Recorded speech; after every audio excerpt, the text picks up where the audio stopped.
And first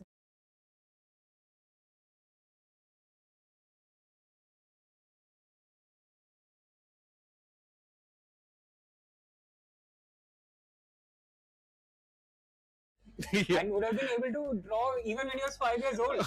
But you saw the effect of pressure there. Yeah. So close to closing off that first set. Mm-hmm. Unimaginable for Vidit to make that kind of a blunder where he gave up his last pawn. Yeah. And once he lost that pawn, it was game over for him. Yeah, and we see the pressure here. So much at stake here. A ticket to the EWC main event. You know, lots of money as well as lots of honor here to play for. Can Vidit make a comeback? We'll find out, Srinath, in the Armageddon. We saw them submit the bids, but looking like we'll have to do a redo of the bids there. But what do you think? Like, should Vidit take black or like what time should he like mention in the bid? So if I was Vidit, I think I would try and bid somewhere between 6 to 7 minutes, Mm-hmm. so that try and get the lower bid. Okay. Vidit being, I believe he being the stronger player, Right. at least with the past track record, Mm-hmm. will be happy to be in a position where he just has to hold and put the Right. pressure on Bok. But there is also an emotional element Right. that Vidit has just lost to the black pieces. Exactly. So with that, maybe he just wants a white and he wants to come storming back and try and destroy Bok in the next game. So if that's his thinking, then he will try to submit something around 9 minutes. Yeah. So he gets a white no matter what. Right, and chat, just to let you know what is an Armageddon. So black gets lesser time depending on what they bid.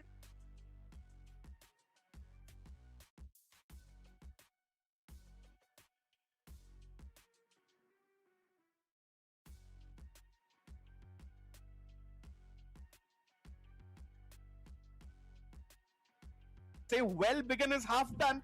I think the winner of this Armageddon actually wins the match. Srinand, what do you think? That's a very bold call, Rakesh. I don't completely agree with that. Mhm. I think regardless of who wins the first set, uh, it's anyone's game because the second set starts from zero. It starts completely new, Mm-hmm. and uh, that's the beauty of the a match format like this. Yeah. The one who plays stronger throughout the day is Mhm. going to win, and it's not going to just come down to that one particular game. Before the match, I thought Vidit was a considerable favorite. Yeah. And he was maintaining that till the fourth game. So, but let's see how the pressure is being handled by both the players. And I think a lot of things depend. But yeah, the set two is going to start with 0-0. Yeah, and before that, we have the all-important Armageddon as Vidit Gujrathi is setting up some last-minute changes. And Shriyal, what I heard in the first Armageddon was Vidit put in a time of 7 minutes 15 seconds. Somewhere what you had predicted. But now they had a chance to redo their bids as we see the stage is set for the Armageddon. And remember, white in a must-win situation, black has the luxury of two results, a draw or a black win, and they take set one. It's Vidit Gujrathi versus Benjamin Bok. Action loading up in a few seconds as we see. Vidit still checking. Oh the my game. God, he shouldn't be doing this. But you know what? You just can't resist the temptation to see where you have gone wrong. It's just Yeah. so ingrained in you as a chess player. Mhm. You just want to see what mistake I made. How could I have done better? Oh my God! But he has to come away from his emotion as soon as he can. It's very important he doesn't let it linger. Exactly, and with it checking out the game review on chess.com there, trying to learn from their mistakes, like all of us do. But with it, Gujrathi is, an integral member of the Indian team. Srinath, you have been the coach of the Indian team. Have you seen this in when you both play for India? Uh, I've seen it many times. Mhm. But Rakesh, the difference is there you have recovery time, right? Right. The brutal format of esports is such that you have no time for your emotions to recover. Mhm. One game happens, you have barely a few minutes, and you immediately have to go out and play a new game. Yeah, So there is yeah. no recovery time, and therefore emotions play a massive role in how you turn out, and your quickness to recover from emotions is very, very important. Absolutely, absolutely. There is not much time in between the games. We will have a little longish break after set one. But here we go. With the black pieces has put in 6.5 minutes. What you predicted, Benjamin with 10 minutes, but in a must-win situation. And Benjamin goes for this Italian opening where he plays this move bishop to g5, Uh-huh. Uh-huh. and you see Vidit had to move his pawns in front of his king to Yeah. push that bishop away, which is a very common thing these days. But Bok has managed to create something to play with for this game already. Yeah, look at that black king. The black pawn's advancing. The queen coming in to, just protect some squares around that. A few trades happen. Action coming thick and fast, but the 3.5 minute advantage is almost down to just 2.5 minutes now, Srinath. Yeah, and you can see those players' heart rates Oh, pumping yes. there, Yeah. like you'd see on a morning jog. Uh, Look, it's Bok is at 148. What is happening? We are not even at the end game, Srinath. And now he's settling down a settling little. down. Yeah, that's why you should drink water, guys. You drink water, you calm down, and look at how your heartbeat comes down drastically. He was Yeah. at 161, Exactly. and now he's got it back to the baseline. And that's why we have the hydration break also at the FIFA event World Cup nowadays. But with it, can he manage? How should he manage to navigate this middle game, Srinath? Uh, Bishop e6, nice move. So he's brought in all his pieces into the game. All the pieces are Right. well developed. They are playing well. Mm-hmm. Now with f3, White is aiming to get that bishop on g3 out into the game. Yeah. I think the challenge for Vidit will be to try and keep all these white pieces away from his king, Mm-hmm. away from the g file getting opened, which is why he played that pawn to h5. Now if White captures the pawn, Black will also recapture with the pawn, and the g file will remain closed, and his king will have that cover against White's pieces, the shield protecting the king. Exactly, Srinath. While we were talking about drinking water, look at Benjamin's heart rate. 161. It's looking like he's on a treadmill, but he's just sitting in his chair.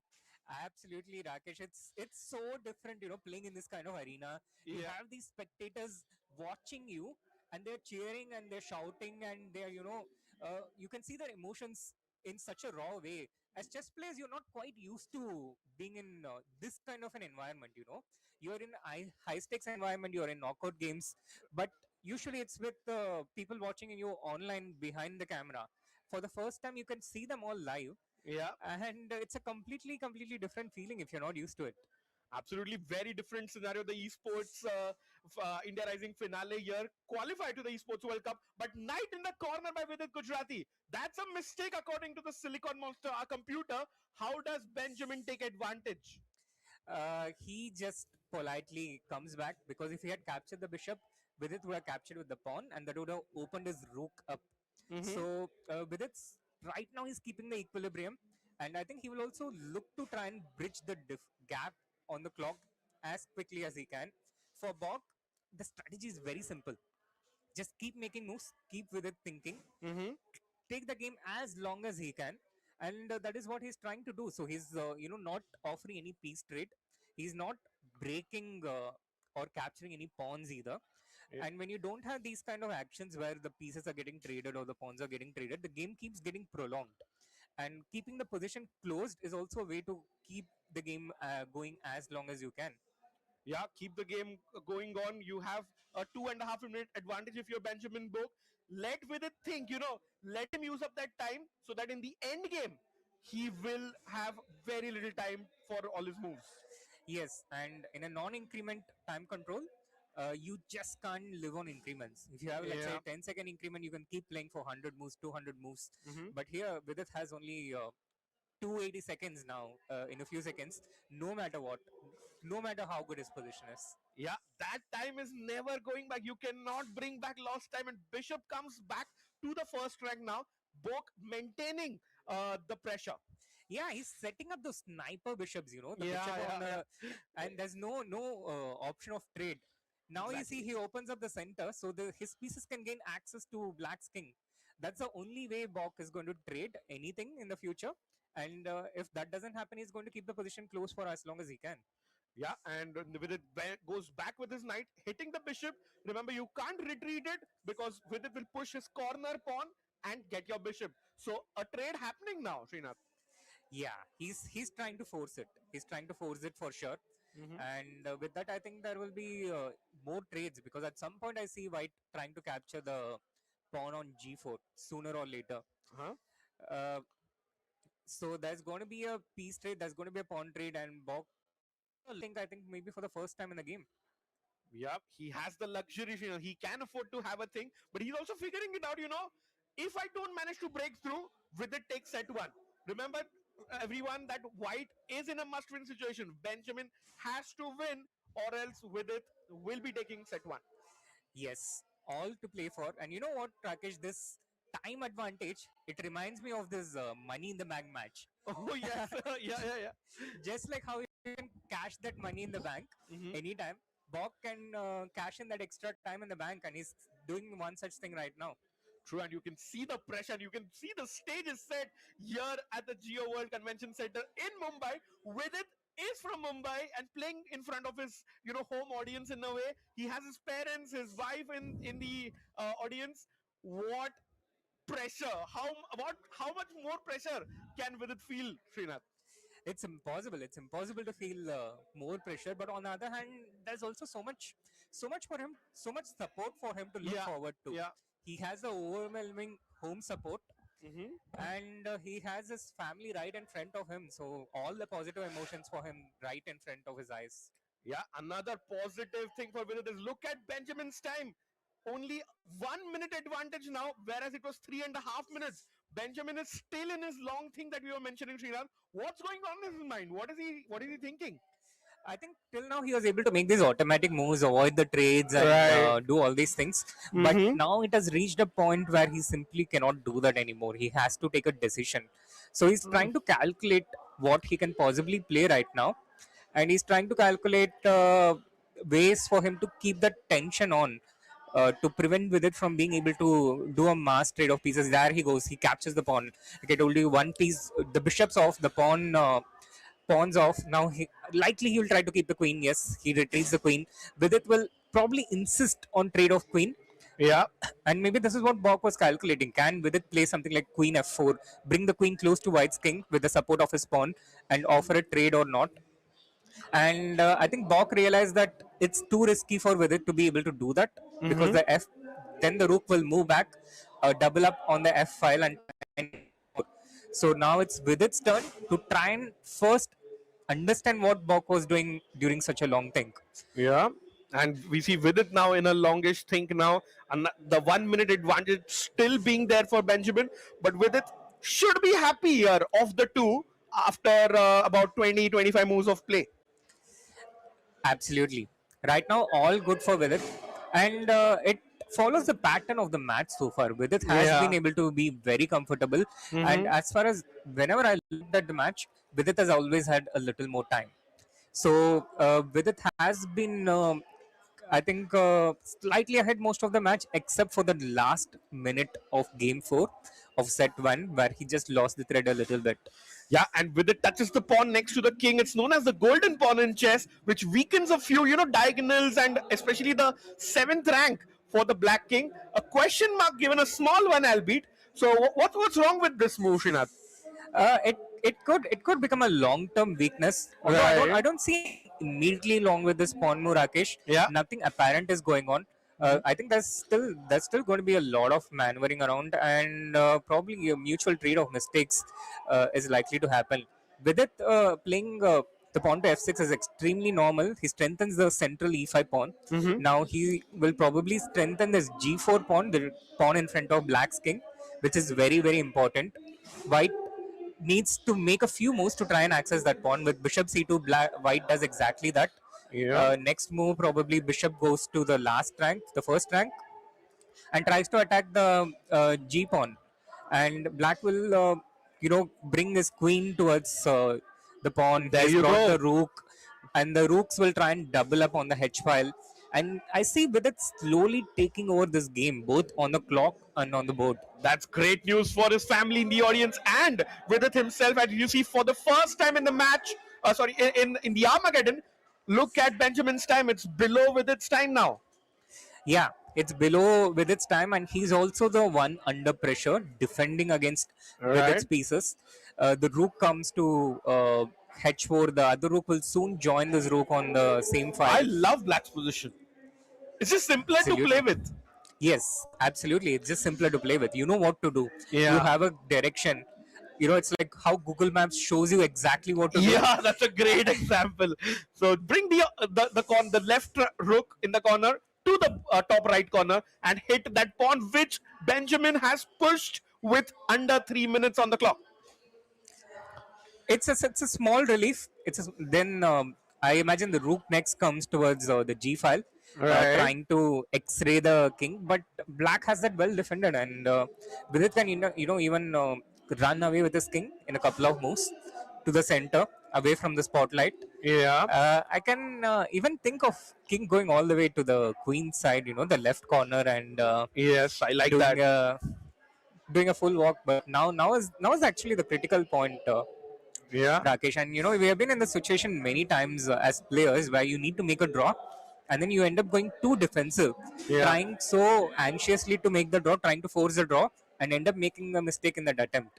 And I think Vidit will be wary of repeating that this match, Exactly. and try and keep the initiative going, try and keep the attack going. And look at that, score is 2-2. Times are absolutely equal, but everything to play for in the set one Armageddon. Everyone, remember, Vidit has the luxury of draw and a black win. Benjamin, how does he push his agenda for the all-important win? I think there's more captures that has to happen now. Right. Opening up of lines. Yeah. If he captures one of the pawns, black likely has to. Black can capture. Oh yeah, he's There you taken. go. Well, lots of trades happening. I think this is in Vidit's favor. It is in Vidit's favor for sure, but Vidit cannot take the G4 pawn, the pawn in front of him right now, because Exactly. the F6 pawn is being defended by the queen. So he comes in with the rook, and there you go. So many pawn trades. Now I You think have Vidit needs. you have to take with the queen. No, but then you hang the rook. Oh, The queen yes. is protecting the rook. Did Vidit miss this? If you take with the F pawn, the queen gets in. If you take with the D pawn, the queen gets in from the left side now. Yes, but fortunately for Vidit, I think this king is still pretty safe on the king side, the right hand corner. Yeah. And the king will seek refuge near the queen. The king will come this side now, change direction, run on the other side. Yeah, that's a good idea. We under 2 minutes is almost Maggie time now, Srinath, with king going to its original birth square at the starting of the position. But with his queen and rook, I think he has the perfect amount of counterplay to get the draw. Yeah, that's also a problem for white. If the queen stays too far away, Yeah. black always has a perpetual check ready. And he cannot grind down his opponent like he did in the previous endgame. So he has to find a way to checkmate the black king. And right now he has only two pieces, and either of these pieces, if they stop protecting their king, the king is going to run into a barrage of checks, and that will be a draw. Yeah, that's a great point. That's why he tries to bring the rook so that he's open for a couple of pieces attacking the black king. But now look at Benjamin's time. He is 30 seconds behind with it. Yeah, he's 30 seconds behind with it, and he's the one who has the onus of creating something. Exactly. Rook into pawn, excellent move, attacking the pawn in front of white's king. Oh, what? That's a blunder. Take the pawn with it. It's a free pawn. Yes. Benjamin has gone all in.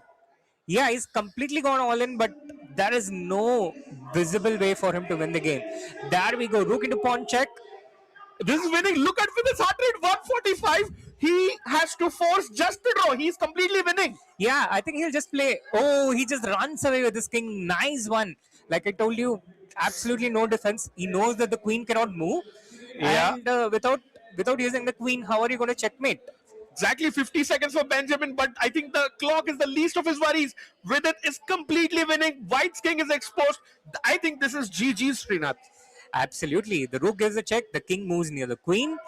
And the rook tries creating chances, but the king will just stay away from the checks. And step back. You give me a check, I go ahead. And I'm happy with the repetition because I take set one. Oh my God! Benjamin has taken over, Srinath! This is crazy. Now the queen is coming in And Vidit's with a king check. is ultimately exposed. Look at him. You can see the stress. 143 heart rate, 50 seconds on the clock. This has flipped, and how? Wow, that's an unbelievable turnaround once again. Snatching, snatching a defeat from the jaws of victory.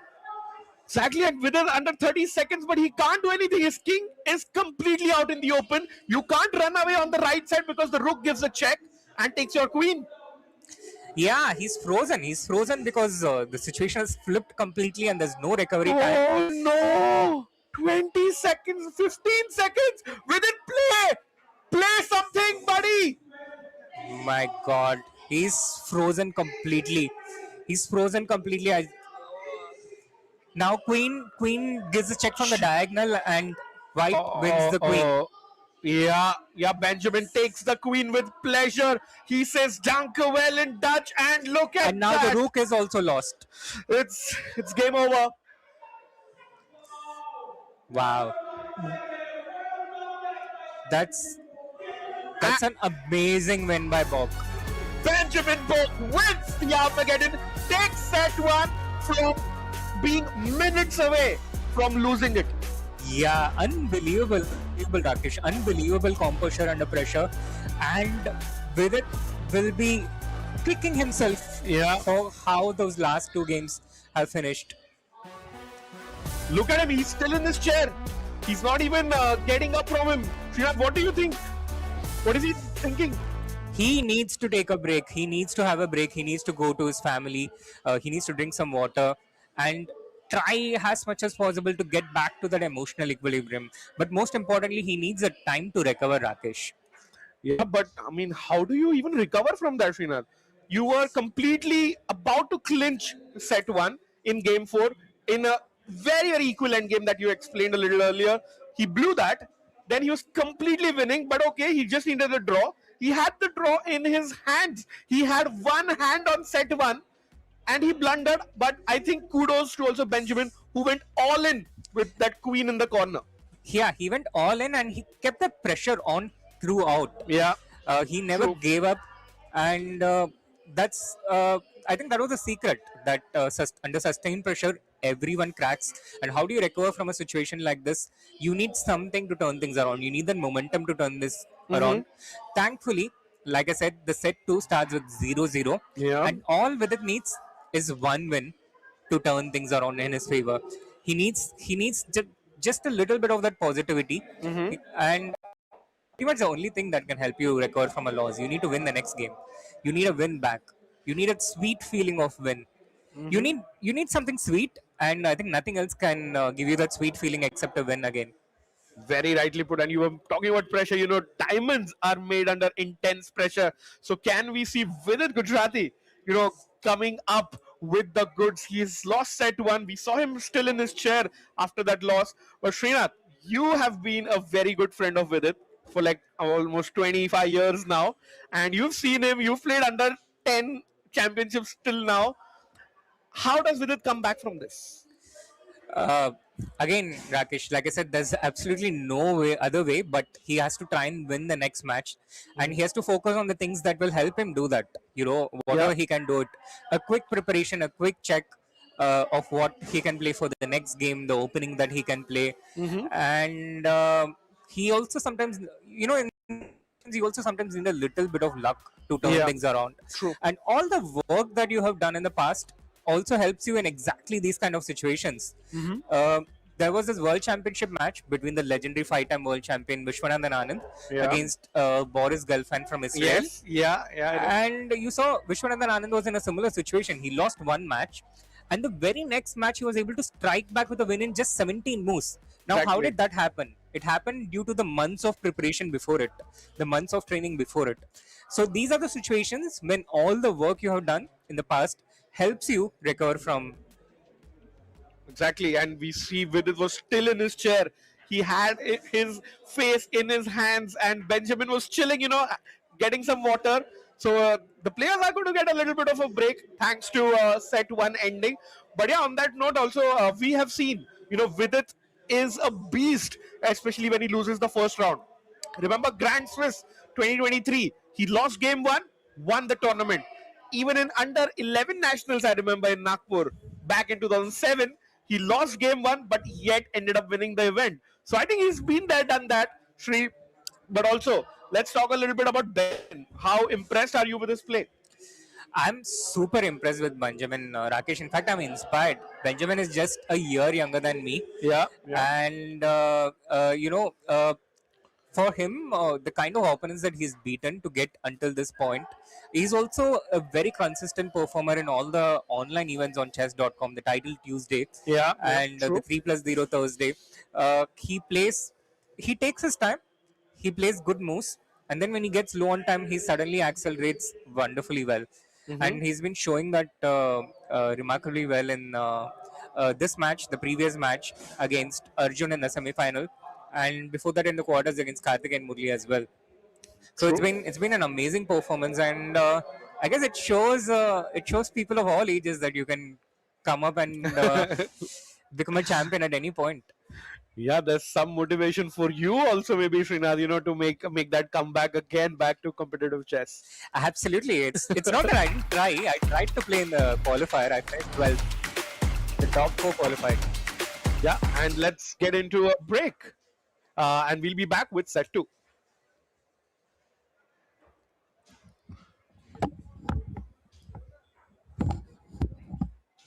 So, वही producer का क्यों लेना है ना, like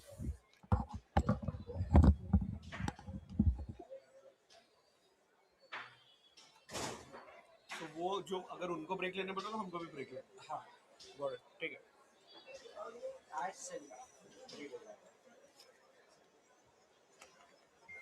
So this we have to see.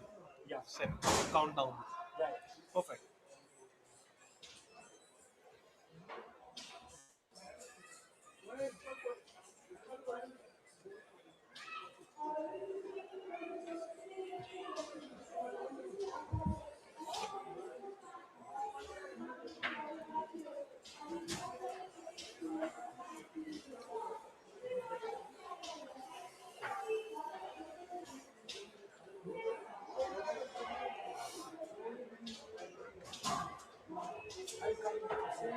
Yeah, yeah, sure.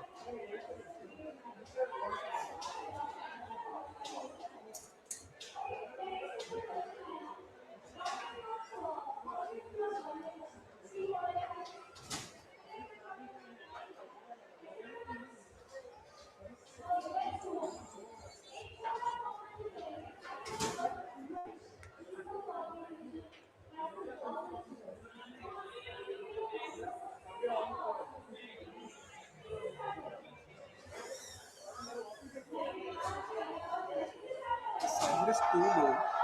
Yeah, yeah, they are working. But are you actually live or also it's hot mics? Actually.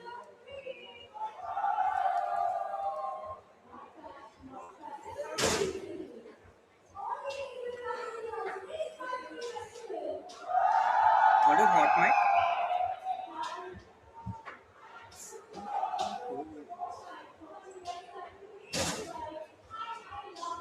Vidit audio and in English.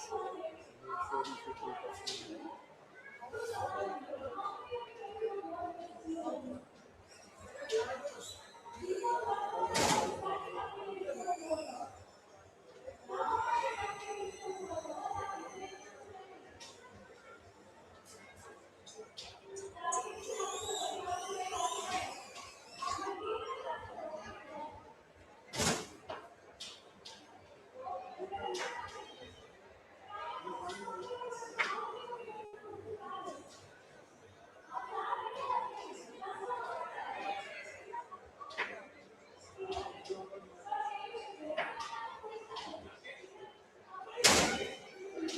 English.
athlete and be at the World Cup right now, but that ship has sailed at this point. Of course, it's a dream to compete in the EWC, but I've never been this close. So this event, the ride has been pretty good. I mean, when I signed up for the Swiss portion of India Rising, I thought I would have a pretty good chance of making it to the knockouts, and then I did. And then in the quarterfinals, I saw I was facing Kartikian, obviously a very strong player, but I thought I had a pretty good chance to beat him. But then I saw if I beat him, I would probably be up against Arjun, and I knew that that would be a very tough match. And honestly, he's definitely clearly a favorite in that one, but I managed to beat him, which also surprised myself. And now all of a sudden, I'm very close. So this is obviously a big opportunity against Vidit, who is also a very strong player, but yeah, even though he's very strong, I do believe I can beat him. Yeah, I think it's a great development for chess. Online classical chess has been around for a long time, but I feel like it's hard to sell classical chess as a product to the masses, because they might watch a game and then somebody is spending a lot of time on just one move, and to the audience it seems like just nothing is happening. Of course, we know in the player's heads a lot is happening, but I feel like it's hard to sell as a product, whereas I feel like, you know, especially Rapid, I feel like is a very good balance between action and it's still being digestible. When I show Blitz games to people who are still starting out, for them it goes a little bit too fast. But I feel like Rapid strikes the perfect balance.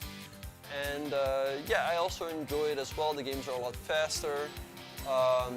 You don't have to overthink every decision. Like in classical chess, you have to think a little bit deeper perhaps, which of course also has its own beauty. But I think it's great that online Rapid and Blitz and these fast formats are on the rise, and I think it definitely has a lot of potential for chess. When I hear India Rising, Road to EWC, it means a huge opportunity to me. Yeah, it would be huge for my career. I've never played at that stage. I feel like I've been not too far off on some occasions, but it would definitely be the biggest success of my career. Yes, what makes it different is that it is online on computers, but it is in person. So that is very special, because for a long time chess was only played over the board, then came online chess. But online chess on location is still something that only happens to a very special final. So off the chessboard, he's a very nice guy who I've known for many years. I actually played him the first time in 2008 at the World Youth Championship that he went on to win. He beat me in that game, so it would be nice to take revenge for that. But yeah, like I said, he's a great rival, he's a great guy, but obviously tomorrow we'll be fighting on the chessboard. My road to EWC will be successful if I beat Vidit. This is Benjamin Bok, and my road to EWC starts here. I can't hear Gujrathi and Benjamin Bok. I have alongside me Grandmaster Srinath, and what a pulsating Armageddon and set one that was, Sri. Absolutely, Rakesh. Amazing matches so far. Such We are back. interesting What a matches, set and, one that we don't see these was. kind of India Rising mistakes is from proving to be a such top treat in this grandmasters, Mumbai but you can see monsoon. the arena is Tanya, thrilling everyone, here. welcome back. Yeah. People can I see feel like a मतलब lot of emotions, मेरा heart अभी काम and नहीं हुआ that's है, also so I playing will a have to role match in, that soon. the But kind of players pressure कैसा that the feel players are कर रहे होंगे? facing. What do you think? Yeah, packed audience here, thousands of chess fans in the audience, and as we can see, the players who will be coming on stage to kickstart set 2 very, very soon. In under 60 seconds is what I'm hearing, Shri. But now, you mentioned a great point. Set 2 starts from 0. How should Vidit decide a strategy for this one? Vidit, first and foremost, needs that confidence, Rakesh. He needs that positive feeling. And emotions play such a massive role in chess. You know, the True. player who feels more positive, it shows in their games. And the opponent also feels it. So when someone is feeling confident, you feel less confident. And when someone is a bit low on confidence, you thrive on it. So right now, Bok can sense that shift in momentum. He has the advantage. He has the psychological upper hand, and he will look to keep that pressure.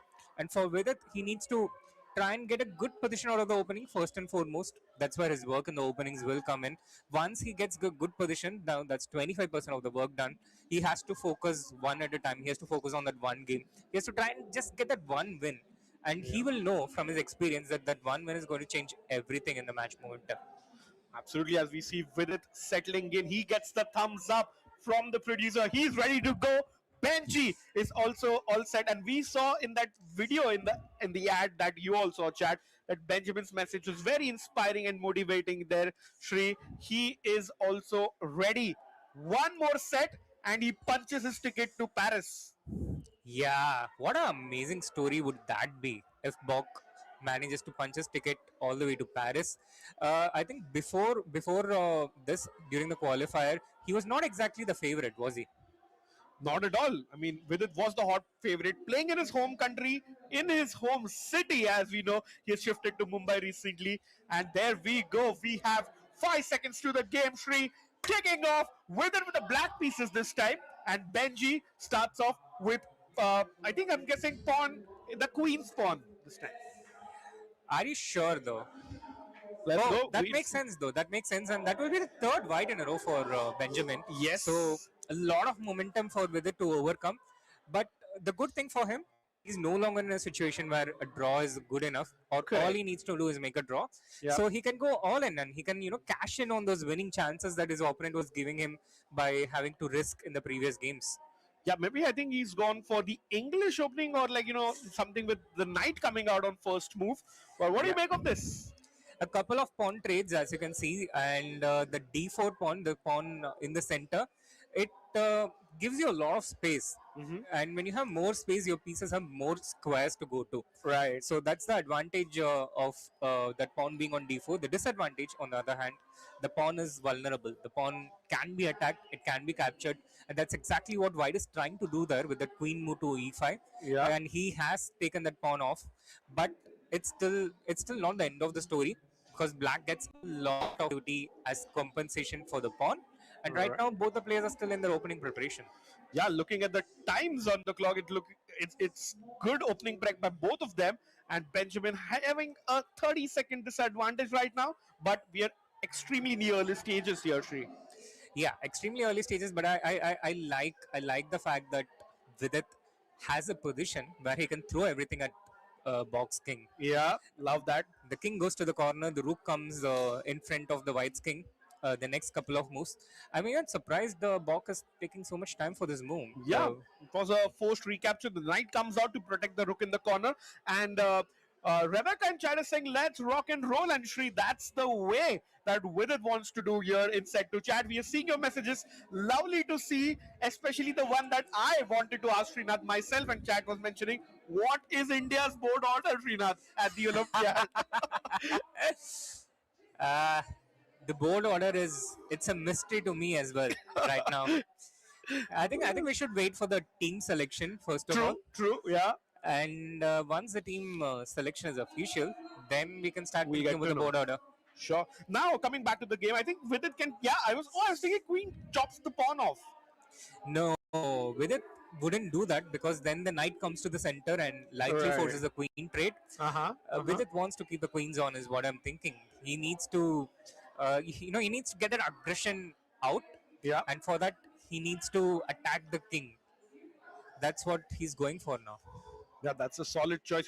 Vidit's king and Benji's king would love to go to the right side, on the rightmost file in the corners, so that the rooks can occupy the all-important open file.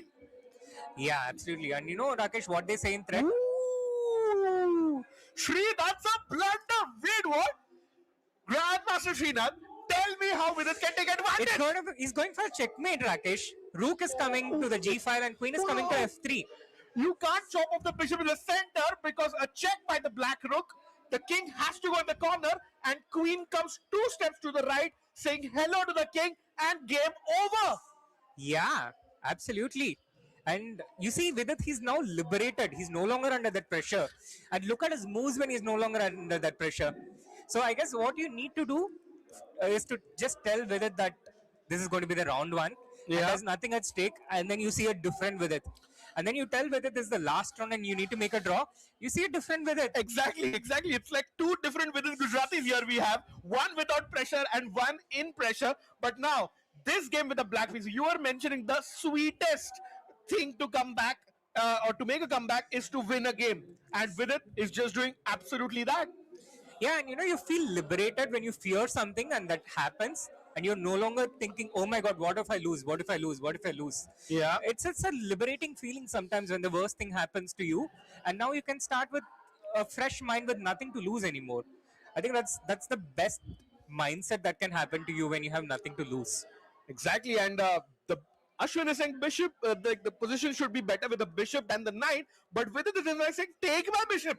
I don't care, Yeah. because my rook will swing to the right, give a check. If the king goes in the corner, queen comes in and is checkmate. How does Benji get out of this? I think he will likely sacrifice the queen to try and keep the game going, Okay, okay. and try and hold with a rook and knight. Not that he has a very bright chance of doing it, but at least it keeps the game going, and he's not checkmated in the near future, because otherwise Yeah. it could end in a very quick checkmate. As we see the eval on the bottom also. Look at that, it was even Stevens, but then suddenly that big drop, that big slope that's created thanks to Benjamin's blunder. But with it, he would be licking his lips here right now. He's super duper pumped because after losing set one, this is the best thing that could have happened with a black win, that too. Absolutely, Rakesh. And this is a time when, if it's not an e-sport, a e-chess, Yeah. I would assert my dominance over my opponent.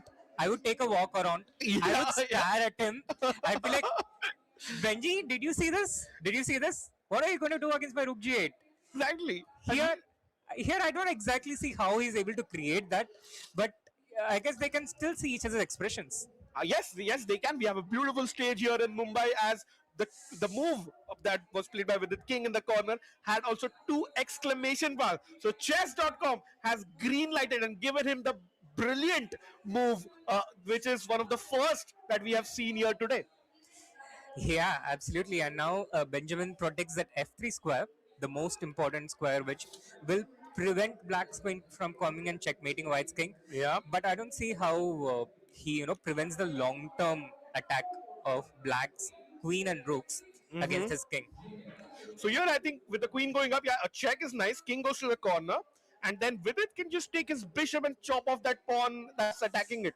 Yeah, that's the easiest, the simplest thing to do, unless Vidit finds something even stronger, which I don't see right now. But then, of course, I didn't see Vidit's previous move either, which happened so fast. Yeah, I mean, also I'm thinking of some ideas like, oh, he goes for that, and we'll see what Vidit has in mind. As someone in chat is saying, Vidit has overcome his mental demons, and that too with a win. I mean, what better feeling, Sri? Yes, absolutely. But Rakesh, let's not get ahead of ourselves. Vidit still has to complete this win. Yes, And he hasn't had that feeling for a while. It's been an hour since his first win. yeah. Game one looked off. Set one was a long time ago, and like we saw in set one, it's never over until it's actually over. Yes, it's never over until it's actually over. And when you have not won for a while, even if it's just for 3-4 games, you still need to work a bit extra hard to get that confidence back, the flow Yes. back. Yeah. So he's still in a slightly vulnerable state, and he needs to finish it off.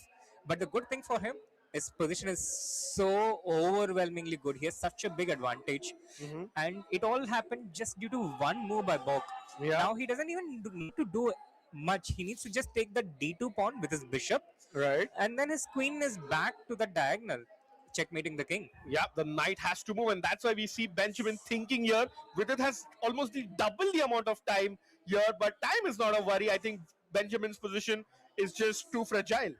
Yeah, absolutely. In a classical game, this would be resignable. I wouldn't be surprised if White resigns. Wow. But since it's 10 plus 0, he's trying to find some way to keep the game going. But I honestly don't see a way for White to tangibly continue. Tries the queen trade, but I would love to, switch my Vidit's queen to the H file, like attack, threatening checkmate in one. Yeah, absolutely. I can see a forced win almost. Okay. Wow. But okay, maybe I don't. It's probably not yet forced. But yeah, the queen moves to the corner. The rooks come into the open file, and it should be. I think the game should be over in the next 5 to 10 moves. Wow, that's a strong claim. And yes, everyone in chat is saying this is just over. But with it going for our idea there, Sri, feels nice always. And you must be also doing this during the Olympiad where you are thinking, with it, please play this move. And he has maybe done that in the past. Yeah, he does that a lot. Uh, and of course, quite often, if he doesn't play the move I'm praying for, it's probably a better one. Yeah, and now I would love to bring, the rook in the corner, attacking the queen in the open file, forcing your queen to move, and then putting more pressure on white's position. Yeah, and for white, if he has the luxury of time, if he can make a few moves, he will try to bring the rook to the g file and try and trade the rooks. Yeah, And if he can trade and have a couple of moves, couple of tempos, then his position starts becoming defendable. So time matters a lot in terms of the moves that black can make, and therefore that is why Vidit is trying to spend his time calculating a way to finish white off before he has time to bring his rook. yeah, you don't want your opponent to get back in the game. You want to finish it off before it gets difficult. As this is the best chess commentary in the world, and we have the world's best players playing as well, Shri. Now the rook comes to the fifth rank midway, Rakesh. Which one, the rook closer to the king or one in the center? I can see the rook closer to the king. I think the Both rook worlds. closer to the king. Okay. You know, because the thing is, if I get that rook to the midway, if white offers a trade plays of, it. yeah, there he go. If white now offers a trade of rooks, as black you can ignore it and take the pawn near white's king. Now you wouldn't be able to do this if the other rook was played. Got it. Because Got now it. white can capture the rook with a check. That's a really good one. And Benjamin, almost near the 3 minute mark, he spent 70% of his time. You can see he's extremely disappointed with this position. Yeah, because he has no release. Yeah. And Rakesh, it just took 1 minute, not even a minute. It took a few seconds of lapse of concentration. He made one mistake, pawn to f4, and you saw how quickly with it latched on. And that's also because of what a nice position he had from the opening, Yeah. which, it shows chess players do behind the scenes. The months of work translating into a good opening position. And then you get these kind of chances and you create them by applying that pressure on the opponent. True, true. Yeah, you can see Benji still looking upset. He's just not finding the right move. And with it, cool, calm, collected, and just chilling right now. Yeah, absolutely. But if I were white, I would not resign this in a hurry. Even if I'm completely lost, I would still use the time to try and recover emotionally. There's no Okay. breaks in between the games. True, there's no breaks. That's what esports does for fans all across the world. We love this hype, like the chat is loving it, and it's also esports, no increment. There's so much action. There's so many blunders, brilliancies, everything in between. Whereas in a classical game, we have to wait 4 hours just for one game to decide. Yeah, it's pretty much like playing a video game. Pretty It's- much. It gives you the same adrenaline. Oh, he goes for the queen trade. The queen's off, but the king is not any safer, Rakesh. And with it still munching on those pawns and a slight inaccuracy there, but I still think with it is in the driver's seat. This is the moment when Vidit's app would tell you that okay, this is what Stockfish says, but Vidit is going to play rook into d2, take those pawns and win the game. Because as we all call him, greedy weedy, he loves to chop off those pawns whenever possible. As Benji pushes his pawn, hitting with its rook. He can hit the rook as much as he wants, but the rook is going to attack, I think, one more pawn. And he's already 2 pawns up, which, is usually a safe margin to win an endgame with rooks and pawn. Yeah. But with the third pawn, he pretty much assures himself. So he has to go and attack those pawns on the left side of the board. And one of those 2 pawns is likely to fall in the next few moves. Yeah, with just thinking, where do I place my rook to, cause even more damage here?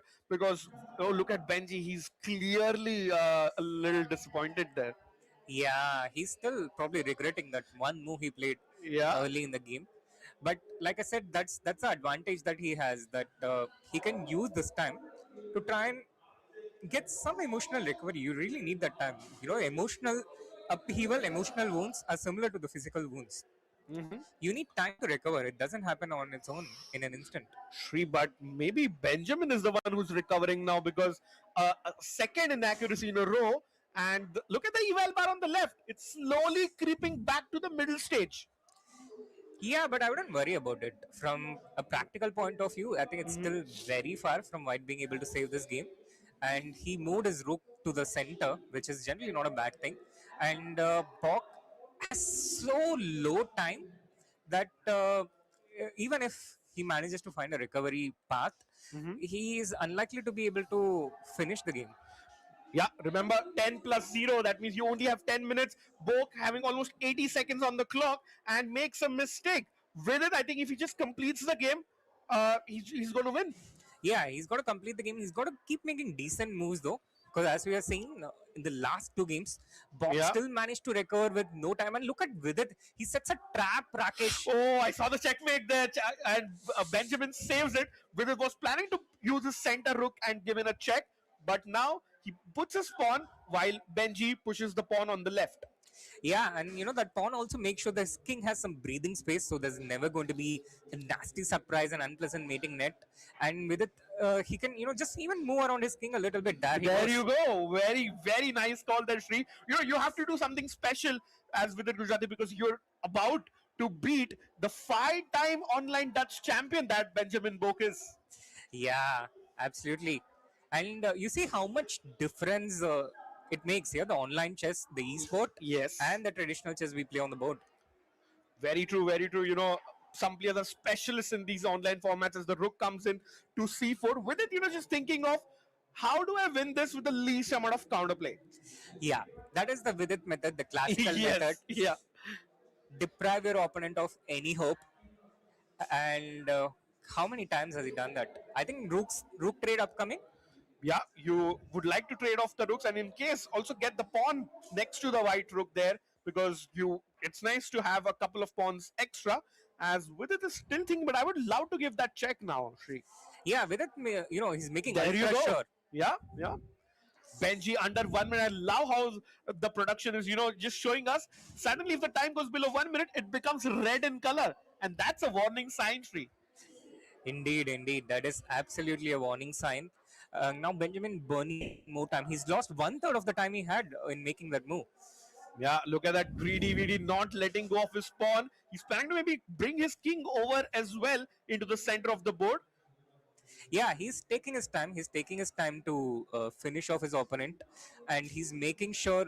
Again, the onus is on white to create something. True. Can even just move his king all the way to the left hand side and capture those pawns, and white has no counterplay.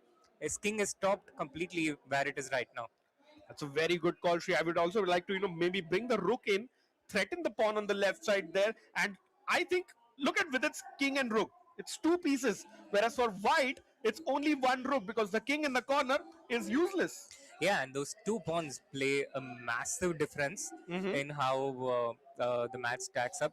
I think he can win the f4 pawn now, the pawn closer to the white rook by just playing rook to d4. And oh no, that's a trap.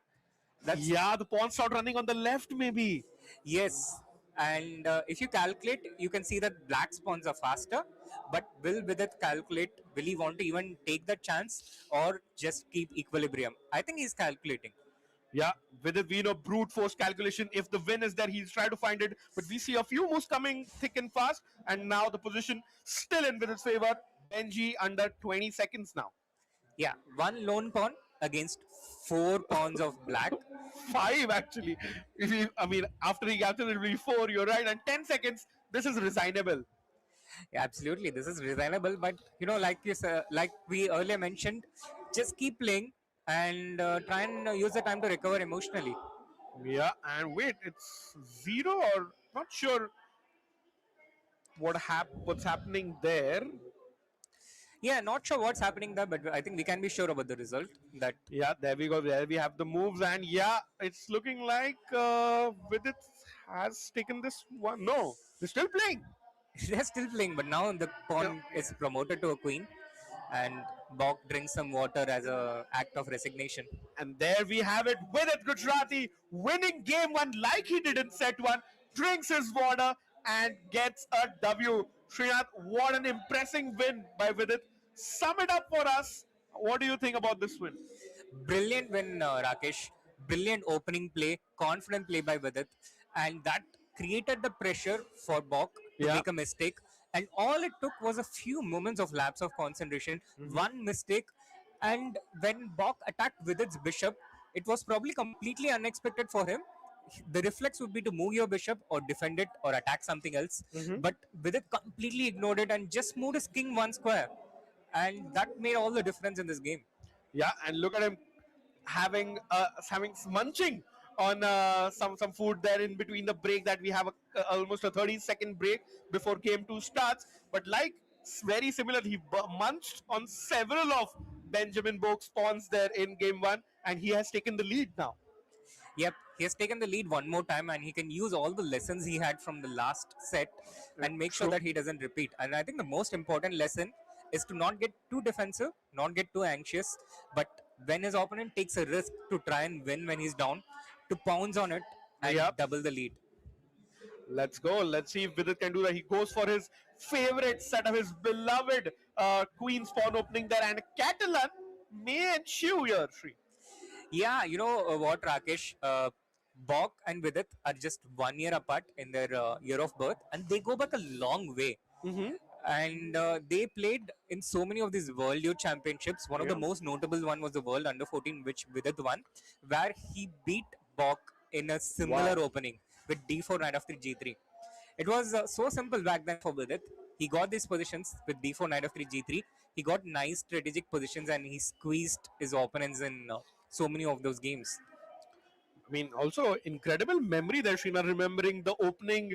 I mean, result is great, but remembering the opening almost 20 years ago back, what happened, I think, in Vietnam, that tournament was. So kudos, like, extremely well done, Sri. Yes, Rakesh, there's a secret on why my memory is so strong about that tournament. I was also one of Vidit's victims in the same line. There you go. There you go. That now I know why your memory is so good about that event. But also coming back to that, just shows Vidit has that psychological advantage over Bok, but Bok won set one, which is like also showing that online chess is different to OTB chess. Yeah, and I think Bok has overcome all kinds of psychological barriers. Just doing it against Vidit right now, but he defeated none other than Arjun Erigaisi in the semi-final. Oh yes. And Arjun is someone who can go head-to-head against anyone in the world in this format. Yeah, he's one of the fastest players. He's not just the strongest, but he's one of the fastest. He was one of the top players in even the Bullet Championship recently. So he can play fast. He can play these non-incremental time controls, and Bok managed to defeat him in a very convincing way. He just not just defeated him with the superior score line, but he was also better against Arjun in almost all the games in that match.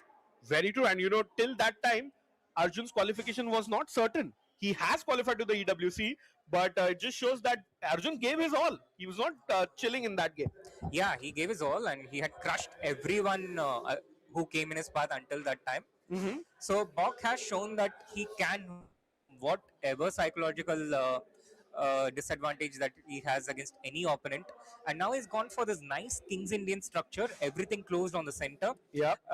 It's relatively closed on the queen side, so it gives them the perfect opportunity to advance those pawns on the king side against Vidit's king. True. And also we would love to see those heart rate monitors again being displayed at the bottom of our screens, because it also gives a great insight into how the players are feeling internally. Absolutely. It gives us a great insight. Rakesh, high heart rate is not always a bad thing. Having a low heart rate, high heart rate also shows concentration. It Wow, shows okay. attention, and it also shows a bit of nervousness at sometimes. But that's not always a bad thing, having that kind of attention. And if your heart rate constantly remains below 100 in a situation like this, that's also dangerous for you. Wow, that's a very nice insight that as Bishop captures the pawn with it, pushing his pawns on the left side of the board, trying to kick the knight away. Where does Bok's knight go here? It probably wants to go to the white's direction. Oh, To he the edge takes of the board. Oh, okay. We have heard Sri, knight in the corner is like not so active. So I'm not sure why Benjamin played it there. In general, yes, Rakesh, but that knight's not intending to stay for long on the board. He offers a knight trade with that. and that makes a lot of sense. Imagine you have a city which is congested with a lot of people. That's Black's position right now. Like Mumbai, yeah, where we had. But yeah, I think I love that analogy there, and also to everyone in the chat. If you have a lot of pieces, you want to maybe trade some off because that just eases up or frees more space for your other pieces. Absolutely, and that's exactly why Vidit refuses a trade offer in a very polite way. Thank you, but please stay on the corner, Mr. Knight on A4. And although the evaluation bar disapproves of it, you can see why when someone has only a few seconds to make a decision, Yep. a grandmaster makes this kind of decision instantly. Yep. He brings back his knight, trying to justify or try to punish with its knight in the corner. But interesting position here, and with it puts rook up the board. Yeah, so that is frees his knight up also. The knight was pinned, and he couldn't move that knight close to the queen on the left hand side of the board. So with rook b3, he can play that knight to e3 in the future. Yeah. And also, you see, Rakesh, at some point I can even attack the knight on the corner in You want to maybe a pin few it and moves. win it. Yep, pin it, and the knight has no square to go at the moment. So Yeah. Yeah. that is a potential danger for Black to watch out long term. True. Pawn on b5. I was also thinking maybe bishop to the corner was an option, but Benjamin trying to force matters here. This is where I think Vidit can take over the initiative, Sri. Yeah, and he has to take the initiative. He has to use his advantage on the scoreboard. He has to use the advantage on the clock, and he has to try and maximize it, Rakesh, any chance he gets. Yeah. That's how he gets that psychological momentum back. And yeah, chat, in case anyone joining in, the scores are on the bottom left corner and the bottom right corner with it as we see in a 1-0 lead. That is just for this set though. Benjamin won set 1 in a thrilling Armageddon. And also on that note, we have the arbiter, Judith herself in our chat, and she said what a thrilling Armageddon that was.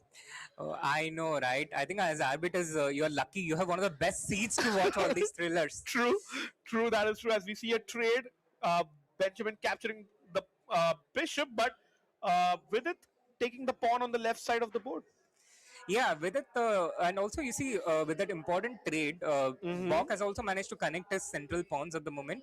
So Yep. a lot of strategic small battles going on different parts of the board. It's such an interesting battle. With the earlier pawn move, Bok ensured that the knight on a4 has one square to go to. Yeah. And it will no longer be in a danger of being trapped. He has connected White's pawns and he has connected his own pawns a bit better. So I can see he has managed to gain a few things in the last few moves. Vidit, on the other hand, has gained pair of bishops. Yep. And bishops on an open board control more squares than a bishop and knight or two knights together. So it's a battle of many different strategic aspects, and we'll see which one is stronger here. Yeah, time will tell, but with it under 5.5 minutes now, Shri and Benjamin having that 1 minute advantage in a comfortable position, I would say. Yeah, and this turnaround was very recent. Yeah, a couple of moves earlier, Vidit was the one with 1 minute time advantage. Yep. But he had to spend quite a bit of time in these last two moves, and he trades that knight. The knight trade that he spurned a few minutes earlier, he goes back to that knight trade in order to get the c file for his rook and attack that weak pawn that Black has on the very backward of his board. Yeah, that pawn has never moved in this life, Shri. And if you capture my pawn on b4, Vidit would love to chop off the pawn on c7 and bring the rook to the 7th file. As they say, for the rooks, 7 is heaven. Yep.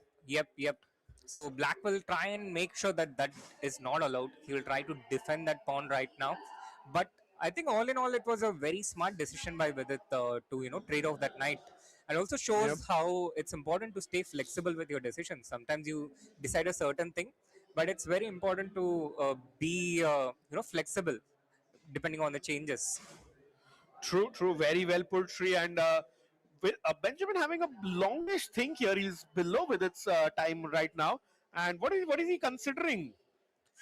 He's considering which way to defend the pawn, and he's finally chosen that the rook on the left-hand corner is the one to do the job. Yeah. And now he threatens. he threatens a white pawn on the left hand side, Uh-huh. and I think if that rook is attacked by white's bishop, then that rook can move to the b7 point, from where it both defends his pawn as well as attacks white's pawn. That's a great point, Sri. Multi-purpose piece there for black, and Vidit has not yet played bishop to e3, attacking black's rook. So ball in Vidit's court right now. Yep, ball in with its court, and he has to bring all his pieces on the left hand side and try and exert maximal pressure on black's backward pawn on c7. So get that queen out, get that bishop out, bring both rooks on one straight vertical file, and go all in on that c7 pawn, because the c7 pawn doesn't just exist, but it protects the all important central pawn on d6. So you take off the support and you create a new weakness. Yeah, it's like those pawns can fall off in like a string of dominoes that we see normally. You get c7, d6, and e5 are next in line. So love that analogy. But Sri, Vidit again having a longest thing. He's now up to 4 minutes. So he goes for your move. Yep, he has to bring those pieces into action, Rakesh. Yeah. And the rook goes to that designated spot that we discussed, and now Virya attacks two pawns at once. One pawn on the backward on c7, and one pawn on the right hand side on f5. The queen showing its versatility. Exactly, the only piece that that can go in two separate directions there. One as a rook attacking the c7 point, and one as a bishop attacking the f5 pawn. I don't think Benjamin can save both unless he retreats his knight to the back rank. Yep, absolutely. Uh, but would he want to do that? Exactly, yeah. That's a different story. Yes. Or try and trade the pawns, give up one of his pawns, capture white's pawns. These are the options that he has at his disposal. True, but do you capture the pawn in front of black's queen, or with its pawn in the center? He goes for the center pawn. He goes for a center That's pawn, a but the plan. bar doesn't like it at all. Sri, I thought you can slide. Oh, wow! What a move by Vidit. He puts his rook in front of the pawn's face, saying you can't take it, because the bishop, like a sniper, swoops in, captures the knight in the center, gives a check, and then chops off the rook in the corner.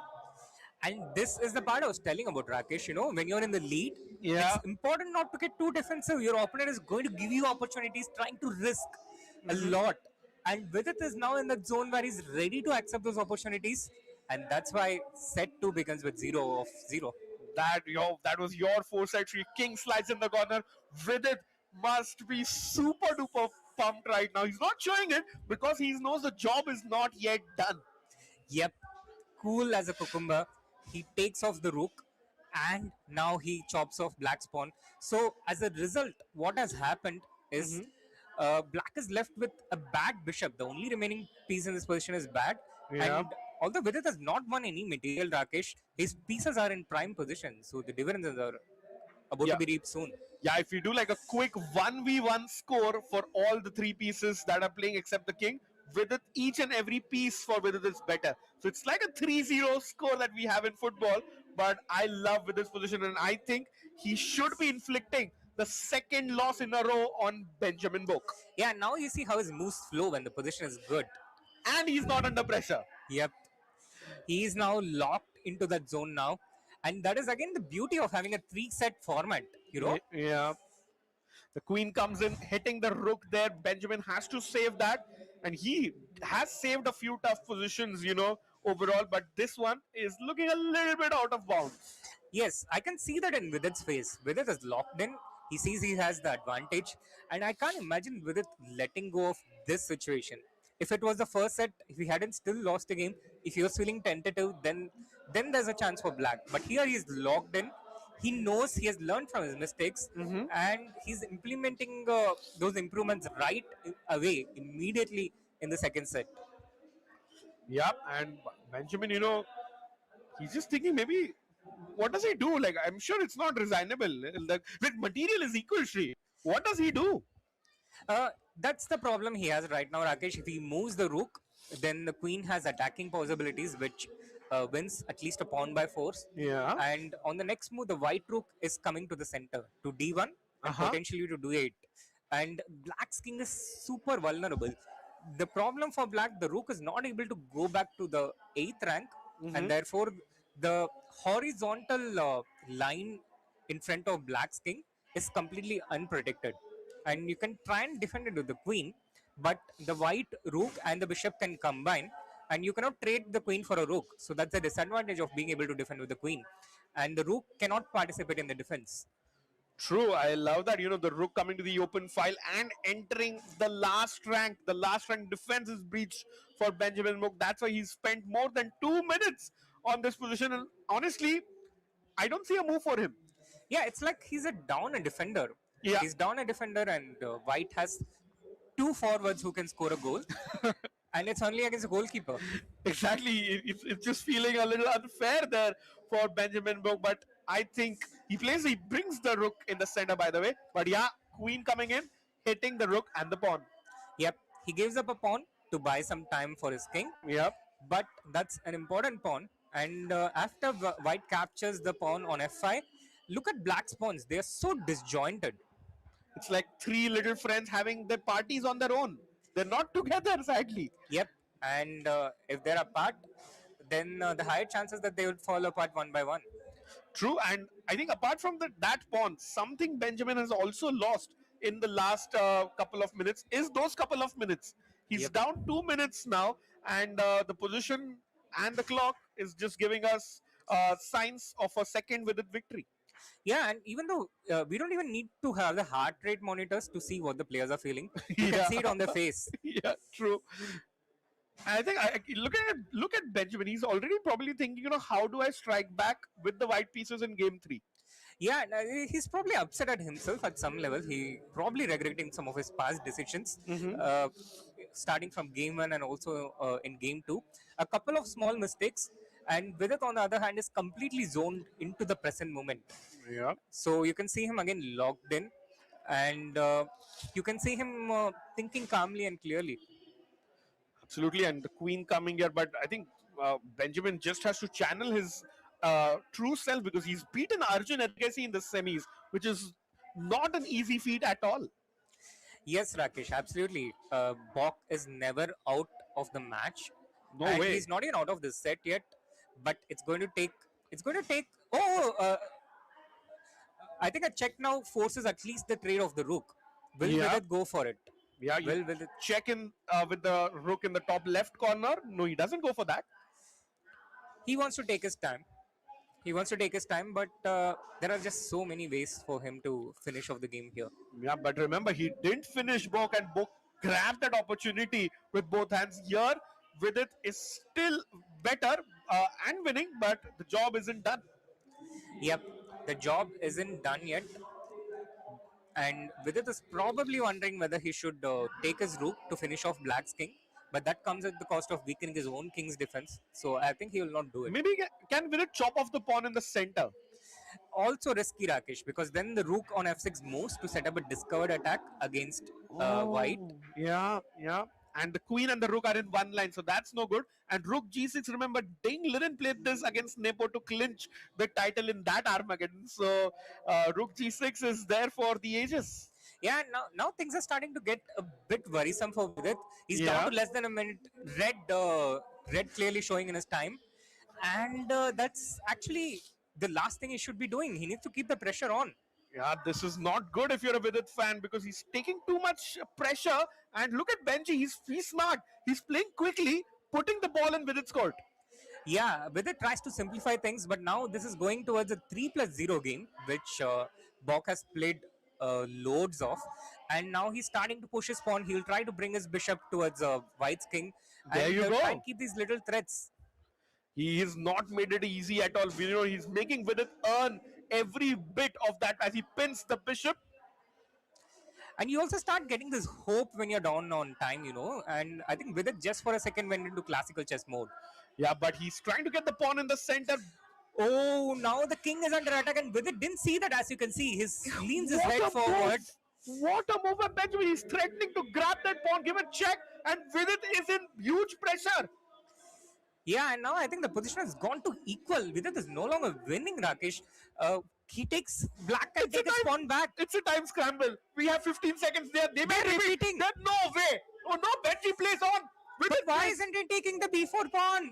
The pawn was going all the time. Look It's at the pressure. it's 10 seconds free now. Oh my god, maybe they chop everything and take the draw. No, Yeah, or someone gets flagged. someone is getting flagged for sure. But Oh, Vidit is trying to flag Benjamin. No, it's a draw. Oh my god. That's not going to feel good for Vidit, and that's a great boost for Bok. what a defense, a heroic defense of Benjamin Bok as the players take a quick breather after game 2 of that set. But Shrinath, Vidit must be pissed that he missed that completely winning position. Yeah, and it all adds up, Rakesh. It all adds up. Three games by Vidit that Bok has managed to turn around in the last few minutes. And I think it's also Vidit's years of classical chess training, which sometimes it's just turning against him. Suddenly he goes into this mode of thinking, taking long time, Yeah. trying to find the best move.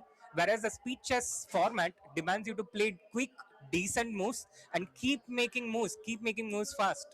Exactly, Srinath. You said a very nice thing, which I'm going to borrow and use it in future broadcasts. That Vidit went into classical mode, and he invested such a big amount of trying to find the best path to victory. But in fact, if he had just made those normal moves, those hand moves as we call it, he could have gotten, second all important win.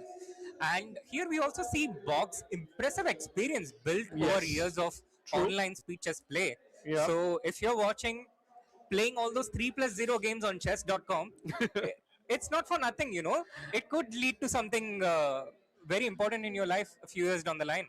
For sure, Benjamin Bok has played tons of games. Nihal Sarin has played more than like 50,000 games, and now we see, he's had a fantastic year, and he won the Bullet Chess Championship a few weeks ago. But Shri, completely right. I mean, what a defense, and the experience showed. He sensed the moment when Vidit thought a lot. He took the initiative and was rewarded with a heartfelt draw. Yep, absolutely. You just can't count Bog out even when he's low on time and even when he has a bad position. You need to finish him to the last possible moment. Yep. And I think that's going to be very important for Vidit to switch as the match progresses. Yeah, and we're hearing players are ready, Shri. We might be having lift off for game 3 very, very soon because, it's esports, so there's very little time for the players to recover. But what an amazing arena that we were showing you just now. Loads of people here in Mumbai, Srinath. How do you feel, as a chess player? You've competed, now you're the coach. But looking at chess grow to this, how do you feel? It's a lovely feeling, Rakesh. I'm so excited to be here. It's so fans Yeah. and they are able to cheer uninhibited. It's not like a typical tournament where mobile switched off, be silent. Exactly. That's why I love esports. We were seeing also visuals from the FIFA World Cup where, fans are enjoying. They love to cheer their team. They love to cheer their favorite person and their player. What an experience here we have at the Geo World Center in Mumbai. So if you're in around Mumbai, feel free to drop in because Shri, I feel Vidit is going to take this set and we are going to the Armageddon set. That is set 3. Absolutely, I can so see that happening with the lead, one and a half, and he has also been better in both the games. Yeah. So he's been dominating this set as well. All he needs to do, I think, Rakesh, is to keep playing fast. True, but we have seen what happens if Vidit doesn't take advantage. That set 1 was that story. Vidit gets the lead in game 1, a couple of draws, misses a chance in game 4, Bok delivers and then delivers in the Armageddon again. Vidit definitely needs to learn his lesson. Yeah, and I think it has also become clear that the match is roughly even, Rakesh, Yeah. which wouldn't have been the case if you had looked at the classical chess ratings, the FIDE True. ratings. True. Vidit leads by almost a 140-point rating difference, and that just simply doesn't tell the story. The story is, so far, as the match has shown, it's an equal competition, and it's so different from the kind of opponents that Vidit won in the earlier knockouts where he played Pranesh and Raunak, who are, just playing so fast and making Yeah. these blunders. And Bok, on the other hand, is taking it till the end. Like, MS Dhoni, he also wears the number 7 jersey. Yes, he does. And like on that note, Vidit, like I was talking to him yesterday, he said he's never taken such a long break in classical chess. He played the FIDE World Cup in November last year, and then he played US Chess Masters in July. So there was a 6 month break. He's never taken, but thanks to these events like the esports, like India Rising event, he has been in top shape and also beaten these youngsters who play almost every day 24/7. Yep, that was some impressive win there. And some impressive AI or no? Wait, that's real, Sri. Yeah, that's a character from Valorant. Oh yes, yes, yes. And we will have the event, the Valorant event of India Rising a little bit later after the chess event. But looking at that, Sri, fighting chess is expected. Yeah, fighting chess is expected, and I can only imagine how much at home the World Championship challenger Javakar Sundaro would feel in Oh, a yeah. place like this. I think this is the dream of both worlds colliding. Javakir Sundaro would absolutely thrive at esports events. You know, he's also playing in the Esports World Cup later in Paris. But which one of these two will be joining them, Sri? That's the question. Yep, that is the. It's not a $1 million question, but it is the $1 million question today. You know, and it's also like a million rupees year for the champion, almost 10 lakh rupees, almost close to $10,000 year for first place, $6,000 for second place, Sri. That, I think, more than that, people, I mean, everyone loves money, but for the players, it's the honor to play in the Esports World Cup, where you know you are signed by a esports team, and that is the main thing that the players would have on their minds. Yep, similar feels to playing in the Olympiad, Yep. and also the enthralling atmosphere. Rakesh, how often do you play in front of a crowd of 5,000 or 10,000 live in front of you offline, apart from the thousands online? Very true. You know, this is such a completely new scenario for chess players. Or normally you have to be quiet. Here we see the audience chilling, having fun. You know, also we see other games are also a lot of cosplay. People are eating food. You know, enjoying themselves. I hope Shri, you also try to include this in the upcoming Chennai Grandmasters that we have. The viewer experience for sure, Yeah. the fun experience and the live commentary and everything, and you can enjoy yourselves in Chennai as well.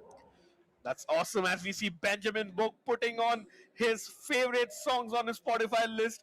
They have noise cancellation headphones. The over ear headphones are already donned by Vidit as game 3 of set 2 is about to begin, Shri. Yep. Game 3 about to begin, and what opening will Bok play? It's a very important question, Rakesh. Once again, he has gained a little bit of psychological ascendancy with the draw. Yep. If Vidit had won that game, the set would have been almost over, as good as over. And that is where Bok has done so much better than the previous opponents Vidit faced. True. Pranesh, Raunak. He has been emotionally a lot more stable. Yeah, and that's where, you know, the youngsters Pranesh versus the experience of Bok comes in. You know, Bok took his time. He didn't go all in, which the like Ronak and Pranesh, the kids, were trying to force matters. Whereas Bok realized, you know, it's a 4 game mini match set 2. Let me defend and just do my best in the current moment. Yeah, and he's backed himself so impressively, coming all the way from Amsterdam. He took a 10-hour flight to reach here, Yeah. and he's facing such a home crowd. True. True. I have so much admiration for Bok. Once again, so much inspiration to take from Bok for me. Absolutely, you know, Benjamin Bok, an extremely strong player there, and we've seen, you know, him win the Dutch Online Championship 5 times. He also was, you know, a gold medalist in the European Team Championship on an individual on his board. So clearly a strong player in classical chess as well as OTB chess. Yep, yep. And I think we are just about to go live. 2, 3, 2, 1. There we And go. Let's go. What do you think, Shri? A queen spawn No, he goes for the king spawn opening. Yep, seems like a king spawn opening, but The Italian. oh yeah, the repeat of the Italian, Yeah. that gave him the win in the. Yeah, and remember Vidit had pushed his pawns on the right side in front of his king in that one after Benjamin plonked his bishop on the g5 square, pinning the knight to the queen. And there we have the heart rate monitor back. Let's go. And Bok is always starting with the zone 4 in his cardio. Exactly. He starts in zone 4, but then settles in and it's around the zone 2 or zone 3 mark. Yeah, I think the openings are the most nervous part of Bok's game from what Yeah. we can see in the heart rate monitor. Yep. That's Uh, a. If I wasn't with it still, I would clearly make a note of that. And Vidit is most confident in the opening. Yeah, he's always playing fast. He has a time advantage. He's absolutely cool during the opening phase, but it's at the end phase where Vidit seems to be hesitating too much. True. That's very well put, Sri. And we do have a repeat of that game which we saw in the Armageddon. But who changes first? Who blinks first, Sri? I'm sure Vidit will probably the one to change first, and I think we'll also see a different approach to Vidit's play this time. Uh-huh. At that time, he needed a draw. He was playing not exactly too defensively, but we could also see Bok was trying very hard to keep the pieces, not trade them, keep the position closed. And this time he doesn't have those kind of constraints. But it's still been a must-win situation in a sort of way. If Bok doesn't win this one, he goes into the last game facing the black pieces, or if he loses this game, he's out of set two immediately. True. With it pushes his pawn to g4. Still, I think we are in the same territory as the Armageddon.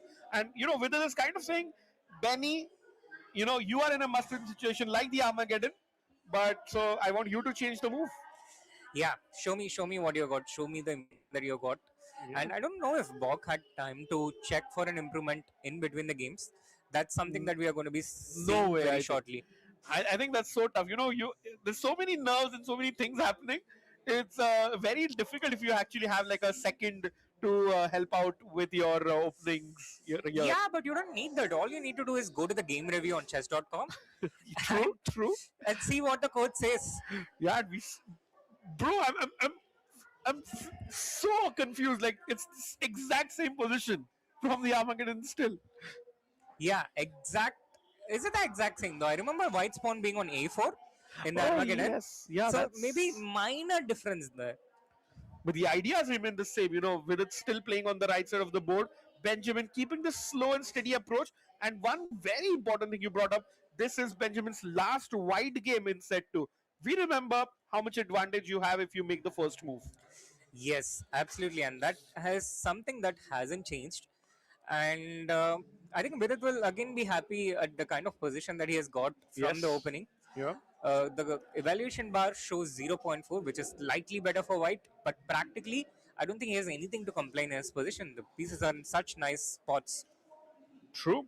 And yeah, as Chad is saying, Bok is pretty good, and we have seen that he leads one set to 0. So Vidit has to win this set. So Vidit is in a must-win situation in terms of sets, but Bok in a must-win game to remain in the set pretty much. Absolutely. By the way, Shri, you were speaking of things remaining the same. One thing has remained the same is Benjamin's heart rate. Still in that zone 4 you were talking about earlier. Yeah, still in that zone 4, and Vidit still in his zone 2, the optimal spot for long-term cardio. Yep. Bishop drops back for Benjamin. Maybe Vidit can slide his rook in the corner towards the center. Yeah, he can do that, or he can improve that knight on the left hand side and try and bring it closer to the right hand side towards the king side, so he can advance his pawns further. Those are a couple of options that he has at his disposal right now. But yeah, eventually he has to improve the pieces from their existing positions to something better. Yeah. As we see a fantastic shot here from the wide angle. That's actually where we saw Vidit's family sitting, So they have a direct view of Vidit, what's happening. But what a event here overall, Sri. Like I'm extremely happy with all, the arrangements made here for the players and for the fans alike. Yeah, especially for the fans. Yeah. And also the players do have something of a once in a lifetime experience. True. So set to game 3, the grand finals, with it leading 1.5 in set 2, but Bok having one set more. And this is the time when players take a long think just after their opening prep ends, Yes. and they have to adjust from recollecting what they already know to making decisions on the board.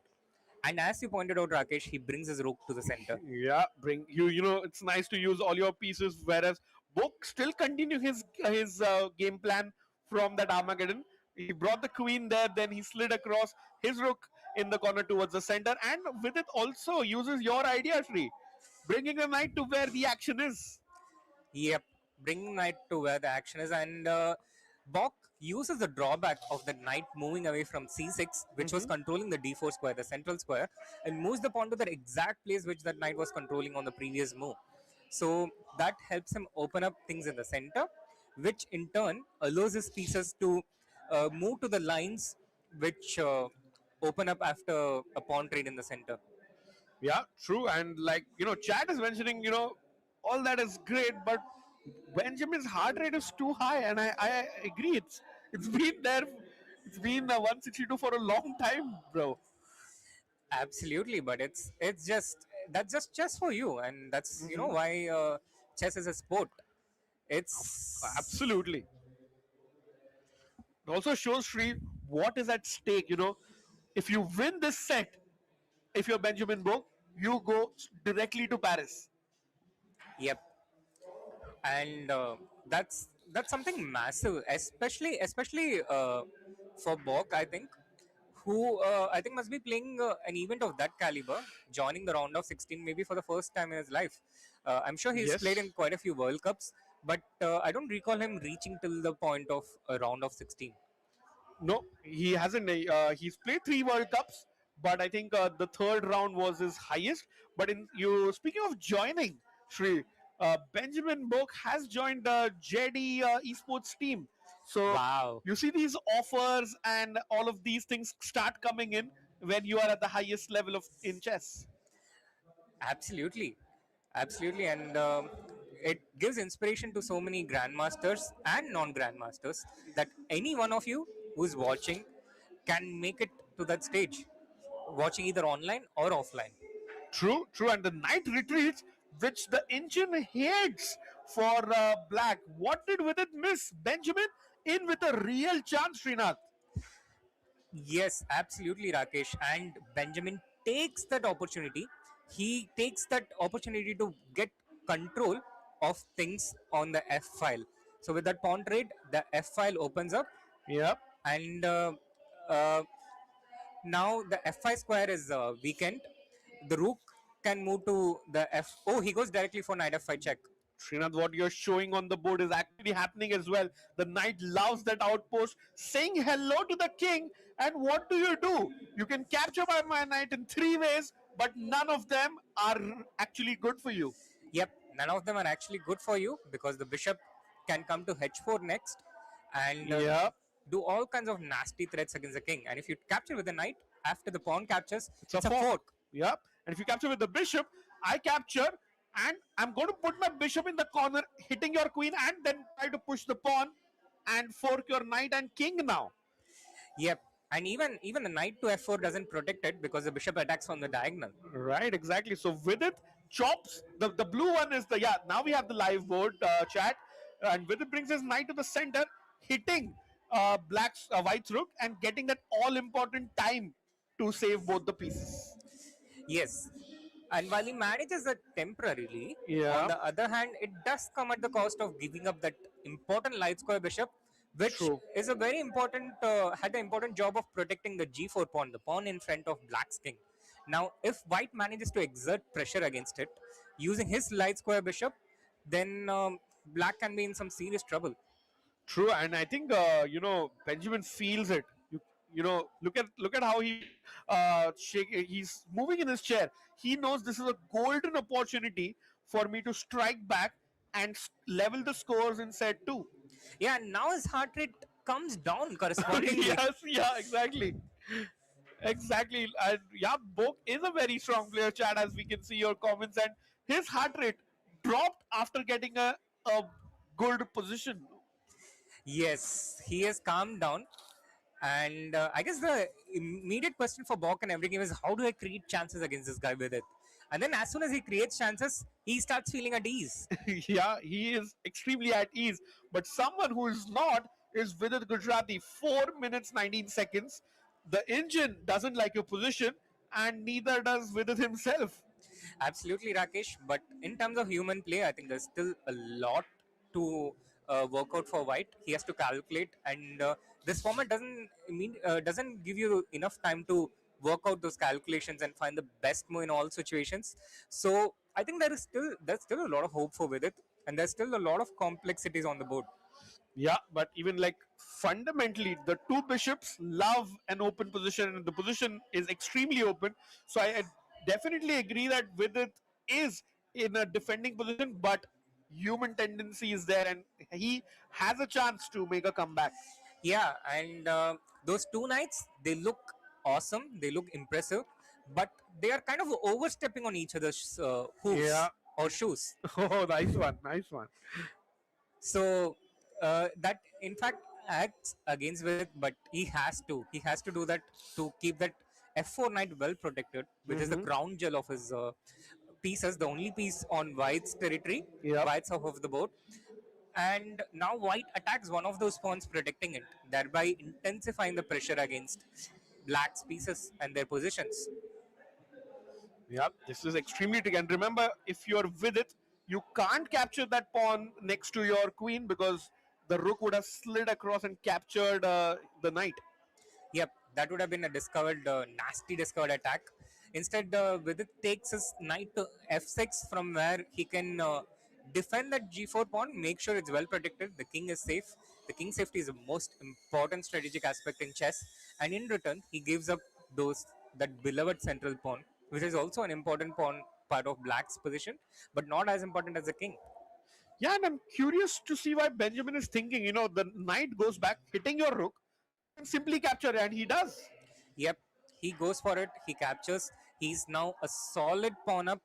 With it, moves back the knight repeatedly. But for now, he can be sure that his king is well protected.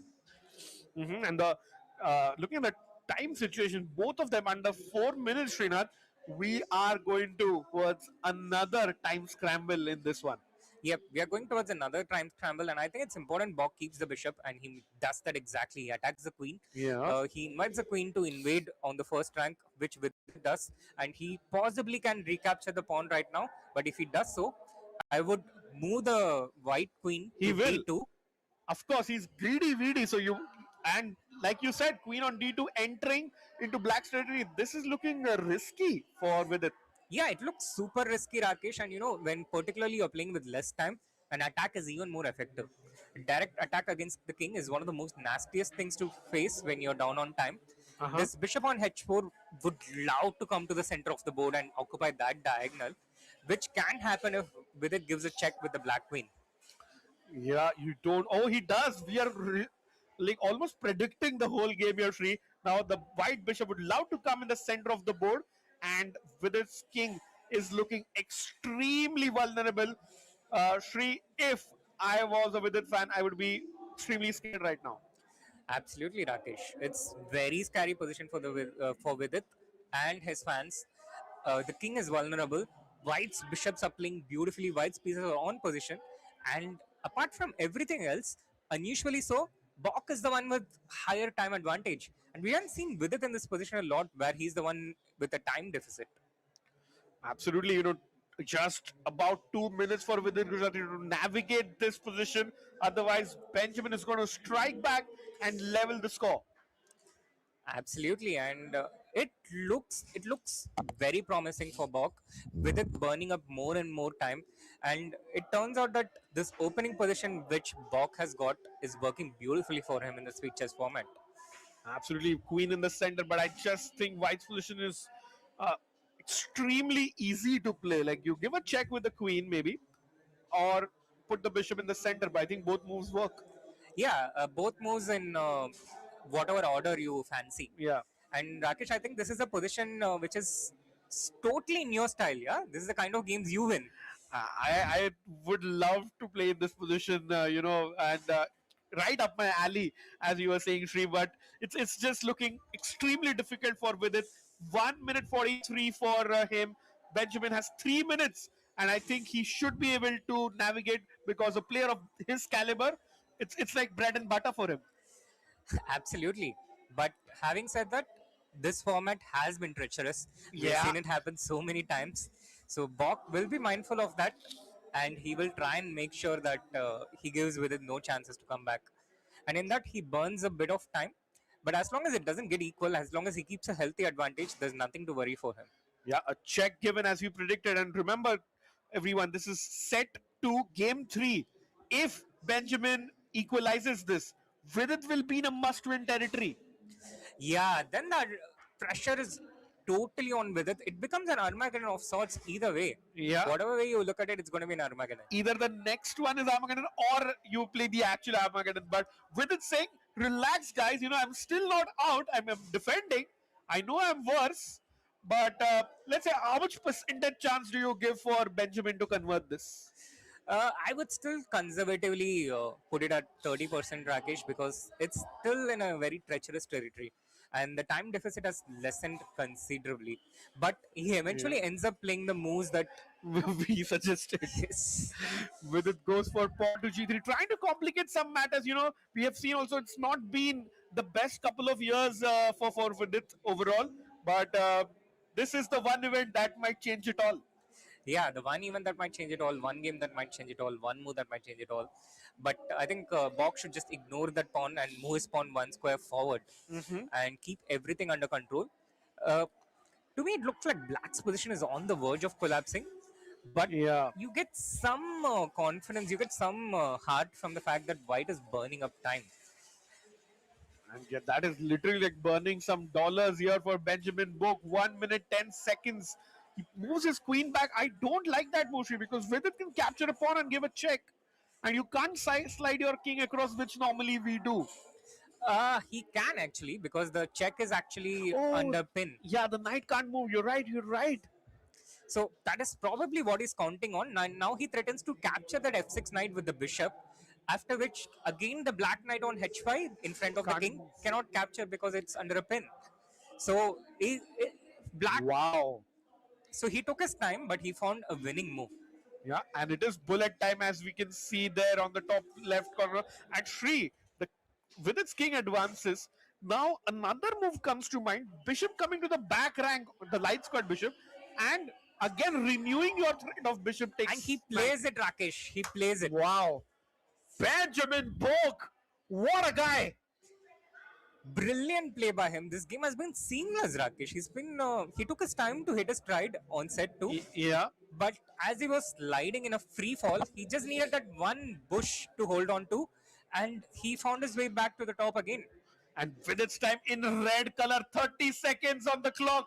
Vidit, you gotta move. I don't care what it is, but you gotta move, buddy. But he can't move. What do you move? How do you defend against bishop into f6? There's no way. There is no counter attack. There is no move that defends. He finally chops the pawn, gives a check, but again now he's in the territory where there's no good move. Yeah, this is game over. He tries to slide across his rook, but just capture the knight. Yeah, bishop in the center, capturing the knight. Oh, he goes. Oh, now the rook also hangs in the corner. Yes. And remember, still no check. The knight is pinned. Unfortunately, no check. That one check that can change his life is. And now he loses the queen and the game, and with it resigns game 3. And Bok equalizes the score in set 2 with 1.5. Wow. Benjamin Bok delivering the goods. And what a guy, what a player. He's down and out. We think, he was on the verge of losing the game 2 and the set, but he defends that. Immediately the next game, makes a comeback, and now Vidit is in a very difficult situation. Yeah, he's under massive pressure. He needs to make it count with the white pieces, and he also has to fight against the psychological momentum. Yep. And this is the time when all those thoughts haunt you of all the opportunities you had, which you did not take. Exactly, you can see it actually. He's just thinking, what could have I done better? Yeah, and these are situations where you're mad at yourself. You're literally scolding yourself, and that is also a very self-toxic psychological condition to be in. But it's also very hard to fight against the instinct. And he goes for the London system. Yeah, we have lift off for game 4 of the set. Remember, Shri, if Benjamin Bok wins this game, the match is over. He punches his ticket to Paris. If Vidit wins, then we equalize the set. But if it's a draw, we go into a second Armageddon in a row.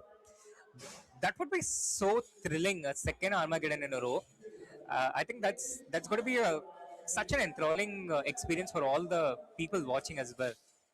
Yeah, absolutely. And the London system by Vidit, uh, you and Grandmaster Sahaj have made a course on this. Tell us more. Like, what is Vidit thinking here? Yeah, so this is also the setup that we recommend against black setup. You put the knight in the center, and Uh-huh. now when you get that pawn on e5 in the center, it gives you a lot of space. It Right. prevents the black knight from occupying the f6 square, which is usually a very useful defensive square. And Bok, in trading that knight, has given up his dark square bishop, which is usually a little bit of a concession. You generally don't want to give up that bishop. And now Vidit even has the opportunity to start pushing his pawns on the king side in some cases. Uh, I'm not quite sure if that's the best way to go here, but he can do that. He can start harassing that light square bishop by moving his pawns forward. Yeah, that's a great insight there. And there we go. The bishop is being harassed. It has to retreat. Or maybe you can also capture the knight. You can capture the knight, but you then end up giving up both the bishops. So Right, I think Bok that's no has good. to retreat. And Vidit was also probably looking at the variation where what if black moves the queen to h4, trying to threaten checkmate against the white's king. But that's refuted by simply attacking the queen with by bringing the bishop to g3, and in that case, white would have won a piece. So Bok also checking his possibilities, but I can't think of anything other than taking the bishop back to g6 and playing that position. True, true. If it's a draw, we will have Arma Shri. But what do you think is the best strategy for Vidit? You have the white pieces. Do you push a little and take the win here, or you play it a little safe and take things into the Armageddon? I think it depends a lot on the type of position you get. But Okay. having seen the kind of position Vidit has got, he has to go for it. He has to push the best that he can. It's not about playing for a win or draw, Rakesh, but it's about putting pressure on your opponent and provoking them to make these mistakes. And you put pressure on them by, posing them such unpleasant problems. And Vidit is doing exactly that so far. Yeah, pawn to h4. I would love to push that pawn and trap your bishop there. And I think Benjamin has to advance his corner pawn, and he does And he that. does that. Absolutely. And White has more space on the king side now. He has more space on the center. Yeah. Good time for him to take his king to safety. That's one of the options that he can consider doing. But he has to first take care of those pawns on the queen side, on the right hand side, on g4 and h4, and see how to protect them. Absolutely, and a quick shout out to our chat. Lots of people joining in, so we really appreciate you. And Rebecca is saying it's 3:30 a.m. here, uh, guys, and very intense game. So big shout out to them, for watching us so late. Absolutely, big shout out to them, and I hope you guys are having as fun a time as we are having here. Absolutely, yeah. And as we see, times are equal, and Benjamin's heart rate has come down. That speaks volumes, me. That speaks volumes indeed, and that's very reassuring for Benjamin's fans. I Yeah. think just by looking at his heart rate, they can understand how his position is. Exactly. It doesn't mean like Shri with the thinking. Doesn't mean that Bok has equalized and gotten the better side of the opening. I think that depends on with this sequence of moves. I think this is the critical point, Uh-huh. which is why he's also appropriately spending a bit of extra time than Yeah, he that's would smart. normally. And he goes for a very concrete continuation, attacking the black queen with his bishop and uh, breaking open black king's pawn cover on the right hand side, on the king side, Mhm. if black chooses to go that side. And if black chooses to castle on the left hand side, on the queen side, then in that case he has a few concrete problems to solve right now. If he moves the queen, the c7 pawn would hang. And if he doesn't move the queen, then the question is, how does he castle long? How does he take his king to safety? As white, I'm going to rip open the G file.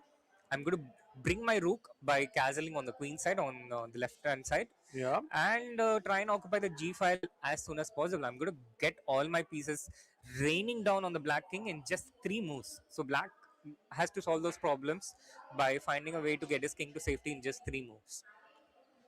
True, true. Benjamin really has to think here because it's a clutch moment, and this. In fact, this game could end the match, and he has to be really locked in for best chances for himself.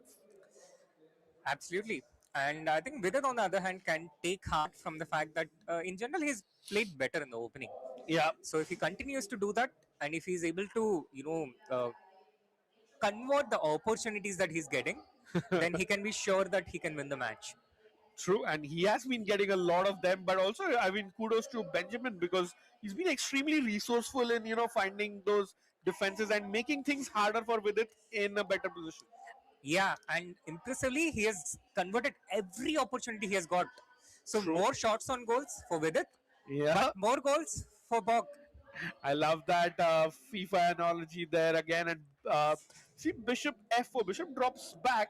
Does Benjamin push the pawn in the center and kick the bishop further away?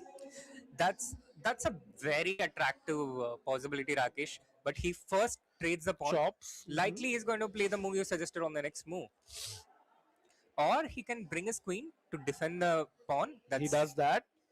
I think some plans of sliding the king across to the left hand side and getting his castling done. Yes, that would I think give him a lot of relief. But there are a lot of obstacles on the way. As soon as you castle on the queen side, I'm going to play queen a5 Yeah, and start attacking your vulnerable positions on the side of the king. So true. he still is not safe. Yeah, not safe at all. Vidit has castled on the queen side, and his king is chilling in the left. Benjamin's king is struggling in the center, and as you pointed out, it can't go on to the left side because the queen comes in via the diagonal, and Vidit will be loving that. Wow, and we have a look at the trophy here for which everyone is playing, trying to play for, but in the end, it's just these two people. Shri, which one of those do you think will be taking the trophy home? Hard one to say, Rakesh. I think that's what we are all here for. Yeah, The India Rising Road to Esports World Cup, the trophy that seals your place in Paris. exactly. And who will it be? Let us know in the chat. Will it be Benjamin Bok or will it be Vidit Gujrathi? And what a lovely trophy in the shape of a bishop, or is it a fire? I think it's a bishop on fire, Shri. Bishop on fire. I love that. And as we see, he brings out his knight. Maybe the pony wants to land in on c4 and say hello to the white queen. Yeah, and with that, he also bridges all the defense and make sure that even if the white queen comes close to the black king, he's not threatening anything. But meanwhile, it is white's bishops on fire on the board right now. Both those bishops, looking at that exact direction where the black king is likely going to go. Yeah, and 5 minutes for Benjamin, 6 and a change for Vidit Gujrathi. It's looking extremely tricky, this one, Sri. Anybody's game, I think. Anybody's game, but Vidit is the one who's piling on the pressure right now. Bok on the defensive so far, and I think the first half of the game following the match pattern of Vidit being slightly superior. So with Queen coming to c3, Black plays e5, restricting one of the bishops, but on the other hand, opening up the diagonal of the other bishop, which uh, which hits the path of the Black King if he wants to castle. Yeah, bishop retreats there for Vidit, and Benjamin now challenges. I know your bishop is active. Let's get that one out of the board. And Rakesh, what would you do? Would you sacrifice your exchange now? What do you think, Shri? Of 100%. course. Let's go. Bye bye, Rook. Put that bishop on f5. If you take first, I'll give a check and say hello to your king. And I would, I'm literally in a must-win situation. So if I'm with it, Gujarati, I'm going to take that bishop and put it in front of the black f pawn. Yeah, it looks so tempting. It looks so tempting to do that. Keep your bishop, give up your rook. Then you have the light squares. You have that outside pass pawn, the hedge pawn. Yeah. But Vidit doesn't go for it. Oh, He Vidit trades does. the rook. With it, maybe he's going for the safer option there, but this might come back and haunt him, Shri. Yeah, but to be fair, he's the one who has millions at stake and True, a true. spot at the Paris. It's not my rook, so it was easier for me to sacrifice it. Absolutely, and I can totally understand with its decision of doing this over the board, Fair, but fair. off the board, I would have moved the bishop to f5 if it was an analysis board. But when it's a live board, then it's a totally different story. That both players under 5 minutes now, Srinath. Things are heating up here in Mumbai in spite of the rains that we are having today. Yeah, absolutely. And now Vidit plays a very nice strategic move aimed at inhibiting the knight of Yeah. black. But having said that, it does feel like black has solved a big chunk of his problem and he has absolved himself of a lot of pressure. And Vidit, if he makes a draw, it goes into another Armageddon. In which case, he has to once again come up with a strategy of how he deals with the Armageddon. Because the last time he was in a similar situation. His strategy didn't quite work out. Yeah, that is true. And as he wants to advance his pawn on the left side of the board, trying to kick the knight, and when your knight retreats, I'm going to push it even further, to completely disbalance your king side. But this looks a bit dangerous, Rakesh. Black brings the queen in, trades off the queen, and now we reach into an endgame where black's pawn structure is significantly better. The white Yeah. bishop on g3 is hating its life, and the rook on d8 will go and join its colleague on the h file, the last vertical file on the board. The knight will reposition itself, and all of them are going to pile on that poor pawn on the last corner of the board. True, true. And you look at that H pawn tree, the lone pawn on the rightmost side of the board. It's either going to be a hero or a zero for Vidit. Yeah, that's the most difficult situation to be in when everything depends on you. It's like you're playing Armageddon for the entire team. Your white Yeah, pieces. true. And Vidit tries to push his F pawn now, trying to open up that diagonal for the bishop. Yeah, he has to. He has to open up lines. He has to open up lines for his rook. He has to open up the diagonal for the bishop. Now, with that pawn trade, he has opened up an important vertical line for the rook. One of the rooks comes in and occupies that. It can breathe some fresh air. Meanwhile, the other rook is just waiting for its opponent rook to move so that it can help advance its pawn. Wow, and I love that move for Benjamin. He brings his knight. Now he's planning to come in the center. Where do you go with that bishop? The bishop retreats all the way, again showing its versatility. And now I think black should try and trade one of the rooks, because if those two rooks come to the seventh rank, I mean, with one rook, it's already a headache to have them on the seventh rank. But if you have two rooks combined, it's going to be nightmare. Yeah, and chat, quick reminder, it's set to game 4. If Benjamin wins, the match is over. If Vidit wins, the sets are tied 1-1. But if it's a draw, we go into a thrilling Armageddon. And we might see a perpetual there, Shri. Yeah, we might see a perpetual. Yeah, the arrows on the analysis board. There we go. Srinath, Armageddon incoming. No, not yet, says with it.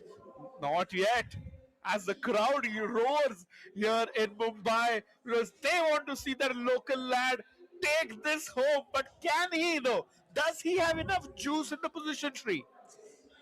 He does believe that he seems to have one, and he's saying, "Cool, we can take it to the Armageddon, but this is the Armageddon before the Armageddon. Yeah. I'm gonna push you. Try and make a draw against me. If you do, then I get another chance." True, and also a nice strategy, to kind of tire out Benjamin a little bit before the Armageddon. Yep, absolutely. And why not? Right now, White is in no danger of losing his pawns. And if at any point he faces danger, he can just keep checking with the rook, keep giving checks with the rook, and tire the king away and force a repetition. Yeah, I love the strategy. Both players having 2.5 minutes there. And yeah, Vidit is, I think, going to play this one out for a bit. Let's see. Let's see. He gives one check. Or maybe not. No, I think he'll just push his pawn on the left file. No, he attacks the pawn. Yeah, so if the knight on the center moves, he's going to bring his bishop on the diagonal and try and set threats against the black king. Sometimes, Rakesh, it's not about playing the best moves, but it's about setting your opponent little problems. So they have Yeah. to solve it in an extremely limited amount of time, and that's when mistakes happen. Very well put. It's also nice, really just plays that and puts the ball in Benny's court. Like, hey, Benjamin, what are you doing right now? Yeah, and what can he do? His king is stuck on the Yeah. last rank. The rook is, further stuck defending the pawn on the center and also protecting against the white pawn advancing. And if Yep. the knight moves from that beautiful spot, then the bishop is going to come running in. Exactly. I mean, I love this. Love this for Vidit. Max pressure on Benjamin Bok.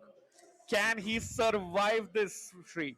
I think he has to retreat his knight. He has to retreat his knight back to d6 and try and defend the b7 pawn so that the king is a bit liberated and try and get his knight into the game. But oh my god, that's almost a 50-second lead on time for white there. Yeah. Black tries to advance the pawn, but what exactly is it going to do on the next move is not clear. But he throws the ball back on white's position and asks him what he's going to do. And white responds by advancing that pawn, which can come in extremely handy if white somehow manages to capture that a7 pawn in the future. Yeah. Benjamin trying some things out, a few concessions there with the pawn moves, and the knight retreating now. Where is the knight heading? The knight, it has defended the b7 pawn, so it frees the king to attack the rook. That's Aha. one idea. Yeah. And once the rook moves, oh, Lovely it move. creates I love this for Vidit. Vidit definitely upping the pressure there, and the match is going into an extremely important situation that's going to determine the result of set two. Whether Vidit gets to equalize or does it go into an Armageddon. Of course, the third, unless he goes into the classical chess mode, Yeah. freezes and gets into a time deficit. True. True. King d7 played with it, trying his best. He wants to, put max pressure on Benjamin, but I think Benjamin's king can just advance. Yep, it There we go. advances and defends the pawn. By the way, an interesting pawn move there. Yeah, Benjamin chops. Oh, lots of trades. Oh, we are heading towards a draw, Rakesh, are we? I think so. Knight e3. What a beautiful move there, Rakesh. It's a very important defensive move. Sets up a deadly knight fork threat, which Yeah. Vidit sees and averts. He keeps that outside passed pawn still, and now he starts bringing his king in. It's still dangerous for white. It is. For And black. look at that red color on the screen. 46 seconds for Benjamin Bok. Yep. But now the rook moves after I think almost 50 moves. It Yeah. spent its whole life on h5. Yeah. Rook f3 check is a big threat there. With it under huge pressure, he has to make it happen, and right now. He has to make it happen right now. And now I always get nervous when Vidit starts, but now it's going into a draw. Yeah, this is a draw. Maybe with it plays it out a little bit, but you can't even give a check to the Black King. Yep. Okay, with it still playing. Vidit still playing, but Vidit is not the one to flag. I think Rook versus Rook. Yeah, It just goes against his years of classical chess training. yeah. I think that's something what maybe Hikaru would love to do, but yeah, not with it for sure. Yep. And Bok. He refuses to go into that pawn endgame because that pawn endgame is a bit of a flagging zone, and instead chooses to repeat and make a draw. And there we go. What a defense by Benjamin Bok as he draws the set 2-2, which means only one thing, chat. We are getting into our second Armageddon here. Benjamin Bok has won set 1. Vidit has to win the Armageddon to stay alive, or else Benjamin Bok is heading to Paris. Yeah, and what an exciting and even contest so far, Rakesh. As the second Armageddon means it's 2 sets of 6-6 score. Oh, yes. And as we see, Vidit has gotten the pen, so has Benjamin. Shout out to Awan there, who's handling these Armageddons. Both players have to write their bid on a piece of paper and give it back to the chief arbiter. Once they have it, whoever has bid gets the blacks. Huge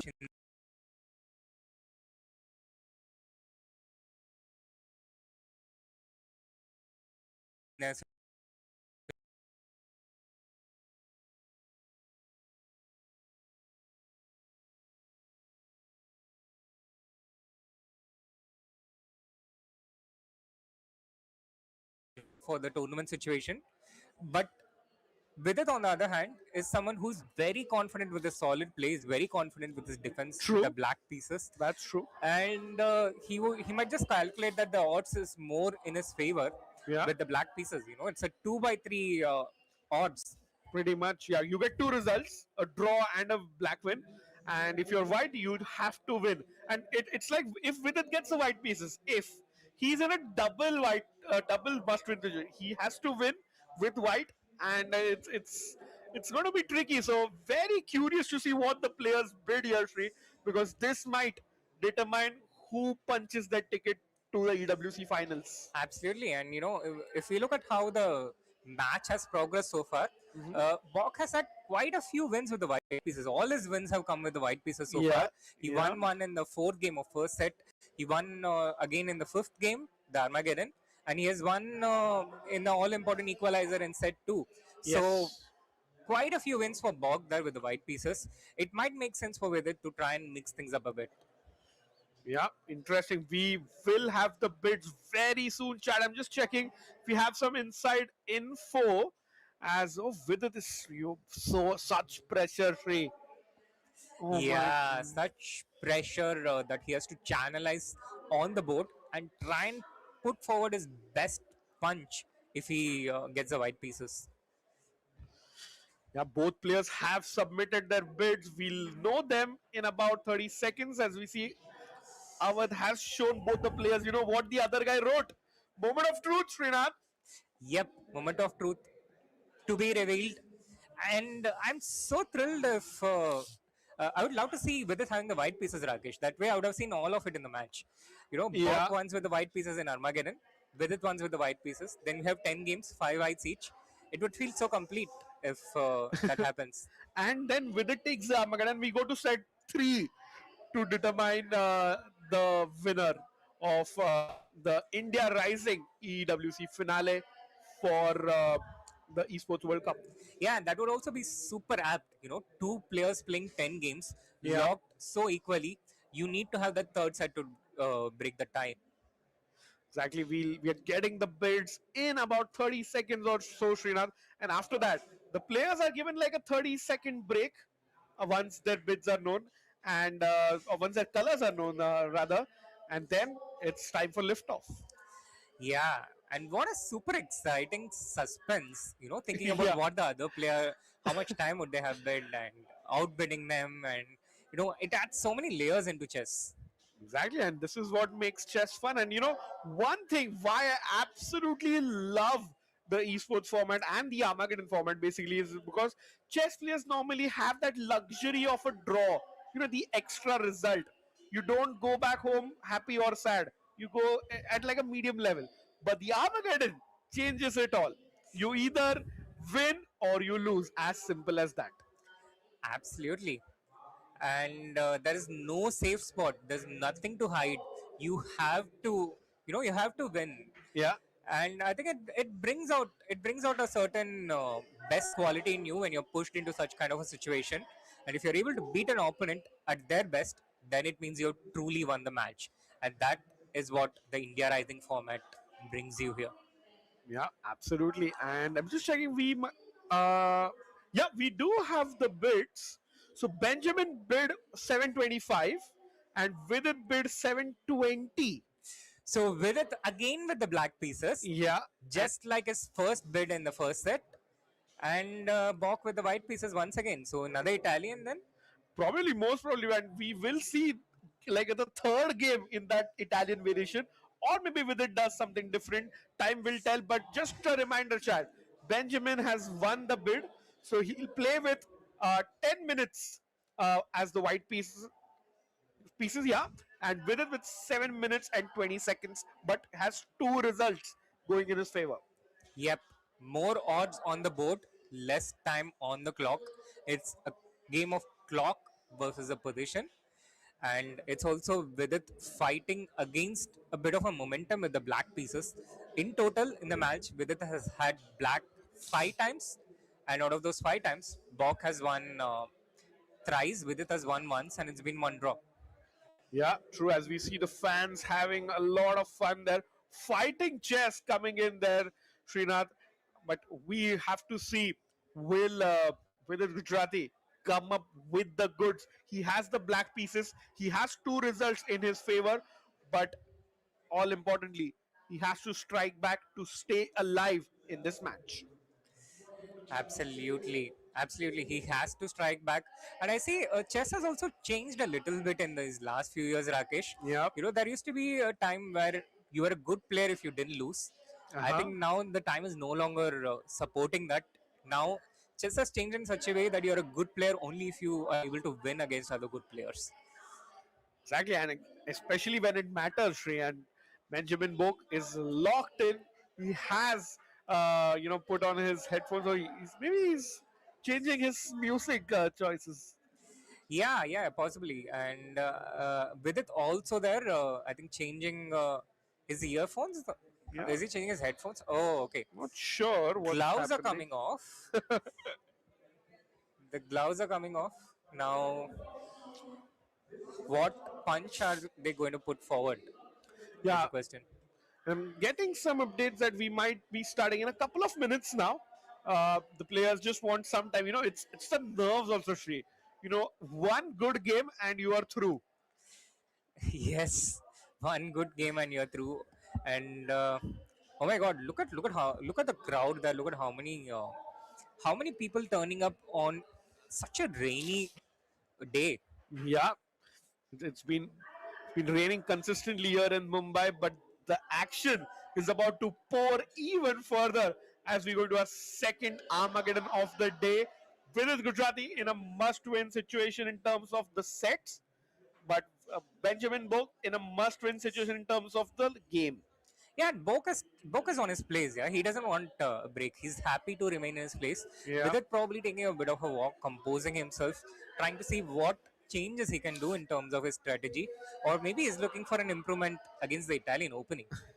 Yeah, he has that option as Benjamin Bok is back. Vidit is still not back at his seat, so we're just waiting in for Vidit. And once he's back, Sri lift off coming soon. Yeah, and Bok is dressed all in orange. His earphones are orange. The Yeah, band he's wearing is orange. With it is back with the black pieces. Now getting his gear on, putting on his gloves or the headphone. and it's actually fitting for Benjamin. He's from Netherlands. Like they also have the orange jersey, so he's feeling at home maybe. Yeah, absolutely. Seconds from kickoff. And like I mentioned, Rakesh, chess has moved to a spot where there is no hiding. There's no more. You can't get by being solid anymore. I think that is something that is fundamentally changed. You just can't keep making those draws Yeah. and get anyone near the top. You have to get those wins. Yep. And let's go. I'm getting an update. Games in 15 seconds. We will have liftoff soon. Do let us know in the chat which player are you supporting? Is it Vidit Gujrathi, the Indian star playing in front of his home crowd here in Mumbai, or the Dutch Grandmaster Benjamin Bok, who is in prime spot actually and who should be the favorite considering he won set one? And we have lift off, and it's another Italian, and it's the same Wow. opening, with it bravely allowing that bishop to g5. Uh, or wait, he still hasn't moved the d pawn. He's made a small change, which Yeah. means if the bishop pins the knight, his own dark square bishop can go back and fight against that pin. No more of that pin, no more of advancing pawns. Oh, he's gone for d6. Now the bishop probably goes to g5. This is actually an uncomfortable spot for me as black, Rakesh. Having my king under attack in a must-win game. It's a great situation if I want to try and win as black, but Mhm. where a draw is enough for me, I like to keep my king as cozy as possible. Yeah, but he went for that attack in the first Armageddon. So probably with it might do the same as we see him having his first longish think of the Armageddon. Yeah, which is also a bit of a worrying sign for me as a Vidit fan, if I was a Vidit fan, because uh, Vidit has always been playing so fast and confident out of the opening, and now he's already having a bit of a think. Goes for g5. Again, the pawns advancing in front of a king. We have a position of a similar nature as Bok had in his two previous wins as white. Yep. And look at that beautiful stage that they have made here, Sri. What a feeling to play like in front of thousands of people. It's like, normally chess players don't play in front of such a large audience, but this is like a stadium moment for these chess players. Absolutely, that's something that has been constantly changing in chess ever since the 2020 COVID pandemic.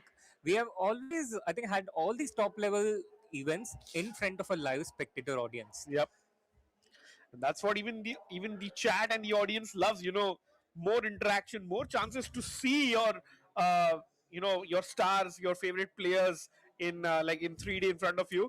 And speaking of that, Sri, look at Benjamin Bok's heart rate.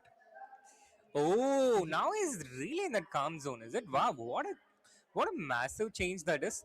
And with it going for his plan B in opening, so he has opened his king up a little bit, but now Uh-huh. he has also his trusted knight protecting that king. Yep. The knight fulfilling its oath. Absolutely. And knight near the king, we have heard it's like one of the best defenders out there. Yeah, the king's guard. Yeah, the king's guard indeed. Now, with it having another bit of think, I would normally think Vidit would move his king away and try and break the pawn on the king There side. you go. Great call there, Sri. And he would love to push that pawn in front of his rook by 2 squares, threatening to blow open the position, or else just take over the initiative if Bok captures. Yep. And now Bok is the one who has to think a little bit. He's also out of his routine, the routine opening that gave him those 2 wins, Yep. and he has to make those choices on the board. So that's his first time in the bank. Think, Yep. does he move his knight to a better square, or does he just move away the king? I think he has to improve his knight because all other pieces seem to be in their positions. Now he can move. He will not move the knight next to the bishop on the right hand side because the knight needs to control the center, which means he has to move the knight next to the king. Yep. And there's a nice central square available for that knight right now, which can be used to neutralize black's push of f5 as well. So the knight moving to e3 next to the current knight is also a very tempting possibility. Yeah, I think that's what Benjamin is thinking. But you don't want to think a lot and lose all your time advantage. Then you're playing for just one result. And he hears us. He makes a move. Yeah. Now, if I were with it, I would actually play this move quickly. Keep that time disadvantage to a minimum. Yeah, but that is the paradox. And now if Black captures that knight, then you lose the pair of bishops, but you get you eliminate a defender and get that f5 break. Uh, on the other hand, if white captures with the pawn, oh yeah, Vidit has played the move. Yeah. Vidit has taken the And knight Benjamin with- is thinking, should I recapture with the rook or the pawn? He goes with the pawn. yeah, he goes with the pawn as we expected. And Vidit also goes with the pawn break to f5 as we initially thought that he would. Pawn trades. So a lot of trades already in this game. Again, a bit of a change from the previous two Italian. And now Vidit brings his queen forward on the f5. Okay, queen f. Trying to double up on the f line and maybe attack the white king a little bit. But I think overall, uh, if you ask me, the opening stage has gone in black's favor. Sri. Yeah, I think black wouldn't mind the opening stage, but neither would white because he has enough to create something out of white. He has enough complexity. And I think as white, it's the most important thing in an Armageddon that the game doesn't peter out into a draw by everything being exchanged and the game liquidating. Right. And you also want the game to go on as long as possible. Absolutely. You want the game to go on as long as possible. So I think Bok has just enough to create those ingredients to whip up that concoction, which can give him that win. Yep. Queen comes in with it under 5 minutes now. It's amazing how quickly your time can go down in these situations, Yeah. Rakesh. Actually started with 7. So he's not thought for a lot of time, but that's why we love this format. EWC, when they asked chess.com about the time control, it was decided mutually that let's have zero increment.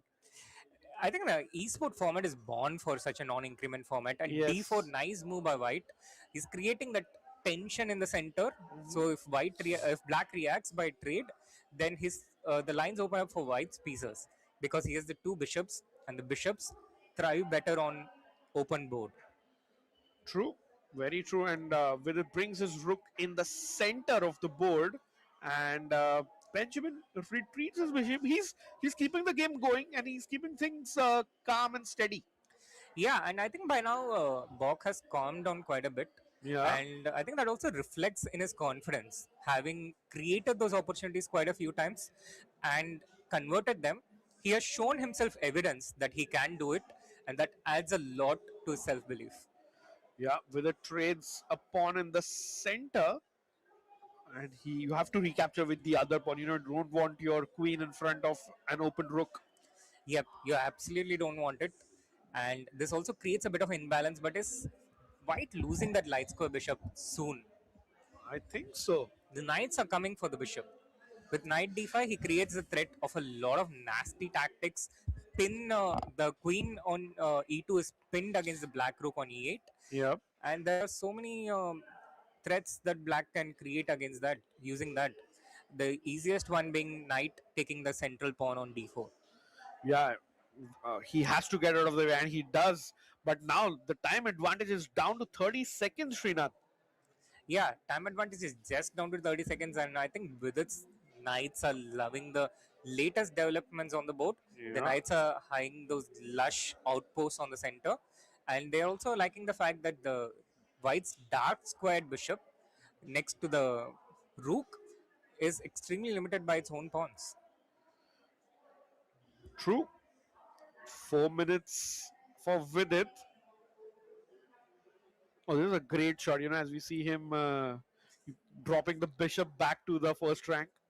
Yep, we have with its point of view, and he retreats that bishop so that the queen can protect the pawn which is being x-rayed by white's rook.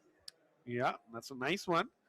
And also, very good strategy by Vidit. Just dropping a bishop, saving everything, and putting the ball in Benjamin's court. Yeah, you have to keep making those moves. That's it's very important. You have to, uh, whether it's great or good, you have to keep making those moves. You just need to make those decent moves that doesn't blunder. Yeah. Easier said than done, but that's what the format demands. It's a punishing format. Now, with it bringing his knights, marching them forward, and threatening either white's pawn or the bishop. I expect the bishop to drop back for the moment, not let, and he goes there. He goes there. 3.5 minutes for Vidit Gujrathi. Remember, a draw or a black win, and the match stays on. If Benjamin wins, we can wrap it up, Sri. Yep. So all the pressure on Vidit to win, but on the other hand, there's also pressure on Bok that if he wins this, he's going to finish it off right now. Yeah. So there is a lot to lose as well. How does he do that actually? You push the pawn on the left side to kick away with its knight. Yep. That is very tempting, and then you want to try and somehow mobilize those central pawns, Correct. Blackish. Yeah. But black strategy is playing perfectly. Oh, he goes for it. After a lot of slow maneuvering, now the game truly opens up, Rakesh, when we are again down to a zone of 3 minutes each. It's time, Sri. Bok, he can't sit passive for too long, or else he's losing the Armageddon any which way. Might as well create fire on the board and make things happen right here, right now. Yeah, and I think this is a very, very, very important move in the context of this match, the do or die. And you can see it changes the momentum completely with it taking a long think because he was not expecting it. And it also changes his momentum. And that's his first mistake. Very well called out there, Sri. Bishop in the corner, eyeing the rook, but I think that bishop was much more well placed on that longest possible diagonal. Yeah, and I think you had to take that pawn, Rakesh, because now if the pawn is alive and if white gets a chance to defend it, which he probably will on the next move, then white gets a lot of chance to mobilize his pieces, and there he goes. Yeah, and even the central pawn grows in confidence. Like, I advanced, nobody captured me. you know what? I'm going to go even further. Yeah, and this knight on b4 is also in a danger. Oh, a mistake by Bok, because that allows black knight to march, and it allows the black knight to come to d3 and create deadly forts. Yeah, both the knights would love to jump in on that. Maybe Bok should have kicked the left knight away and then played this move. Yeah, absolutely. The rook protects the entry square for the from the black knight, and it's game on. Oh my god, just 2.5 minutes each, literally literally a 3+0 game, and with so much complexity. Yeah, pawn to c5. The brave pawn challenging the central pawn, not just attacking stuff but also preventing any bishop d4 related threats, Yeah, and in the future keeping options of knight coming to d3 open. correct. The knight would love to come on d3, either of them there. And Benjamin Bok is almost at the 2 minute mark, Sri. Now, Rakesh, this has been the moment when Bog has been outplaying Vidit in quite a few games in this match. Will he be able to do it one more time, or will Vidit not allow it to happen this time? Is this the game where Vidit changes the momentum? We'll see extremely shortly. Now, every time Bok has taken a think like this, he's come up with something super menacing. He's come with something dangerous, and I'm extremely excited to see what he's going to come up with right now. All right, it's 90 seconds for Benjamin Bok to do or die, or Vidit Gujrathi takes this to set 3. Srinath, all 3 results possible right now. And the knight jumps in. The knight jumps in. Where is it going to go? We don't know yet, but the knight creates and opens up options. This c5 is an extremely solid defensive move by Vidit, though, which ensures that White's central control is completely neutralized and ensures that White cannot push those pawns and open up lines for the bishop. Yeah, and a big 50-second advantage there for Vidit as he makes a slight inaccuracy, but Vidit has 2 results, a draw or a win. Benjamin opening up the diagonal for the bishop. Yeah, and also the knight can jump into there. The knight can Oh, go to those yes. juicy squares. Extremely complex game. Both the players are going to land their punches now. And they have to. This is the time, Shri. Everything is going to get opened up now, Rakesh. The pawn's going to move forward. The bishops are going to get opened up. The rooks are going to get opened up. I can see sacrifices definitely coming. And there we have it. Pawn in the center. The engine doesn't like it, but now the engine don't matter. As Vidit recaptures the pawn in the center, this is going down to the wire, Shri. Absolutely, this is going down to the wire. And but tricky decisions still for Bog. Will you move the rook? Will you sacrifice the exchange? Oh, my god! Wow! Benjamin Bok with the goods, sacrificing a piece, and the eval says equal, which means it's impossible for Vidit to defend all of this in 90 seconds, Srinath. Looks very, very dangerous, and that's a blender by Vidit. That's the game, man! Oh no, he misses it! It's a reverse blunder by Benjamin. Yes. Now Vidit defends keeps the pawn in front of the king protected, and he's asking, how are you going to advance? How are you going to attack further? And that too in 35 seconds. You have no time, bro. He had to blow open the cover with h4 on the previous Murakesh. That was the opportunity he missed. Yeah, regrettably so. And now he threatens to take the pawn. He threatens a mate. Rook takes pawn is a big threat for Benjamin. Will he use the knight to intercept the threat? Yeah, that's a great idea for Vidit, and he does that. Vidit is back.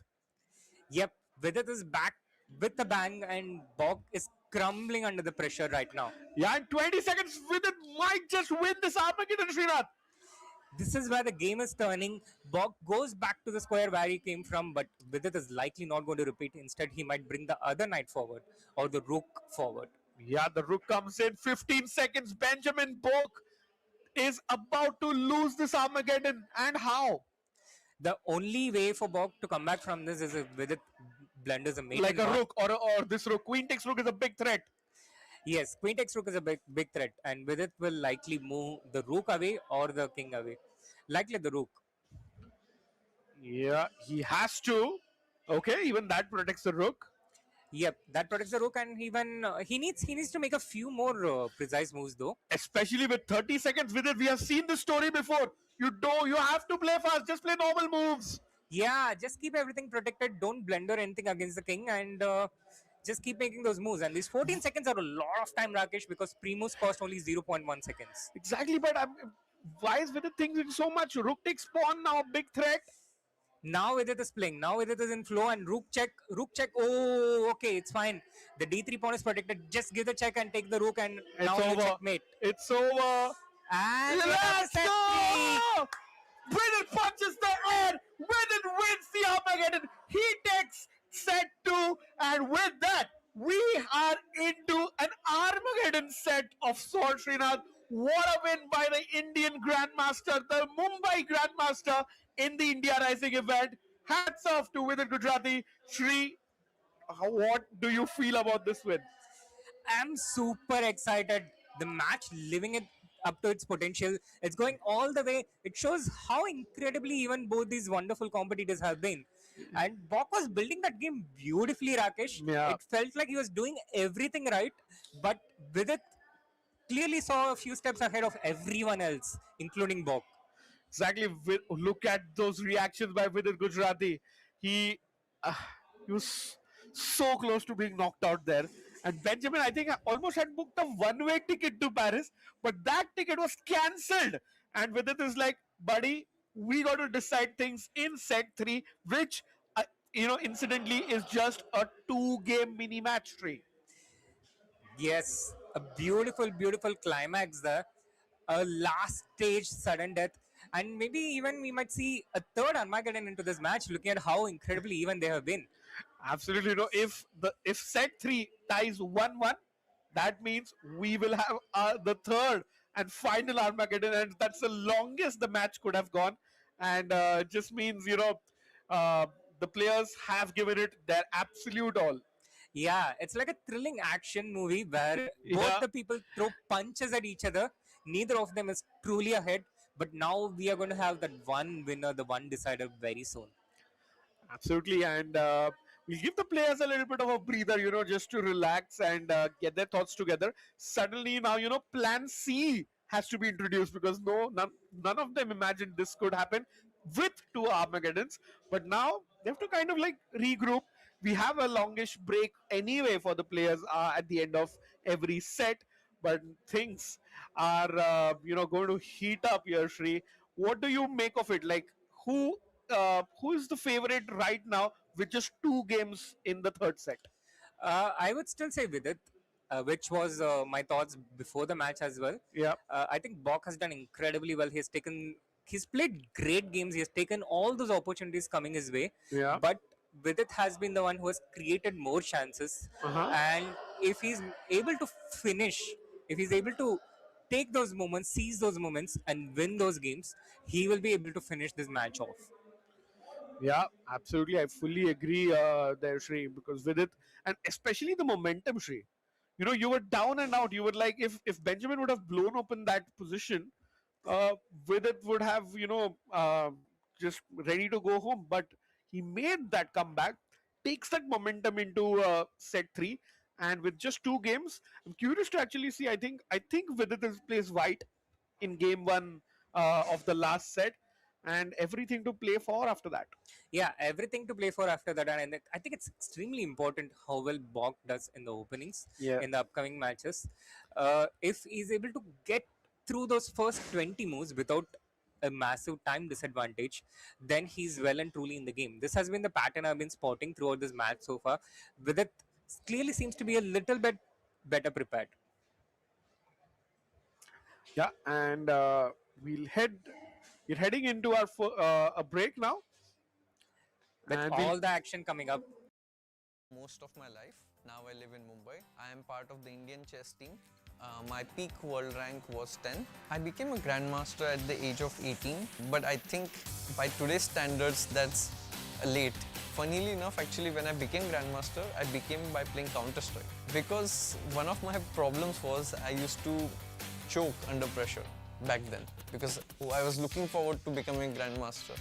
But there was one tournament I was like, chuck it. I was playing Counter-Strike in the night, and that just helped me take my mind somewhere else, distract myself, and I could just play freely the next day. So I started playing chess at the age of 6, and I haven't looked back since then. So a lot of my identity is associated with chess, and I became Grandmaster at the age of 18, and now I'm 31, and representing India at the global level for I think last 12 years or so, playing in the Indian squad.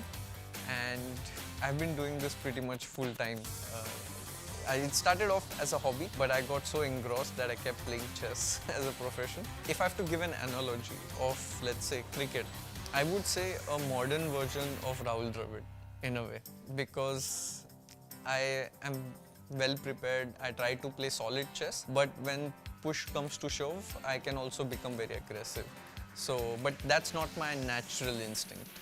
I'm more of a controlled player, but when time requires, I can also, come forward in the crease and try to hit some success. Oh, recovering from a tough loss is always harder. Like, losing hurts way more than the pleasure of winning, It just stings a lot. And that's why I started actually playing chess. That was one of the reasons I was so motivated. I didn't want to lose. I was so competitive. I think someone should invent that. I really don't. I'm looking for that reset button. There are many ways. Sometimes I just like to distract myself completely, like forget about the tournament or try to forget it. You can never forget. And that is by engaging your mind somewhere else. Sometimes I even go online and play more chess to rub off that loss, Sometimes just spending time with family. But I have not found the magical reset button. Like, I don't think it exists. As a competitive player, it goes on in your mind. It's always there. When I hear India Rising Road to EWC, I think it gives me another chance to represent India, and that too in such a fresh format with a new audience, new type of chess, and that's very exciting. Benjamin is very a serious player, and he is well prepared. So definitely not an easy opponent.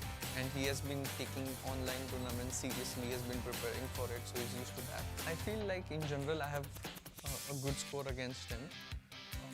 Like we have played multiple times and my style I think has worked well against him. So in general I feel like I'm a stronger player, and tomorrow I just have to play the best chess that I can. At EWC they'll probably see the 3.0 version of me, which is very different, very unique, and something they have not seen me do. So I'm Benjamin Bok, I'm a Grandmaster from the Netherlands. These days I'm not as active anymore in classical chess, but I still play a lot of online rapid and blitz tournaments, in which I've been doing fairly well, I'd say. I feel like I'm not at the very top, but I feel like I'm not too far away from that, so obviously this tournament here is a big opportunity to try to make it to the highest stage. Yeah, my dad told me the game when I was around 6, but I joined a chess club in my local town a few years later, so I started out there, and then shortly after that I started playing in tournaments, and I won the Dutch championship for the first time in my age category when I was 10, so I'd say that's when chess really became more serious for me. Well, I would have loved to be a soccer athlete and be at the World Cup right now, but that ship has sailed at this point. Of course, it's a dream to compete in the EWC, but I've never been this close. So this event, the ride has been pretty good. I mean, when I signed up for the Swiss portion of India Rising, I thought I would have a pretty good chance of making it to the knockouts, and then I did. And then in the quarterfinals I saw I was facing Kartikian, obviously a very strong player, but I thought I had a pretty good chance to beat him. But then I saw if I beat him, I would probably be up against Arjun, and I knew that would be a very tough match, and honestly he's definitely clearly a favorite in that one, but I managed to beat him, which also surprised myself. And now all of a sudden I'm very close, so this is obviously a big opportunity against Vidit, who is also a very strong player, but yeah, even though he's very strong, I do believe I can beat him. Yeah, I think it's a great development for chess.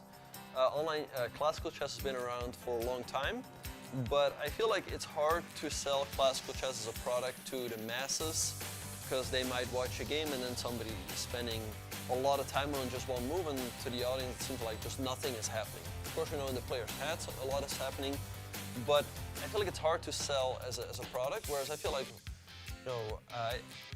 especially Rapid, I feel like is a very good balance between action and it's still being digestible. When I show Blitz games to people who are still starting out, for them it goes a little bit too fast, but I feel like Rapid strikes the perfect balance. And yeah, I also enjoy it as well. The games are a lot faster. You don't have to overthink every decision. Like in classical chess, you have to think a little bit deeper perhaps, which of course also has its own beauty. But I think it's great that online Rapid and Blitz and these fast formats are on the rise, and I think it definitely has a lot of potential for chess. When I hear India Rising, Road to EWC, it means a huge opportunity to me. Yeah, it would be huge for my career. I've never played at that stage. I feel like I've been not too far off on some occasions, but it would definitely be the biggest success of my career. Yes, what makes it different is that it is online on computers, but it is in person. So that is very special, because for a long time chess was only played over the board, then came online chess, but online chess on location is still something that only happens to very special finals. So off the chessboard, he's a very nice guy who I've known for many years. I actually played him the first time in 2008 at the World Youth Championship that he went on to win. He beat me in that game, so it would be nice to take revenge for that. But yeah, like I said, he's a great rival, he's a great guy, but obviously tomorrow we'll be fighting on the chessboard. My road to EWC will be successful if I beat Vidit. This is Benjamin Bok, and my road to EWC starts here.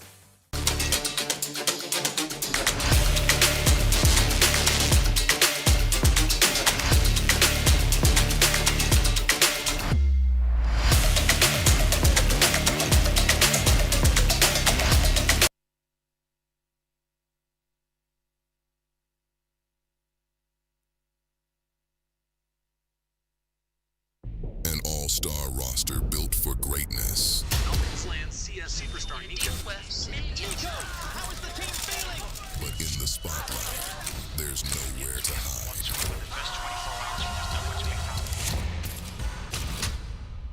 Nico, is this the year? Everyone's watching. Everyone's waiting.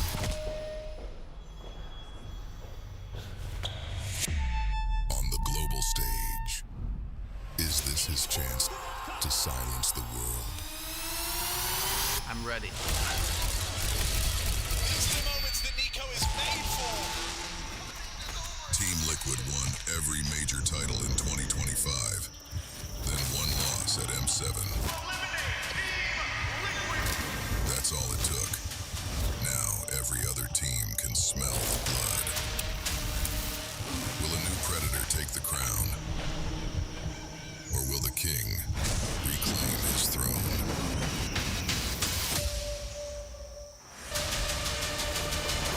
The jungle belongs to me.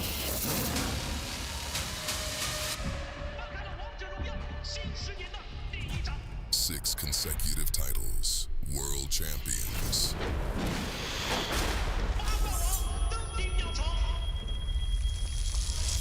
An empire forged for glory. Destiny remains in their hands. But the world stage is calling. It's the end of the streak. A G Super player out. And every contender is coming for their crown. With the dynasty reuniting, can AG show the world once more? 请拭目以待。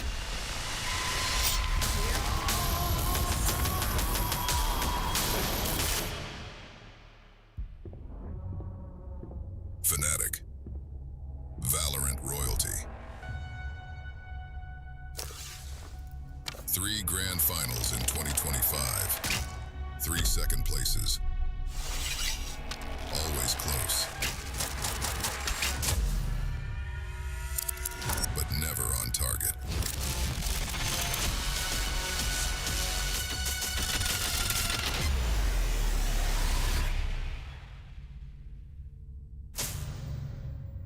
This year, will they finally hit the mark?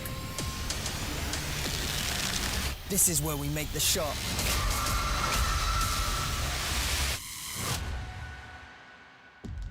Caps, a generational talent, domestic dominance.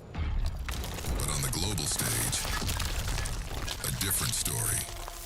7 years since Europe claimed an international trophy. This year, hope returned. But then it all came crashing down. When the weight of expectation becomes unbearable, can he lift a trophy once more? Time to take what we deserve.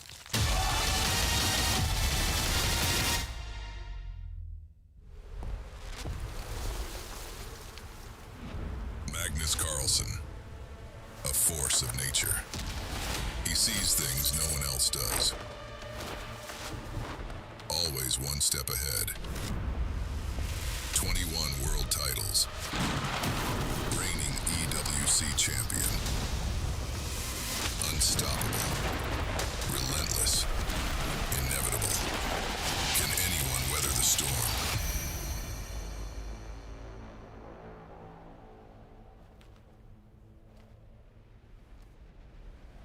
Your move.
Des milliers d'avis de recherche ont recouvert la ville de Paris du jour au lendemain. Leur cible, les champions en titre de l'Esports World Cup. Les autorités tentent de déterminer les motivations de cet acte, mais l'identité des auteurs reste un mystère. Sous le ciel bleu de la Provence, les jours heureux mènent la danse, on voit le soleil.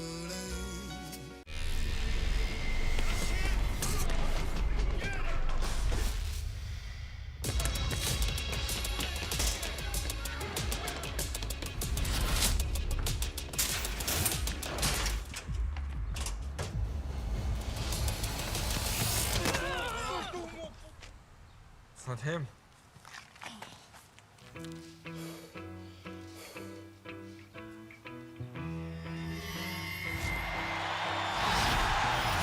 Nowhere to go, nowhere to be.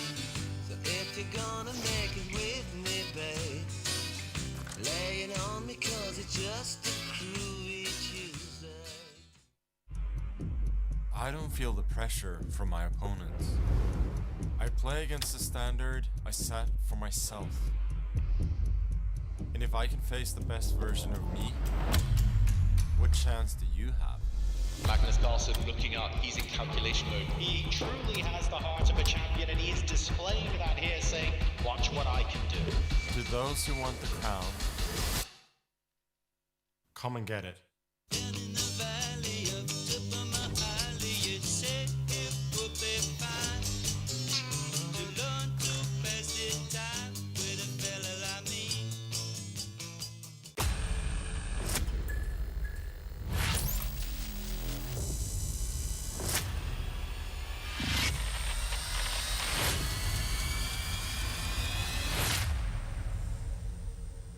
내가 못할 거라 생각했지.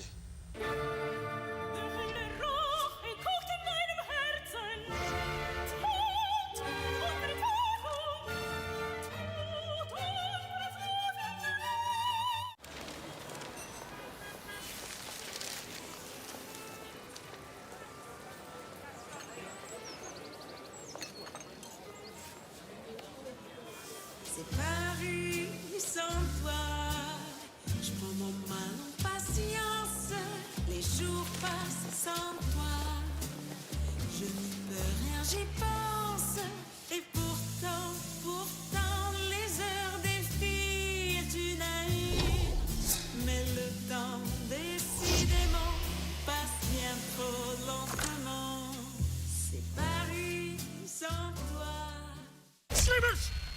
You can earn rewards just for streaming the Esports World Cup. And the Esports Creator Program is doing exactly that. You can co-stream events, and that will let you earn points, which can be redeemed for amazing rewards. Hey, Tyler, you okay? Stream EWC, get points. Redeem points, unlock rewards. I stream EWC, I get points, I unlock rewards, I live forever! I'm the best player in the world! I'm talking gift card! Exclusive gear, signed jerseys, and more. Raven! Stream EWC, get points. Redeem points, get rewards. Sign up now!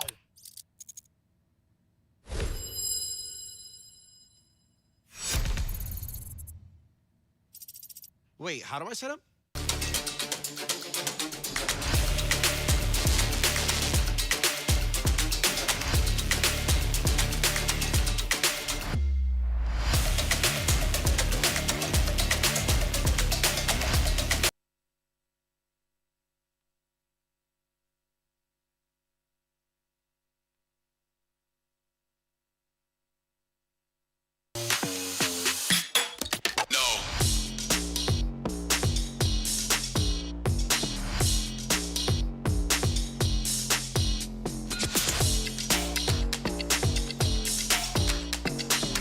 I'm Vidit Gujrathi. I was staying in Nasik for most of my life. Now I live in Mumbai. I am part of the Indian chess team.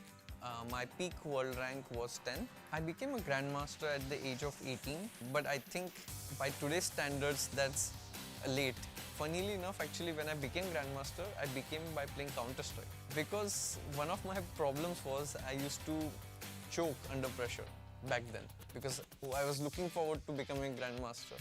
But there was one tournament I was like, chuck it. I was playing Counter-Strike in the night, and that just helped me take my mind somewhere else, distract myself, and I could just play freely the next day. So I started playing chess at the age of 6, and I haven't looked back since then. So a lot of my identity is associated with chess, and I became grandmaster at the age of 18, and now I'm 31.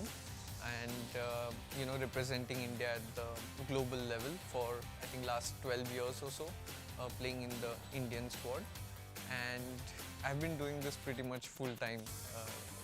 It started off as a hobby, but I got so engrossed that I kept playing chess as a profession. If I have to give an analogy of, let's say, cricket, I would say a modern version of Rahul Dravid in a way, because I am well prepared. I try to play solid chess, but when push comes to shove, I can also become very aggressive. So, but that's not my natural instinct. I'm more of a controlled player, but when time requires, I can also, come forward in the crease and try to hit some sixes. Oh, recovering from a tough loss is always harder. Like, losing hurts way more than the pleasure of winning, It just stings a lot. And that's why I started actually playing chess. That was one of the reasons I was so motivated. I didn't want to lose. I was so competitive. I think someone should invent that. I really don't. I'm looking for that reset button. There are many ways. Sometimes I just like to distract myself completely, like forget about the tournament or try to forget it. You can never forget. And that is by engaging your mind somewhere else. Sometimes I even go online and play more chess to rub off that loss, Sometimes just spending time with family. But I have not found the magical reset button. Like, I don't think it exists. As a competitive player, it goes on in your mind. It's always there. When I hear India Rising Road to EWC, I think it gives me another chance to represent India, and that too in such a fresh format with a new audience, new type of chess, and that's very exciting. Benjamin is very a serious player, and he is well prepared. So definitely not an easy opponent, and he has been taking online tournaments seriously. He has been preparing for it, so he's used to that. I feel like in general I have a good score against him. Like we have played multiple times, and my style I think has worked well against him. So in general I feel like I'm a stronger player, and tomorrow I just have to play the best chess that I can. At EWC they'll probably see the 3.0 version of me, which is very different, very unique, and something they have not seen me do. So I'm Benjamin Bok, I'm a Grandmaster from the Netherlands. These days I'm not as active anymore in classical chess, but I still play a lot of online rapid and blitz tournaments, in which I've been doing fairly well, I'd say. I feel like I'm not at the very top, but I feel like I'm not too far away from that, so obviously this tournament here is a big opportunity to try to make it to the highest stage. Yeah, my dad told me the game when I was around 6, but I joined a chess club in my local town a few years later, so I started out there, and then shortly after that I started playing in tournaments, and I won the Dutch championship for the first time in my age category when I was 10, so I'd say that's when chess really became more serious for me. Well, I would have loved to be a soccer athlete and be at the World Cup right now, but that ship has sailed at this point. Of course, it's a dream to compete in the EWC, but I've never been this close. So this event, the ride has been pretty good. I mean, when I signed up for the Swiss portion of India Rising, I thought I would have a pretty good chance of making it to the knockouts, and then I did. And then in the quarterfinals I saw I was facing Kartikian, obviously a very strong player, but I thought I had a pretty good chance to beat him. But then I saw if I beat him, I would probably be up against Arjun, and I knew that that would be a very tough match, and honestly he's definitely clearly a favorite in that one, but I managed to beat him, which also surprised myself. And now all of a sudden I'm very close, so this is obviously a big opportunity against Vidit, who is also a very strong player, but yeah, even though he's very strong, I do believe I can beat him. Yeah, I think it's a great development for chess. Online classical chess has been around for a long time, but I feel like it's hard to sell classical chess as a product to the masses, because they might watch a game and then somebody is spending a lot of time on just one move, and to the audience it seems like just nothing is happening. Of course, in the player's heads a lot is happening, but I feel like it's hard to sell as a product, whereas I feel like especially rapid, I feel like there's a very good balance between action and it's still being digestible. When I show blitz games to people who are still starting out, for them it goes a little bit too fast, but I feel like rapid strikes the perfect balance. And yeah, I also enjoy it as well. The games are a lot faster. You don't have to overthink every decision. Like in classical chess, you have to think a little bit deeper perhaps, which of course also has its own beauty. But I think it's great that online rapid and blitz and these fast formats are on the rise, and I think it definitely has a lot of potential for chess. When I hear India Rising, Road to EWC, it means a huge opportunity to me. Yeah, it would be huge for my career. I've never played at that stage. I feel like I've been not too far off on some occasions, but it would definitely be the biggest success of my career. Yes, what makes it different is that it is online on computers, but it is in person. So that is very special, because for a long time chess was only played over the board, then came online chess, but online chess on location is still something that only happens to a very special final. So off the chessboard, he's a very nice guy who I've known for many years. I actually played him the first time in 2008 at the World Youth Championship that he went on to win. He beat me in that game, so it would be nice to take revenge for that. But yeah, like I said, he's a great rival, he's a great guy, but obviously tomorrow we'll be fighting on the chessboard. My road to EWC will be successful if I beat Vidit. This is Benjamin Bok, and my road to EWC starts here. An all-star roster built for greatness. Land CS superstar Nico. Nico, how is the team feeling? But in the spotlight, there's nowhere to hide.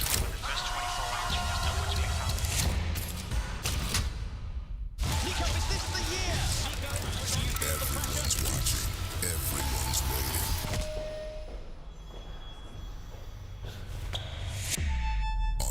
final stage. Is this his chance to silence the world? I'm ready. These are the moments that Nico is made for.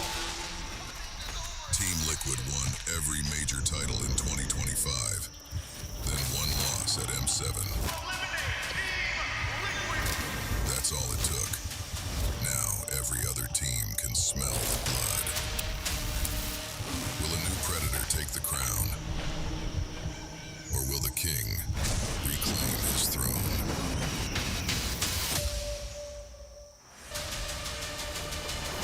The jungle belongs to me.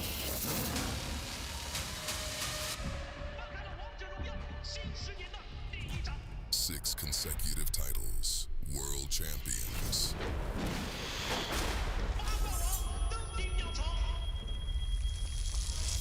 An empire forged for glory. Destiny remains in their hands. But the world stage is calling. It's the end of the streak. A G Super player out. And every contender is coming for their crown. With the dynasty reuniting, can AG show the world once more? 请拭目以待。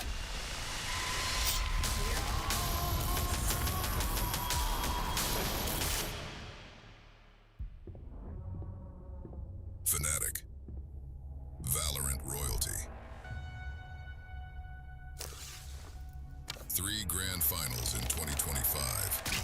3 second places. Always close. But never on target.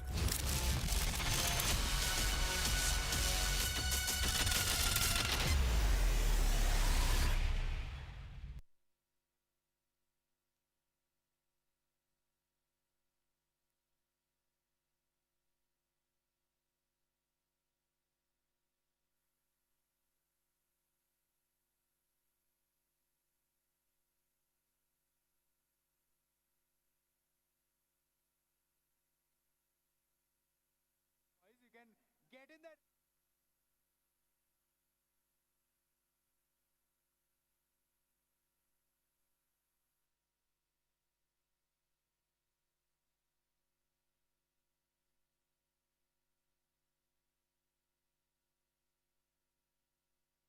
Rising में अब रास्ता बनने वाला है भारत से दुनिया तक का. And whatever happened in the morning, I think that was just a jhalak of what's to come today. I mean, we started with the chess competition. It is 1-1 so far. And who would have thought we would get such a takkar wala competition right at the start of the day? अब देखिए, India Rising is India's official road to the Esports World Cup. It is a platform connecting India's best talent to the global esports ecosystem. And एक celebration ही है, जिस तरह से हम लोग India Rising की बात करते हैं. Yeah, truly. I mean, it's a celebration of the Indian gaming culture. Because, I'll tell you what, it brings together not just esports, but also culture, creators, chess, entertainment, and everything that one could ask for, no? Yes, and everything what one could ask for. In fact, if the fans were asking for something, they are getting so much more. And we all know that India is rising as a global gaming nation. And gaming has become a serious industry. It has created careers, it has created businesses and global opportunities. And this is the beginning of a long-term journey and not just a single event. And we are now speeding forward with the state of Maharashtra, which is leading India's gaming and digital innovation movement, becoming a hub for gaming. I mean, tell me, what is it, 3:15 now? Look at the crowd. Just look at them. This is only going to increase as the day progresses. We are yet just in the first event of the day. The chess is not yet over. So much more to come. And exactly what is there to come right now? Well, Mumbai, you will love this moment. In fact, you have already seen your lovely creators. You have already seen the amazing gamers. You've already seen some intense chess games. Well, the decider still left. Oh, yes. But there is more to come because this is India Rising, Road to EWC. tell me this. This was your debut in chess, if I'm not wrong, and it's my debut in esports. What are your thoughts? My thought is that I think we should respect each other's profiles and respect each other's games and stay where we are. Because I love the game of chess, and I think you love esports in general. So I think, yeah, we should not eat over each other. So far, so good.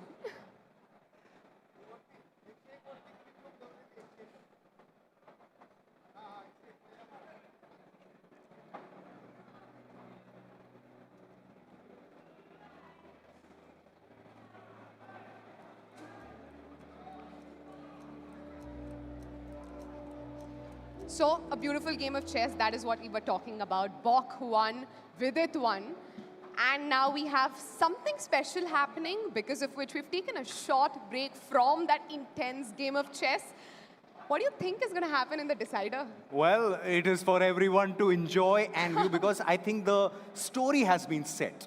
The base has been set for something historic, something epic. Because, of course, if Vidit ends up winning, he'll not just be representing himself, but he'll be representing all of us, the whole of our country at the global stage. So that's something to cheer for, and that's something to be excited for. And you know what the best part is? We already have 3 Indians who are already there, who have qualified for the chess event at the EWC.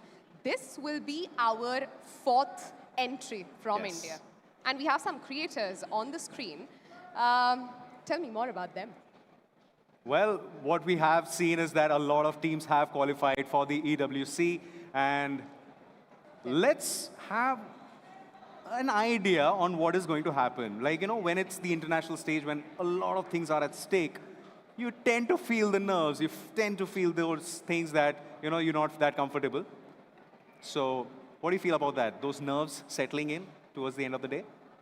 End of the day, we've just started, no? I mean, yes, but you know what? You've got to tell me. We started with chess, yes. But tell me what's in store when it comes to the esports front. You have some really good creators who've come in, and we're going to have some really good competitions after this as well. Of course. I think this is not just India Rising, but we are talking about esports rising overall. And of course, we have a lot of creators doing a watch party from here. Snacks Gaming is alive. So Snacks Gaming ke liye, let's just wait for his stream. And we also got Aman from Seoul, who's also streaming this. He's here. Okay, not streaming, but eventually we will. Snacks, how are you? All good? Excited? Show matches होने वाली हैं, बड़ा बवाल मचाने वाले हैं. Aman, are you excited for this?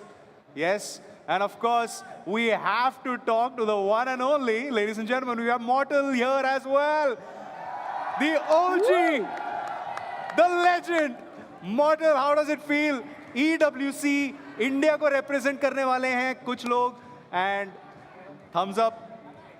आएंगे, देखो, thumbs up से ज़्यादा भी आपसे बात करेंगे हम लोग. Of course, we will. But right now, of course, we've got some amazing creators here.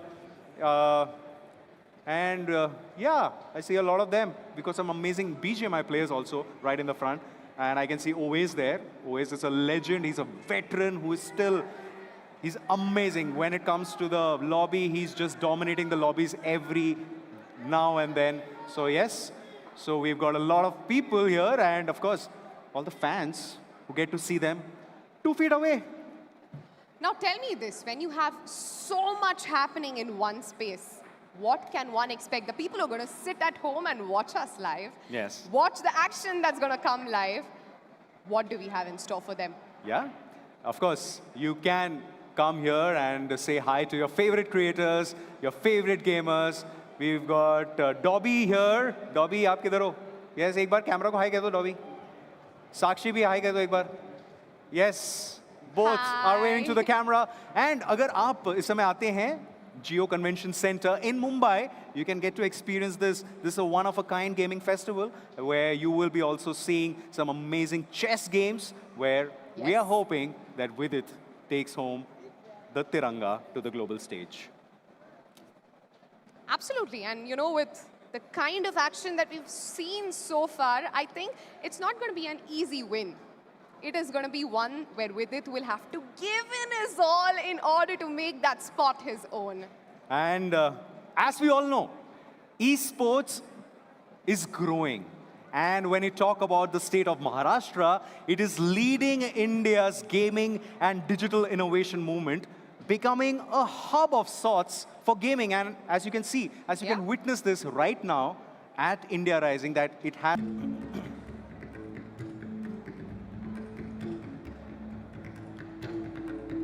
CM. James is not here. James and Vidit, they both are not here. Directly call the CM.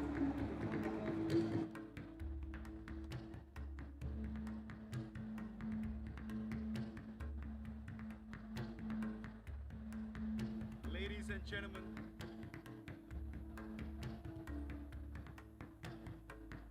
Ladies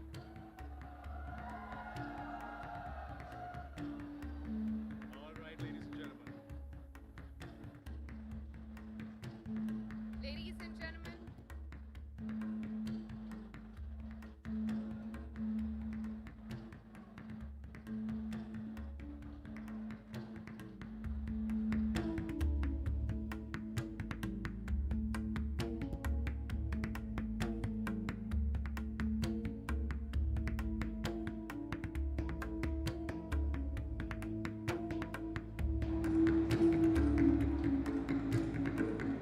Ladies and gentlemen, kindly join me in welcoming our Honorable Chief Minister, Shri Devendra Fadnavis, to the stage, and also joining him on stage, Dr. P. Anbalgan, IAS Principal Secretary, Industries, Government of Maharashtra, and Charlie Cowdery, CEO, Geoblast.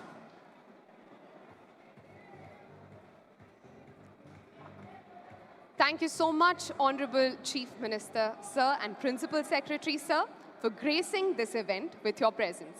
We truly feel honored, and your presence showcases the Government of Maharashtra's support for the growth of gaming, esports, and the AVGC XR ecosystem. Your initiatives for championing policy support for emerging industries, including gaming and esports, is truly inspiring, and we truly appreciate the forward-looking steps in that direction. Also having joined us on stage is Mr. James Cunningham, representative of the Esports Foundation. May I now request Charlie to please present the India Rising jersey to Honorable CM, sir.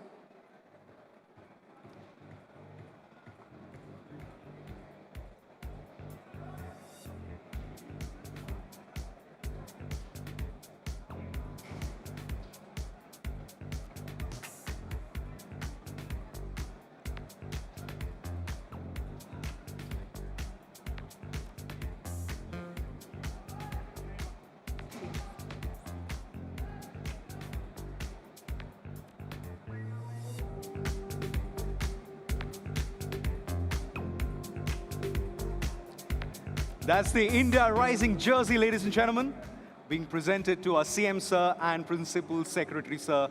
Thank you so much.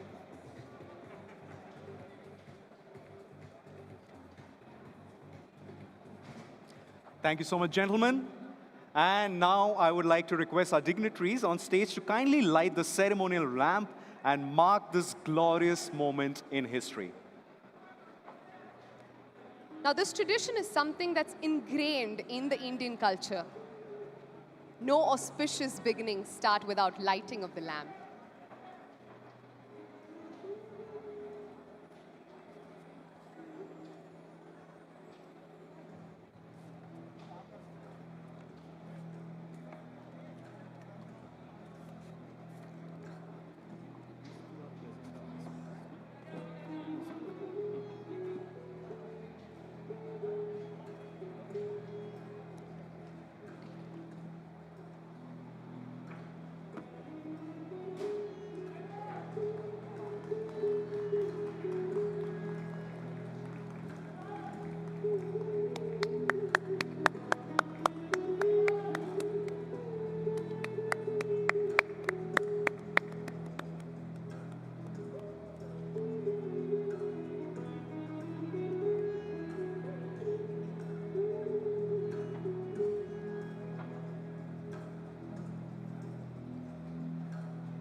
Thank you so much, sirs.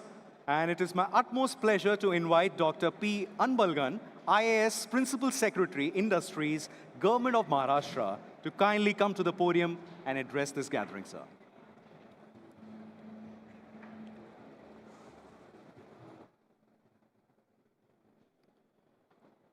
Good afternoon, sir, all young friends. Honorable CM, sir, CEO Geoblast, Mr. Charlie, Grandmaster who is playing, Mr. Vidit Gujrathi, Mr. James Cunningham from EWC, all the young champions of India, welcome to truly a historic occasion for Maharashtra. Gaming, animation, and digital content creation are no longer hobbies. They are one of the fastest growing industries in the world. And Maharashtra, everyone knows, is determined to lead this growth. The government of Maharashtra has put in place a dedicated policy.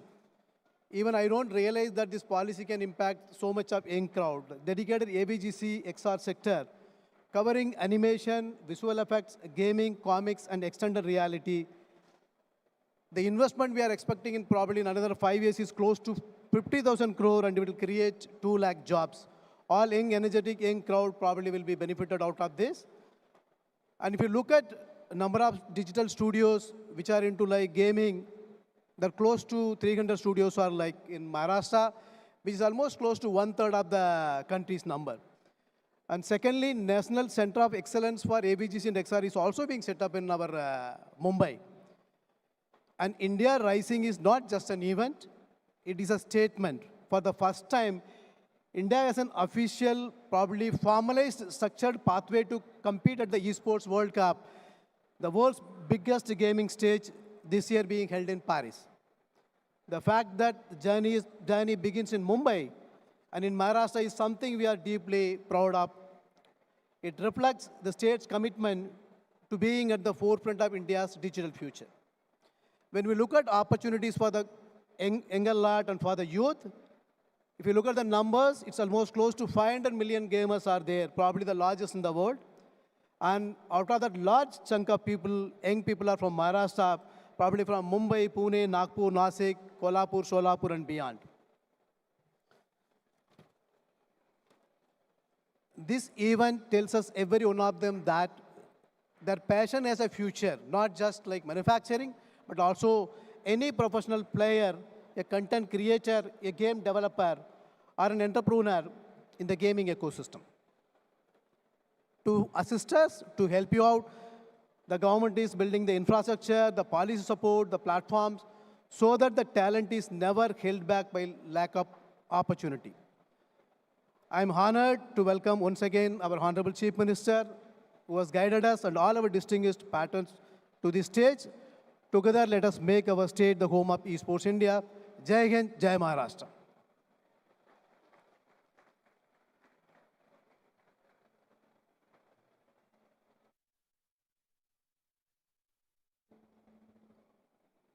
Thank you so much, Dr. Anbalgan. Your words were truly inspiring and have sparked many young minds today. And now, ladies and gentlemen, I need all of you to cheer on, because we have a very special guest who will be coming and having a chat with you. Please give it up for our chief guest, our Honorable Chief Minister, Devendra Fadnavis.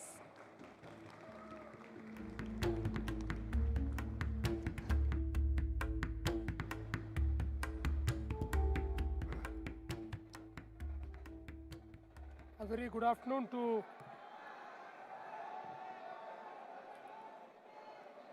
afternoon to all of you. Mr. Charlie Caudray, CEO Geoblast, Mr. James Cunningham, Dr. P. Anbalgam, all the dignitaries present here, dear friends, it's absolute privilege to be present at this India Rising, which is supposed to be the gateway to Esports World Cup. All of us know that Mumbai has been India's dream city a status driven by its entertainment and film industry. Realms of animation, visual effects, gaming, comics, and extended reality have now emerged. Mumbai is developing the strongest ecosystem in India within these new sectors as well. In reality, today, the revenue generated by the global gaming sector far exceeds the combined earnings of the film and the music industry. Experts estimate that combined annual global revenue of film and music is 70 billion, and that of the gaming sector is 260 billion, which is 3.5 times larger than combined film and music world. India now has over 500 million active gamers. The domestic gaming business is 40,000 crore. And if we look at the film industry and the music industry put together in India, it is 20,000 crores. Surely, this is a very fascinating world now. When the first trailer for the Grand Theft Auto 6 was released, it garnered over 90 million views in just 24 hours, a level of viewership no movie trailer has ever achieved. Film enthusiasts worldwide were amazed to learn that movie 300 was produced in the studio only. When you wear a virtual reality headset and play a roller coaster game, your brain pursues a genuine sensation of losing balance. Even though you remain seated motionless in your chair, your eyes send signals to the brain that the virtual environment is 100% real. AVGC XR, a sector capable of delivering such incredible experiences, has now evolved into a full-fledged industry. A significant share of the credit goes to the availability of affordable data and the ease of UPI transaction. Maharashtra is making rapid strides in this field. Abundant availability of IT and digital skills to provide technical support, high-quality educational institutions, an ecosystem comprising Film City, the advertising agency, OTT production, post-production facilities. Maharashtra hosts 30% of country's AVGC XR studios. Over 295 studios operate within the state. VFX, animation, and post-production works for numerous national and international films, OTT series, and advertisement is carried out in Maharashtra. As rightly told by the Principal Secretary, our new policy of AVGC and XR is creating new opportunities. And especially, I must thank the Honorable Prime Minister Narendra Modi ji for establishing the National Center of Excellence, the Indian Institute of Creative Technologies, the first IIT in creative technologies in the city of Mumbai, which is going to change the entire creative economy and the orange economy. Maharashtra, the first state in the country with comprehensive AVGC policy with an outlay of 3,268 crores, aims at the investment of 50,000 crores, and it aims to generate 2 lakh jobs. Under this policy, this sector has got a status of industry and infrastructure. Development of 12 AVGC parks is also something which is going to change the entire space in Maharashtra. We have decided that in cities like Mumbai, Navi Mumbai, Pune, Nagpur, Nasik, Chhatrapati Sambhajinagar, the state-of-art virtual production and AI-based rendering facilities are being developed. Government is providing high-speed internet and uninterrupted power supply to boost creators' economy. Maharashtra's aim is to be the Hollywood of digital content. Pleased to announce the development of state-of-the-art complex for content creators spanning 50 acres near New Mumbai International Airport. We will be strengthening the orange economy driven by creativity, culture, and digital expression. The Esports World Cup 2026, scheduled in Paris, France, from July 6 to August 20. This is the Olympics of the gaming world. The torch for this Olympic is being lit here in Mumbai today. Congratulations to all the participants. Through the India Rising Road to EWC initiative and the GeoBlast platform, the doors of the Esports World Cup are opening for India. A young player on the mobile phone in Nagpur's Mahal, a boy gaming on a laptop in Pune's Pet, a player in gaming cafe in the Nashik's Gully, or any youth from Sangli, Solapur, Akola, Amravati, Jalgaon, Dhule can make it to the Paris event. 50,000 young competitors, 5,000 physical spectators, 80 million digital viewers, over 200 million digital impressions generated through the GeoBlast platforms, which reaches Geo's 600 million users. India Rising will become the most watched esports initiative in India's history. Congratulations for that.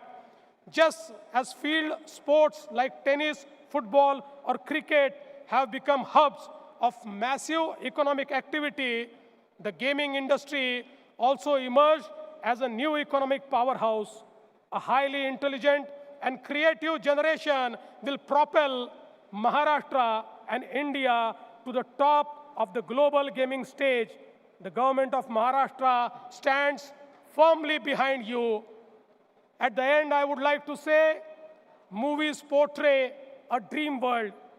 Gaming offers the chance to actually live in that dream world and become the hero ourselves. We welcome the young magicians who create these opportunities for Maharashtra. Once again, I would like to congratulate all the managers here who have done an excellent job, and Government of Maharashtra stands committed behind you to make this a great success. Thank you for having me here.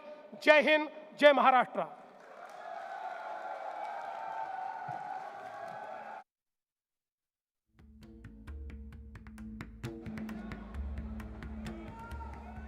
Thank you so much, sir. Your address today really reinforces that Maharashtra's ambition to become India's leading hub for gaming, esports, and digital innovation. So thank you so much for that.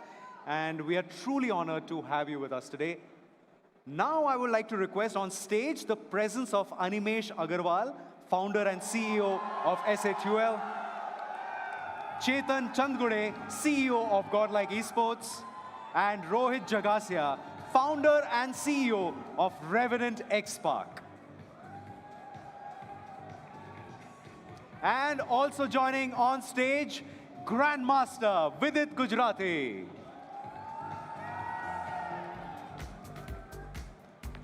Respected sirs, I would request all to please step forward as we would like to capture this moment in time with a power-packed group photograph.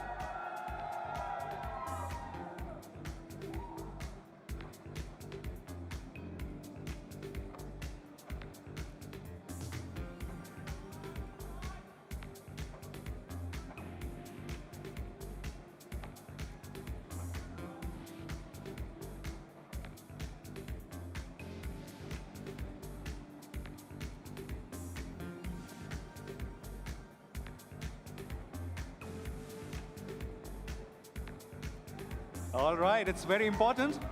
One for the memory and one for the memory card. One for Instagram. Thank you so much, Honorable CM Sir and Principal Secretary Sir. We're truly pleased that you took time out from your busy schedules, and we are honored that you've graciously been present at the event. Thank you so much.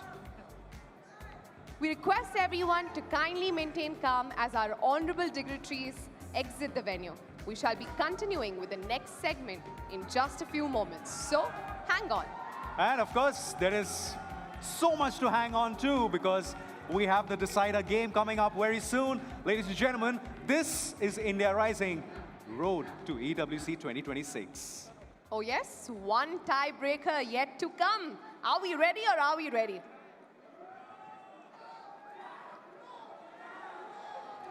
And all of this has been powered by BASF. And of course, we are talking about challenges that our players face. We are talking about the plans and the strategies that our players make. But if you also want to strategize your life and you want to solve some amazing problems that are actually worth solving, then you should check out BASF. But, all the action on the other side of the break. We'll be back shortly.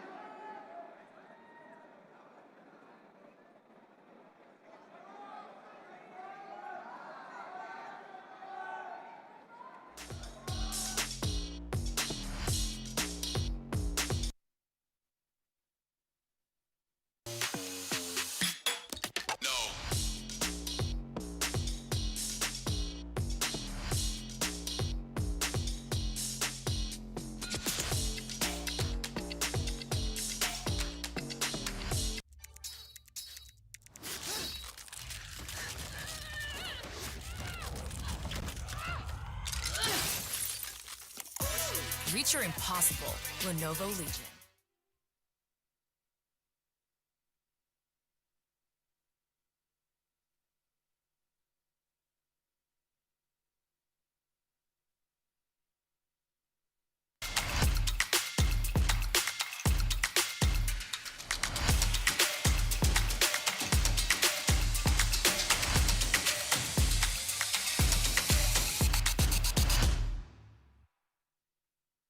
An all-star roster built for greatness.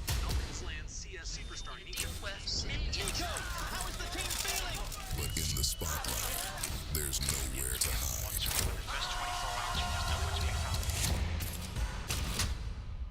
Nico, is this the year? Everyone's watching. Everyone's waiting.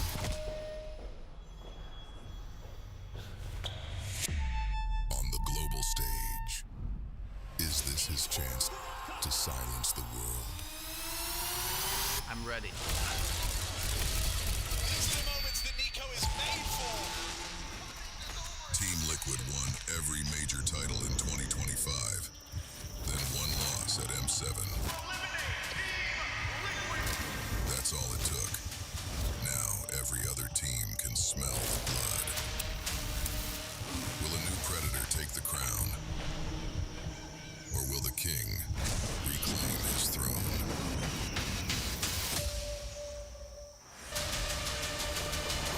The jungle belongs to me.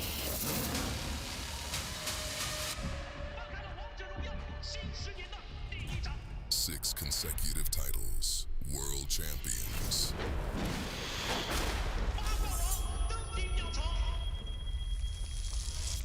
An empire forged for glory. Destiny remains in their hands. But the world stage is calling. It's the end of the streak. A G Super play are out. And every contender is coming for their crown. With the dynasty reuniting, can AG show the world once more? 请拭目以待。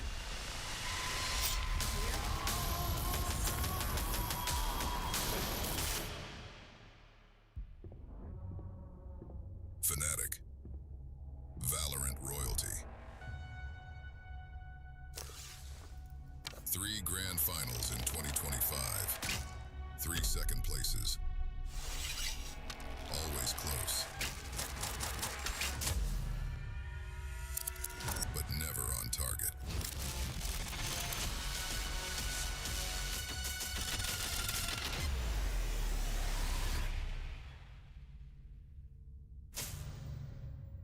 This year, will they finally hit the mark? This is where we make the shot.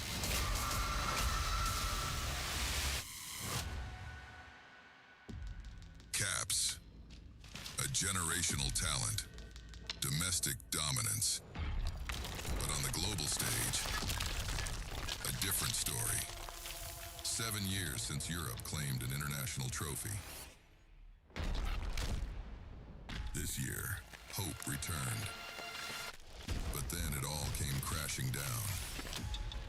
When the weight of expectation becomes unbearable, can he lift a trophy once more? Time to take what we deserve.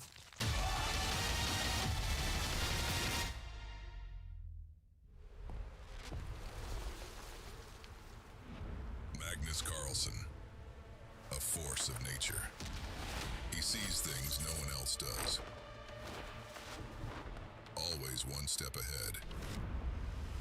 21 world titles. Reigning EWC champion. Unstoppable. Relentless. Inevitable. Can anyone weather the storm?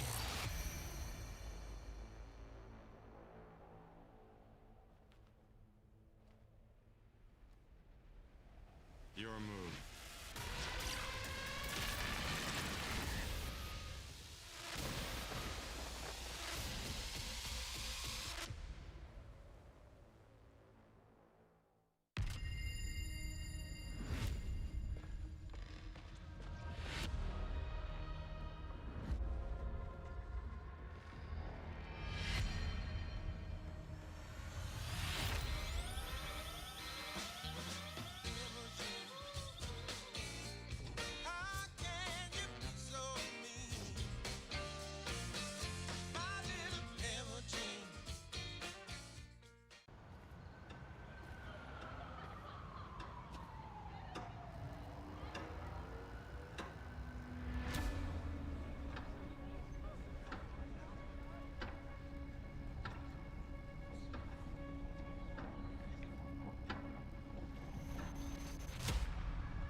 Des milliers d'avis de recherche ont recouvert la ville de Paris du jour au lendemain.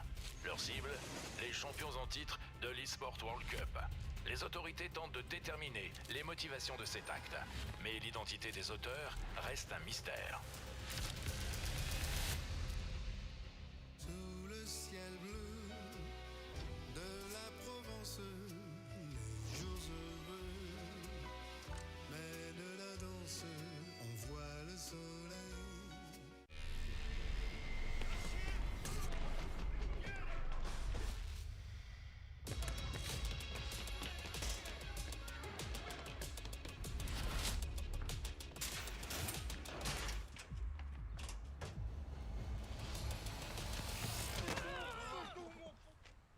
It's not him.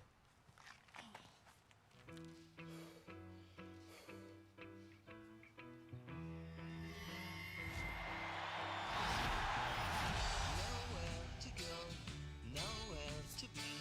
So if you're gonna make it with me, babe, lay it on me 'cause it's just a groovy Tuesday. I don't feel the pressure from my opponents. I play against the standard I set for myself. And if I can face the best version of me, what chance do you have?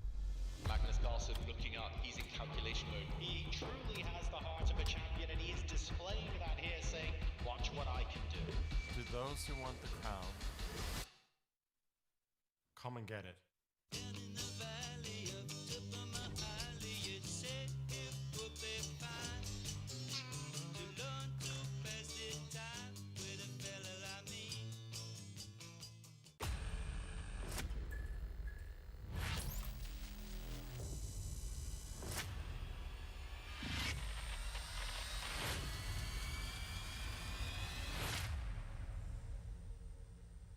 못할 거라 생각했지.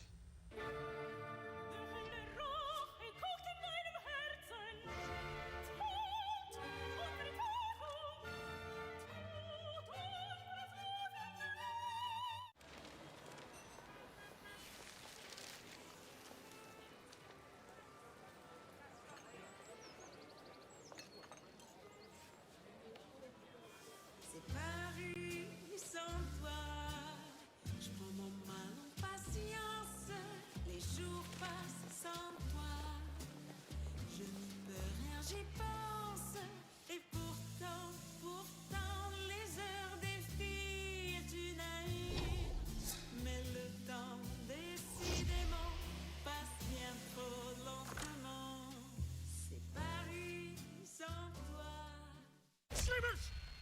You can earn rewards just for streaming the Esports World Cup. And the Esports Creator Program is doing exactly that. You can co-stream events, and that will let you earn points, which can be redeemed for amazing rewards. Hey, Tyler, you okay? Stream EWC, get points. Redeem points, unlock rewards. I stream EWC, I get points, I unlock rewards, I live forever! I'm the best player in the world! I'm talking gift card! Exclusive gear, signed jerseys, and more. Raven! Stream EWC, get points. Redeem points, get rewards. Sign up now!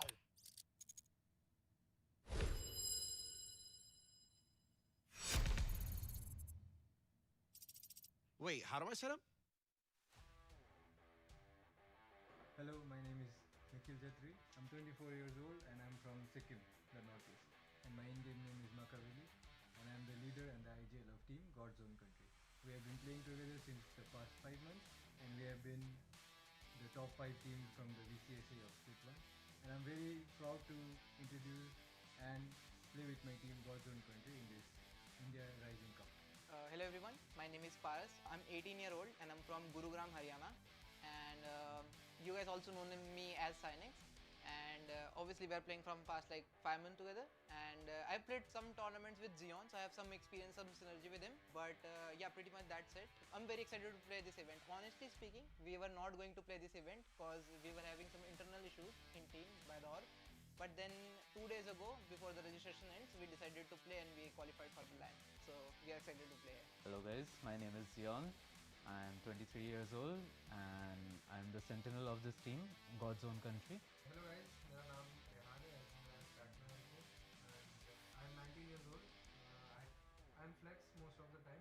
Like I play whatever agent the team needs. If I am Batman and he is my Robin, क्योंकि मैंने उसके साथ पहले भी teams में खेल रखा है काफ़ी games, so I think he's my Robin in this team. Hello, my name is Akshay. In-game name is NV2K. You guys know me as Jogemo. Yes, we do see ourselves as the underdog because we are facing SA2 and they're like the best team, one of the best teams of PCA. And we have faced them in league before, so obviously Sinex is the one guy who always gets bullied by everyone. Batman is the silent one, he's like there and he has huge impact, like silent impact. Zion is like the wall, we can always trust him, he always has our back. And Envy is the chaos, like he does whatever and he does chaos at his best. So basically, we are just trying to figure out like we play a game as a pair. Okay, so me and Envy is a pair, Zion and Batman is a pair. So we are just trying to fight it together. Like wherever we fight it together. So if we are having mistakes, we are just trying to fix that in ourselves, and Maka is trying to fix where the round is going wrong. That's what we do as a team. If a bigger team looks at us as an easy matchup, we just don't say it. We just play our game and show them. I think the most dangerous player would again be Envy because he's like our most confident and he's like our... But the round, Maka has initially good calls, mid-round good calls. Batman is putting great co-agiling because he's the second entry for the team. If he wants to go, he'll tell us. If he doesn't want to go, he will tell us. So we'll decide the round according to him. I think we'll get our name on like the top of one of the like best players of India. जो time पे team बन रहा था तो like मुझे मालूम पड़ा कि बैटमैन है तो मैं बैटमैन बट टीम नए प्लेयर्स थे तो हमको बोला कि मैं कभी जब खेला नहीं, तो मुझे तो मेरे 5 टीममेट्स थे, उनके साथ खेलना है। तो जब टीम बना, स्टार्टिंग में थोड़ा प्रॉब्लम्स हुआ खेलने को, बट जिस हिसाब से हम लोगों ने सबने मिलकर मेहनत किया, इवन हमने संडे को भी छुट्टी नहीं लिया, हम संडे के दिन भी बैठ के हाफ डे प्रैक्टिस किया, और एंड में जिस हिसाब से हमको लाइक गोल्स जो हमारा था उस पर हम एक्चुअली अचीव भी किए। एक बार के लिए जियोन भी भड़क जाते हैं। हाँ, एक बार के like you guys are dogs. But he is the calmest. He like always says अंक लैन पे क्वालिफाई होने का क्रेजीनेस इसलिए था क्योंकि हम लोग 5 महीने से सिर्फ ऑनलाइन खेल रहे हैं, हम लोगों ने लैन नहीं खेला साथ में। तो ऑब्वियसली एक टीम को होता है 6 महीने से साथ में खेल रहे हैं, लैन नहीं खेला से कैसे भाई, लैन तो खेलेंगे। Remember GOC because you are gonna own them when we play against them. Hello, my name is Ank. I am from Russia. I am playing for SATL. I am controller in the team. Hello, myself Yuvi. I play for SATL Esports. My game role is build. Hey guys, I am Kohli. I am the initiator for the team for playing for SATL Esports. Hi everyone, I'm Rishi Vijay Kumar. I'm also known as RVK. I'm part of team SATL Esports and I'm the IGL for the team. Hello everyone, my name is Alan, nickname is Zexer. I'm doing this for the SATL. Usually I would love to be an underdog, but right now since we have an organization who's so big and people obviously look at the organization a lot, so it's really fun to be that team that everyone wants to beat, and it gives us a little bit of drive to do better. I'm happy that I'm in the SATL. I'm happy to play in the team. I'm happy to be the best team with the best org. I think looking at recent performances, I think it's still something that we need to prove. I think we've proven to be good, but just haven't gotten a big victory yet. So I think everyone's still excited to see what we hold and what the best version of SATL looks like. For me, we are favorites in the match, but our recent result, we need to prove for ourselves that we can win and qualify for later events. It makes me happy that people think that I'm better than them. For the most part, I've always been the underdog in my past team as well. So I think it's a different experience for me playing in SATL because SATL is known to considered to be the top dog usually, and people are running out for you in the sense that they always want to beat the top dog. So it's a different feeling for me. So I think Ilya. Wow, we are back. And we are back. Wow, I think that was a long break, but the action before the break was intense, and I think back-to-back comebacks, and that to decide who goes to Paris. Will it be Vidit or Benjamin Bok? Shri, tell me your thoughts. Again, I think Vidit is a little bit of a favorite.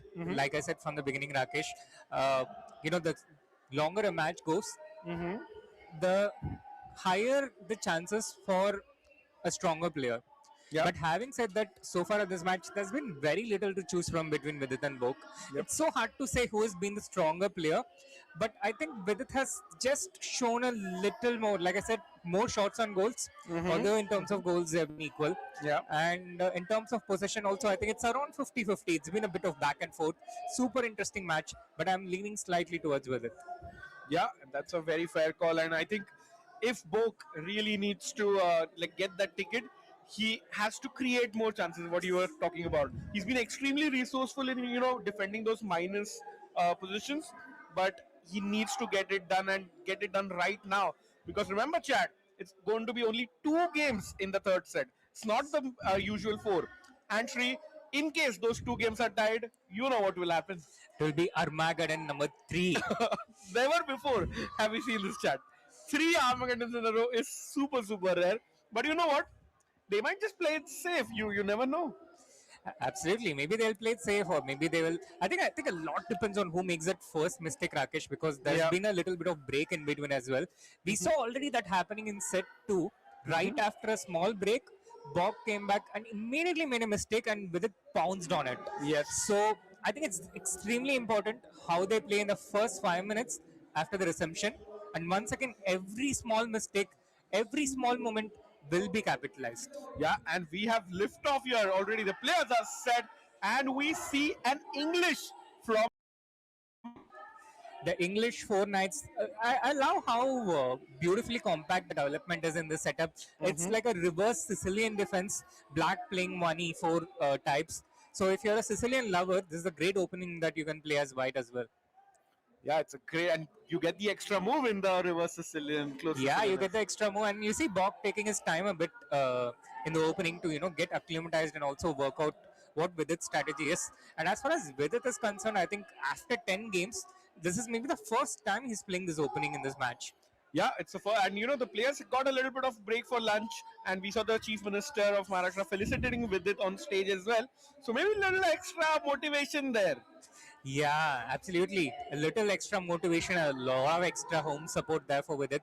And we also saw the amount of amount of spectators pouring in post lunch. So now the arena, which was already enthralling, is 3x more enthralling now. Absolutely, and we have lots of fans here and many supporters of Vidit. Sadly, not so much for Bok, but I don't think he thinks about that too much. He's got locked in with his noise cancellation headphones for the exact same reason. Absolutely, but I don't know. Maybe it's my imagination, or I can see a bit of tiredness in Benjamin's face, though. Yeah. I can just say it, but I'm not sure. I'm not sure if I'm imagining, or maybe probably the tiredness is there for both the players at this point. They've been playing for how many hours, Rakesh? So actually, the hours or the matches may be 10, and hours may be, of course, fewer than that. But the problem is the players reached the venue at like 9 a.m. Yeah. While the first game resumed at around 11 a.m. So even that time, when you are ready to go, but you were told to wait. So it's been around 7 hours they have been here at the venue. Yeah, 7 hours of total time, and I think 3.5 hours of play time. Correct. And that's almost like one full classical game. Yep. With not a lot of break in between. And here also, these 3.5 hours have been filled with intense high pressure moments. Exactly. You never had a 15-minute think where you can calmly think about things. Every 30 seconds you have a high pressure decision that you have to make, which decides a decision with a lot at stake, a massive amount of prize money, as well as a coveted spot in the world Esports World Cup in Paris. Absolutely. For Vidit, it's like he's already at home here with this opening and being physically in Mumbai. But for Benjamin, we'll actually see whether if he goes to the Netherlands or he goes to Paris. So that is all we see. But here, coming back to the chess, Shri, knight goes back for Vidit, trying to reroute the knight to the center. Maybe the rook can come to the half-open c file as well. Yeah, definitely. The rook coming to the c file, it's a reverse Sicilian dragon. So you see something similar. Meanwhile, what I don't like about Black's position right now is that the queen is blocking the entry path of the light square bishop, which is preventing him from completing his development. And I think in chess in openings, it's the most important thing that you should do. You need to develop your pieces first. Yeah, and Chad, look at that heart rate of Bok that we've been talking about. Feels like, he's relaxed a bit. It's always in the high 150s normally. But here he goes back with his queen, opening the line of the bishop as you had mentioned. Yeah, the queen goes back. But now it's right for Vidit to exert pressure on that knight and on the c file in general. The rook can come in there. The queen can, he goes there. And yeah, chat, if you're just joining in, set 1 went to Benjamin Bok, set 2 went to Vidit Gujrathi, and everything to play for a 2-game mini match. It's kind of like the FIDE World Cup format. Absolutely. It's absolutely like the FIDE World Cup, Rakesh. And this is, I think, one of the most longest and most enduring matches that I've ever seen. Yeah. Knight to d4 in general, centralizing a piece is always a good idea if the piece is not hanging. And with this, Black solves certain problems, and if he can move that c pawn 1 square forward, he would nicely blunt the fianchetto bishop, the dragon bishop of white as well. True, and one big difference I was thinking about in the break was Vidit won game 1 in set 1 and 2. But if he wins here, Bok has only 1 game to make a comeback. Earlier, he had like 3 more games to make a comeback. Yep, that's I think a massive game changer, and that's a wonderful point, Rakesh. Maybe that's the reason why Bok took more time than normal to ease himself into the positions and to get into that rhythm, get back into that rhythm. And that's actually a extremely wise approach from him. Yeah, very wise. And something what we noticed on the computers of both players was they're trying out some puzzle rushes before they start, because had some lunch. Maybe you are a little sloppy, and we saw the slightest lapse in concentration can be lethal at this stage. Yeah, absolutely, and it's always nice to have your brain working a bit, and also your mouse, your hand, eye coordination. A lot of additional factors. This being the e-sport format. True. Nice pawn structure from White there, allowing him good control of the center. Meanwhile, Black has successfully solved his development problem. All his pieces are out into the game, and meanwhile, Rakesh, we can tell you, chat, the noise here is deafening. We are wearing these headphones, but we can completely hear everything. I hope the players can't do that because they'll hear the moves, or it's a blunder, it's a good move, which is of course what we don't want. But yeah, Bishop in the center for Vidit. I'm loving this one. He's going to milk it. He's going to juice it for a long time. As we know, we have other games and other creators here as well, and that's why the chat and the audience here in Mumbai is loving it on site. Yeah, it's a beautiful arena for chess to be set at. And as we've been observing all day today, chess is truly belonging in the e-sport category. It's been a proper sport. We have seen heart rates ranging from 110, a minimum. It has never dropped below that, to high 160s. Absolutely. Rook comes to the center. I think just saving it from that, protecting the pawn in the center as well in case needed. And I think this position is exactly in with its style. Yeah, totally in with its style. The kind of positions that helped him become the world under 14 champion all the way back in 2008, where both Bok and me played, and numerous other tournaments that Vidit has won throughout his illustrious career. So the bishop drops back, keeping things stable for the moment. Black has kept things very stable, compact position. White, meanwhile, also has no weaknesses, good control of the center. He will look to gradually increase control step by step of the position.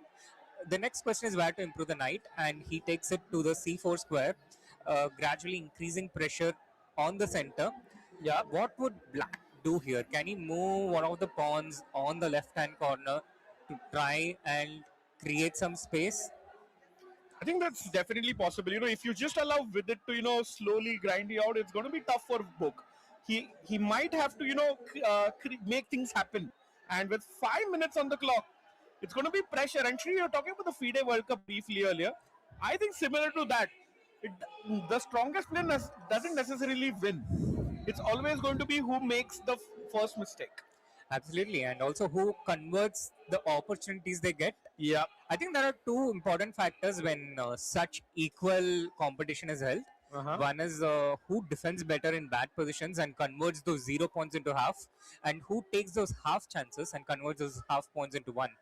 I have seen that happen so many times. One of the most enthralling encounters is the Magnus Ikaru speeches matches, which also follows similar lines. They are so equal, but the one who takes those better chances on their day wins. True. As Vidit settles into a little bit of a longish thing, as we see this wonderful playing arena here, and people trying all sorts of things. There's lots of games and other activities to try, and also some nice food. I'm pretty sure, Shri, you enjoyed that Mumbai vada pav earlier. Absolutely. I had the perfect Mumbai experience. Lunch as well. So pawn to c6, he pushes that pawn on the queen side, on the left side of the board, and with it now has to come up with the goods. Yeah, it's a slow game. It's a lot of maneuvering, a lot of dancing around until suddenly it changes. Vidit is so determined to trade that light square bishop. He's been offering that trade so many times.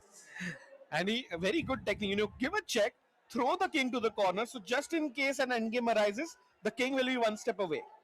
Absolutely. And Vidit here making more trade deals, trying to make more trade deals than Donald Trump. Exactly. Look at that. I mean, so many trade deals, and Black is like, nope, no deal for you. Increase the tariff how much ever you want. No deal. No deal for you, brother. So what is Vidit going to do? I think at some point he can force the hand of Black though. He can try and attack the light square bishop and force it to get traded. One way to do it is with the knight. Oh my god, he offers another deal. Oh my god. At this point, I think Vidit is just doing it for the memes. Yeah, I know, right? Let's go, VD again. Bishop F5.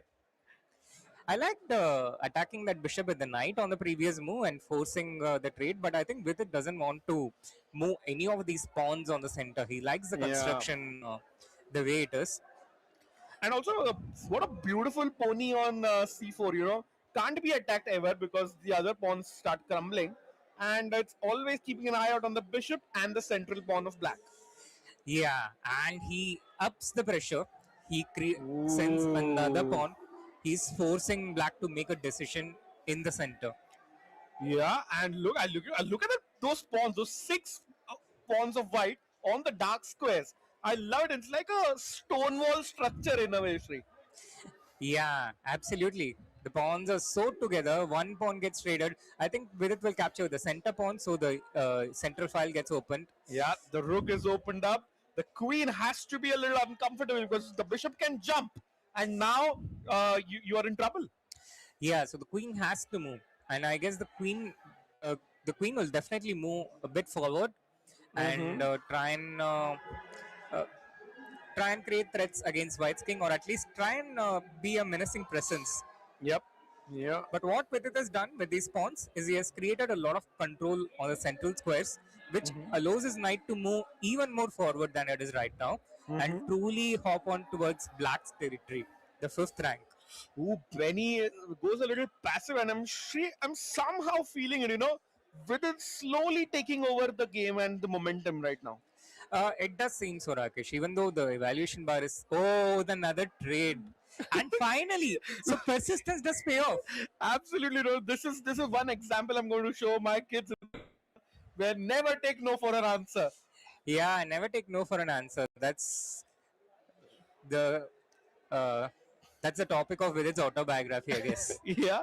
Can I push the pawn here? Pawn to d5 in the center, so that I always have. It's like a passed pawn, and it may be even a protected passed pawn if my other pawn joins in. Yeah, absolutely. He goes for it. It was the most tempting thing to do. Oh my God! Look at the amount of. And that's mortal, by the way. Naman Mathur, in one of India's top gamers out there. He is an absolute icon, and here he can't walk the streets of Mumbai without such a big crowd with him. And in fact, that's the beauty of it. He's also with S8UL, one of India's topmost esports teams, and all of them can't wait to go to Paris for the Esports World Cup. But which of these 2 players will be joining them? Will it be Vidit or Benny? That time will tell. Yeah, and we don't even have to wait such a long time. We are going towards the culminating point of game 1 of the deciding set 3.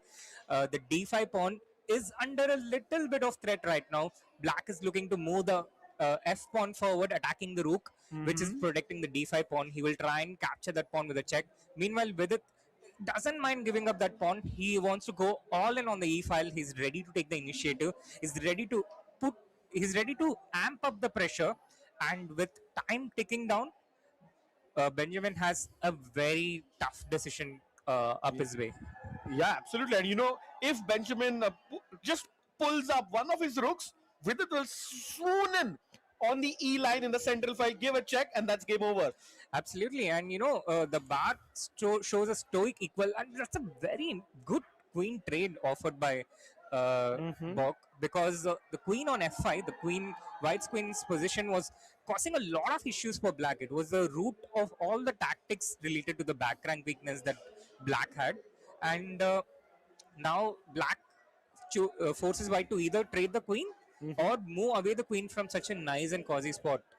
And it's not a polite thing to ask the queen to move away in general. So it's I'm curious how Vidit deals with it.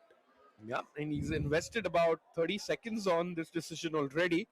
He has to, keep up the pressure. We have seen Benjamin Bok is a force to reckon with once you give him the initiative. Yeah, absolutely, and especially when the time starts ticking down, Rakesh. I think this 10+0. When it goes to 5+0, it goes into Title Tuesday territory. When it goes to 3+0, it goes to 3+0 Thursdays territory. And all those practice that you have had playing in those tournaments really start kicking in when the time goes low. And for the first time in set 3, Vidit goes lower on time than Bok. Yeah, he's under 2 minutes. He's he's gone for something very committal. Yeah, he's all in on the deep on. If he loses that deep on, suddenly, look at that. Oh, the bar. I thought the bar was rising for a second, but yeah, 2 rooks versus a queen. Normally, I would prefer the 2 rooks. Sri, how about you? Yeah, I would also prefer the 2 rooks here, but in this juncture, I can also see that white has some options for giving a perpetual check. So Yeah, maybe Vidit will try to keep those options open. But for now, he makes sure that his investment in this position, his top investment, the D pawn, remains alive. Yeah, very true. That pawn is like going to be a hero or zero moment in the game. But one thing I'm worried about is the times. Look at that. 1 minute and 38 seconds for both players right now, Sri. And Benny politely offering the draw. Yeah, and you can also see the heart rates rising at the India Rising. Yeah, nice one. 146 for Vidit, very close to the 150 mark, and actually there's no clear draw yet, or maybe he can do queen e8 and queen c8 and queen f5. Yeah, that I think we are heading towards the draw, Rakesh. Yeah, I think they're going to take the draw. Vidit might. No, you can't push the pawn. Vidit has to take the draw. I think. Yeah, he has to take a draw. So we are going into the game 2 of set 3. Oh my god. Yeah, there we have it, chat. Another check, and chess.com will show it that yes, it is a draw. Let's go. What a thrilling game there, Sri. But players will be getting just a few seconds. But with that, I think advantage Benjamin, because he gets the white pieces. And if he wins, that's it. We have to book a flight to Paris. Absolutely. Rakesh, and I must also mention how well Bok defended in that game. Yeah. I've seen Vidit apply this kind of pressure, this kind of squeeze so many times. I've been on the facing end of it, and there were so many attractive options he had during the game that could have gone really bad for him. But he kept his calm, he defended well, and that was a high quality game. I'm pretty sure the accuracy percentage must be around the 95 region. Yeah, easily. And as we saw, Vidit was still mulling over the fact that, what could I have done better? Whereas Benjamin Bok is just like chilling. You see, Vidit's still thinking about it, but Benny's like, yeah, whatever, like good draw, okay. But what do I do in this game? Again, similar option what he had earlier. Does he put max pressure, or does he go all in, or he plays it a little safe, Free? I think he will. It depends on the position he gets out of the opening, but he will definitely look to apply as much pressure as he can, without risking too much. And so far, Italian has worked well for him. But the last time he played the Italian, Vidit came out as the convincing winner. So I'm curious to see what opening choice Bok chooses. The games have begun. Yeah, we have lift off there. Benjamin's heart rate is low already. Maybe he's gotten that Italian you were talking about. Well, as the live boards will be shown to you in a couple of seconds. We are going towards a suspense broadcast mode, and yeah. Wow. I think Benjamin just loves pizza or pasta so much because he loves cooking in the Italian. Absolutely, Rakesh. It's one of the favorite cuisines for chess players these days. Yeah. And with it repeating the opening that gave him that win in the Armageddon that took the match to game 3. Yep. With the pawn coming to d6, this ensures that we have another opening with the bishop g5 setup, another pin. Or Bok is thinking this time. He's thinking before going bishop g5. He's like, should I or should I go for something more solid? I think he goes for something different. It's a very interesting choice. I really like having a attack against the opponent's king in such short time controls. But on the other hand, with it he goes for something different. Yeah. The moment you think, and he invested like 30 odd seconds, the longer you think, the safer option you play, right? Yeah, and the longer you think, the more you don't want to take that option, which was the obvious choice. Yeah. Because you had a sunk cost. Exactly. It's like you wasted 30 seconds as well, some white as well. And with this 10+0 format, there is no increment, chat. Once a second ticks away, you can't get it back. So you have to use all of those 600 seconds you have. Yeah, absolutely. And 600 seconds is definitely not a lot in a game of chess. It it flies away really quickly. Yeah, But on the other hand, if you play too fast, one mistake can end the game. True, absolutely. And Benjamin's still looking for motivations on the side, or some ideas. Wants to be inspired. And knight g4 played by Vidit Gujrathi. Yeah, and Rakesh, I'm not entirely sure, but I think there's also interesting history between them. At some point, I believe they must have worked together because Vidit had spent quite a bit of time training in Netherlands around 2016. So they know a lot about each other as well. It's been, I think, about 20 years of playing with each other and sometimes training with each other as well. Yeah, but only one man goes through tonight. Two very good friends have trained together. They have a best friend in common in Anish Giri as well. Shout out to the Dutch number one. And Benjamin has played with Anish. He's worked with it.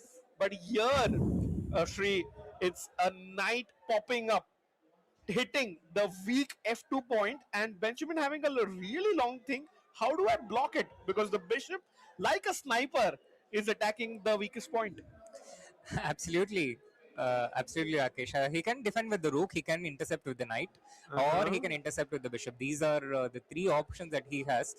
But on the other hand, he does none of the above. He goes for intercepting with the pawn. Yeah, it's always nice to intercept. Otherwise, the bishop on a7 is like a menace, and you have to always keep an eye out for that long piece. Yeah, and from the body language of the players and their thinking times, I can also imagine that I'm not quite sure if this is part of Vidit's preparation, which is why probably Bok also spent quite a bit of time trying to figure out. It's like, okay, but knight g4 probably not here, right? And Vidit probably he saw an opportunity and he went for it, or it could be that he has mysterious and deep preparation with which neither me nor Bok remembers. Yeah, it's very interesting, this opening struggles. And Shri, we are in Mumbai, the land of Bollywood and acting. So do you think one of these players is like hiding or just pulling a poker face and showing that I don't know this opening, but deep down they have it well prepared? That's very possible. It's very, very possible, Rakesh. Um, so with but yeah, White has sent the knight back all the way to f6, and in the end he has got a good center which he would love to protect. There are some ideas, forcing ideas with the bishop on c4, which can break White's center. So I'm very tempted to. Oh, we have a lovely point of view of Vidit there. Oh, sorry, Bok there. Yeah. And he moves away the bishop. He protects that bishop so that his center remains stable. A strong center is the foundation of your chess openings. Drops back with his bishop. 7 minutes for Bok, 7 minutes 40 seconds for Vidit. Overall, who would be the happier of the two after the opening, Shri? I like White's position a bit more, Rakesh. I think White's, especially the center that he has gotten. Yeah. These are the things you try to prevent as Black. Correct. And by playing that knight forward, Black actually gave White a bit of a few moves of tempo. Right. And I'm thinking, Shri, maybe Vidit had seen that move in a different position or a different setup, and he probably mixed them up. Yeah, it's quite possible. So now Vidit challenges White center and he puts his knight there. It's a very common way of challenging and a very common setup. White, on the other hand, should, I think, protect the d4 point really nicely. He will bring the bishop to e3. And the f1 knight can be used to offer trade to that central knight that Black has on e4. Yeah, that's a very good point. Bishop comes 2 squares, the dark squared bishop, and protects the central point, as Shri is mentioning. 6 minutes, and I think also around this mark, you like, I think Bok has to like take a strategy. Like, do you like start pushing a little harder, or you pull the plug? Yeah, I think the point for that decision is a few minutes down the line when they are both down to close to 3 minutes each. Now his strategy should be to, I think, keep improving his position, improve the placement of his pieces one by one, and when his opponent tries to do the same, find ways to prevent that from optimally happening. I think it's really important to focus on the present moment in these situations. With it develops his bishop. Now I think it's it's natural for white to try and trade one of the central knights. Yeah, that's possible. Even maybe develop the rook and on the half of open c file. That's also possible. But Sri, very good point. That just stay in the moment. You don't want to like think, how is it going to be in Paris or what happens after I win. You just want to stay in the moment and calculate. No, have no lapse in your concentration. Absolutely, Rakesh. The moment when you start thinking about the past or the future is when your foot trips and you fall down. You have to always see the ground and see what's in front of you. The knight offers trade to the central knight, but not at the place that I thought it would. But instead, he goes towards the right hand side, not the center. I see the idea, Sri. Go ahead. This allows a doubled pawn though for the white pieces. But what is the idea, Rakesh? Exactly. So I'll give you the double pawn, but suddenly the f file is open. I maybe slide my rook in the center towards the king, and I have all the space my rook deserves. That's a really nice insight. You have the f file open, and I think white is also eyeing the light square diagonal, which can be used to deliver checkmate. And with a pawn on g3, this also potentially gives a spot to that knight on h4, which can be used to clear the f5 square if it is intercepted. Ooh, I think the engine loves that move. Look at that, a nice chunk of initiative there. 0.5 is not a great edge, but when you're playing for $10,000 on the line and a ticket to the EWC, every pressure counts, Sri. I'm thinking the momentum is shifting in Bok's favor right now. Absolutely. The momentum is slightly towards Bok's favor, but there is a lot to go in the next 5 minutes. Yeah. And it's only going to be 5 minutes before we get to the climax of this game. Absolutely. And Chad, if you're joining in, set 1 to Bok, set 2 to Vidit. He made a comeback, but this is set 3. Game 1 is drawn. This may be the final game of the event. Whoever wins takes the ticket home. If it's a draw, Shri, it's an Armageddon. Yeah, the priceless ticket to Paris, the priceless ticket to Esports World Cup. And there are some things which money just can't give you. This would be a perfect MasterCard moment. Absolutely there. And if one of these players loses, it's not the end of the road, but they have to start from scratch, from zero again, go to Paris on their own cost to play the last chance qualifier. Yeah. Which is you're basically going back to the queue with hundreds of people. Exactly. Instead, if you lock in, get your act together, have like full concentration and get the win, you do it right here, right now. Yeah, and with that, Bok forces the trade of the knight. He forces his way to the light square diagonal, but Vidit is up to it. He manages to defend. He manages to trade the light square bishop, which has been trying to do all of set 3 in both the games. Yeah. But this time, I think Bok doesn't mind at all the trade of the light square bishops. Doesn't. Okay, he wants Vidit to take. He wants Bok to take so that Vidit's pawn comes in the center. But I think Bok wants to plant his knight on the square the bishop came from. Yeah, as you gain more control, as you keep advancing, the closer you are towards the goal post, which is the black king. Yeah. And the white pieces are slowly moving towards it. I guess the rook will join next to try and protect the knight, which wants to go forward. It's so close to a game of football, right? Very close. And today's analogies have been like flawless. The rook would love to strike, would just slide over on f1 and support his buddy going to f5. But 4 minutes for Benjamin, with it having almost a minute's advantage there, and this might be the deciding factor, Sri. Yeah, and there the rook goes towards the right flank. Yeah. To support the knight from going forward, and all the pressure on with right now. I absolutely agree. Just white's queen can slide up one square, and suddenly bishop takes pawn is on the horizon, and you have to be worried if you're Vidit Gujrathi in this one. Yeah, absolutely. You have to be worried, and that's one of the curse of being a good player. You quickly realize how bad your position can get. Yeah, luckily I don't have any of those problems, Sri. But I mean, if I'm white, I'm just relishing my position because I love to attack. But if I'm playing black in this one, I'm figuring it out ways with brute force calculation to exchange or trade off a few pieces. Yeah, and Vidit can feel that pressure. There's no easy way to trade pieces anymore. Yeah, If you move the knight, white knight will reject the trade. The light square bishop is at its best square. The dark square bishop doesn't have a great future as of now, and there are no pawn breaks. So again, Vidit for the first time in this game has gone to lower time than what Bok has. Yeah, and even like one trade is on the board, like you can capture it, but you help white's queen to come to a better square, connect the two rooks for white as well. So a tough choice for Vidit, and he has to play Shri. Yeah, he has to play. He badly needs a pawn break, something like the c5 break, but he doesn't have enough control, so he brings his rook over. Yeah, but the engine ever so slightly rose a little. The eval bar likes white, a little by like accumulating compounding effect for with every move. But Benjamin, if you want that W, you gotta maybe start putting some pressure on with its clock as well. Yeah, you need to put. You need to. It's a tricky decision though. Either you put pressure on time, but then there's a risk of the losing the advantage on the board. True. All the action on the right flank. Yeah, easier said than done, and that's a big mistake by Vidit Gujrathi. Is still a knight takes pawn on check possible, Shri? I would be very hesitant to do that, Rakesh. I think you still need to improve your position.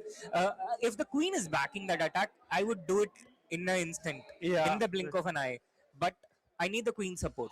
Yeah, so maybe we get the queen up one square and prepare this bishop takes pawn on the right side of the board and just go all in. But Bok, I think he realizes this. It's completely winning for war. He goes the other way, Shri. Yeah, he wants to make sure that the knight doesn't move anywhere, so the pressure on the central pawn is neutralized for now. Meanwhile, the queen is not going anywhere, so the queen moves forward the next move. But this allows with it to release so much of the pressure, the pawn break that he was looking for. I think that was the moment where Benjamin could have clutched it, but I feel now Vidit is back in the game with that pawn break. Yeah, a very important pawn break. The move that the break that the rooks were preparing for such a long time, and I'm not sure if Bok saw that coming. Yeah, he just thought Black normally never pushes pawns in front of his king, and now I feel the momentum shifting yet again, Shri, and that bishop, that sniper in the top left corner of the board, he might be getting extremely active in the next minute or so. Absolutely, Rakesh. Every piece of black concentrated towards white spots on the center, on the right flank, everywhere. And both the sides are advancing on completely different flanks now. Yeah. White is quickly turning the attention to the other side. So we are going to see a proper clash. Both the sides clashing head on now. Actually, the best part about esports is we know that exactly in the next maximum of 5 minutes, we will know the result of this game. There's no increment. You can't stall it. You can't do whatever. We will have a result very, very soon. Yeah, chat, what do you think? This is the time. This is the time for you to guess who is going to go to Paris. The culminating moment. Do let us know who you are rooting for. This is the critical moments of the set 3 of the grand finals of India Rising Route to EWC. With it protects the B7 pawn, and now white goes for a very, very questionable bishop trade with the knight, after which the central bishop, the light square bishop of black, cannot be challenged by any other piece on the board. Yeah, I don't really like this decision. The last 3 moves have been very confusing, for me. But I feel Vidit is taking over, and he might even take this game home because Benjamin's time is extremely low right now. And chat, do let us know. Write Vidit if you're on team Vidit, and write Benjamin, or you can write Bok if you're on team Bok. Do let us know which player are you rooting for. Yeah, this is the point where white probably has lost the thread a little bit, Rakesh, and now suddenly the moves are not flowing. He takes the pawn but allows the rook forward, and all the black pieces you see, they're so well controlled in the center. The rooks on their open files, the bishops so beautifully controlling the board, and this is the point where Vidit can really seize this match. Absolutely, I think I'm going to call it Shri. I feel Vidit is taking this one. Yeah, I completely agree with you, Rakesh. The match is definitely going towards with its way in the last few minutes. And Benjamin struggling, to come up with a good move, and he has only 1 minute 15 seconds now. Yeah, and with its heart realizes it. With its heart, it's pumping more than normal. Yeah. Because it knows it has to be active. The knight retreating back. White is on the retreat right now. Vidit has the chance to win a pawn right now if white captures back with the rook. I think. So he captures with the knight, but this puts the knight in an unfortunate spot, and Vidit just makes a very useful improving move. He also has a lead of 38 seconds, so he just has to keep. Oh, he senses something. He's going to take the bishop with the rook. He's going to move in with all his pieces. Let's go. Rook captures bishop and punch your ticket to Paris with it, Gujrathi. Can he find it though? He has gone for it. Wow! He can feel it. Look at him. It's bullet time. Bishop d4 check. Capture the central pawn with the bishop. He does it.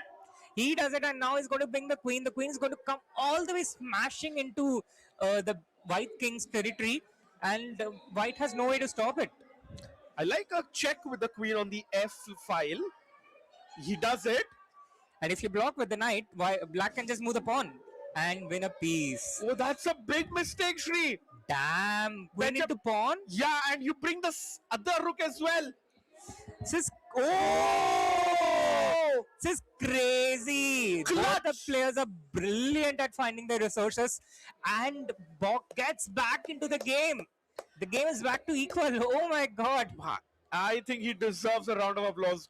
What a defense by the Dutchman, Benjamin Bok. And I think with it, just can't believe, like, where did my advantage go? And he's down to 40 seconds. Yeah, and he offers a queen trade, goes into a very interesting bishop and knight endgame. It's going to be all about nerves, Rakesh. Time is going to be a deciding factor. Yeah, 40 seconds for both people. Vidit has the initiative with the bishop, a long range piece, and better when pawns are on both sides of the board.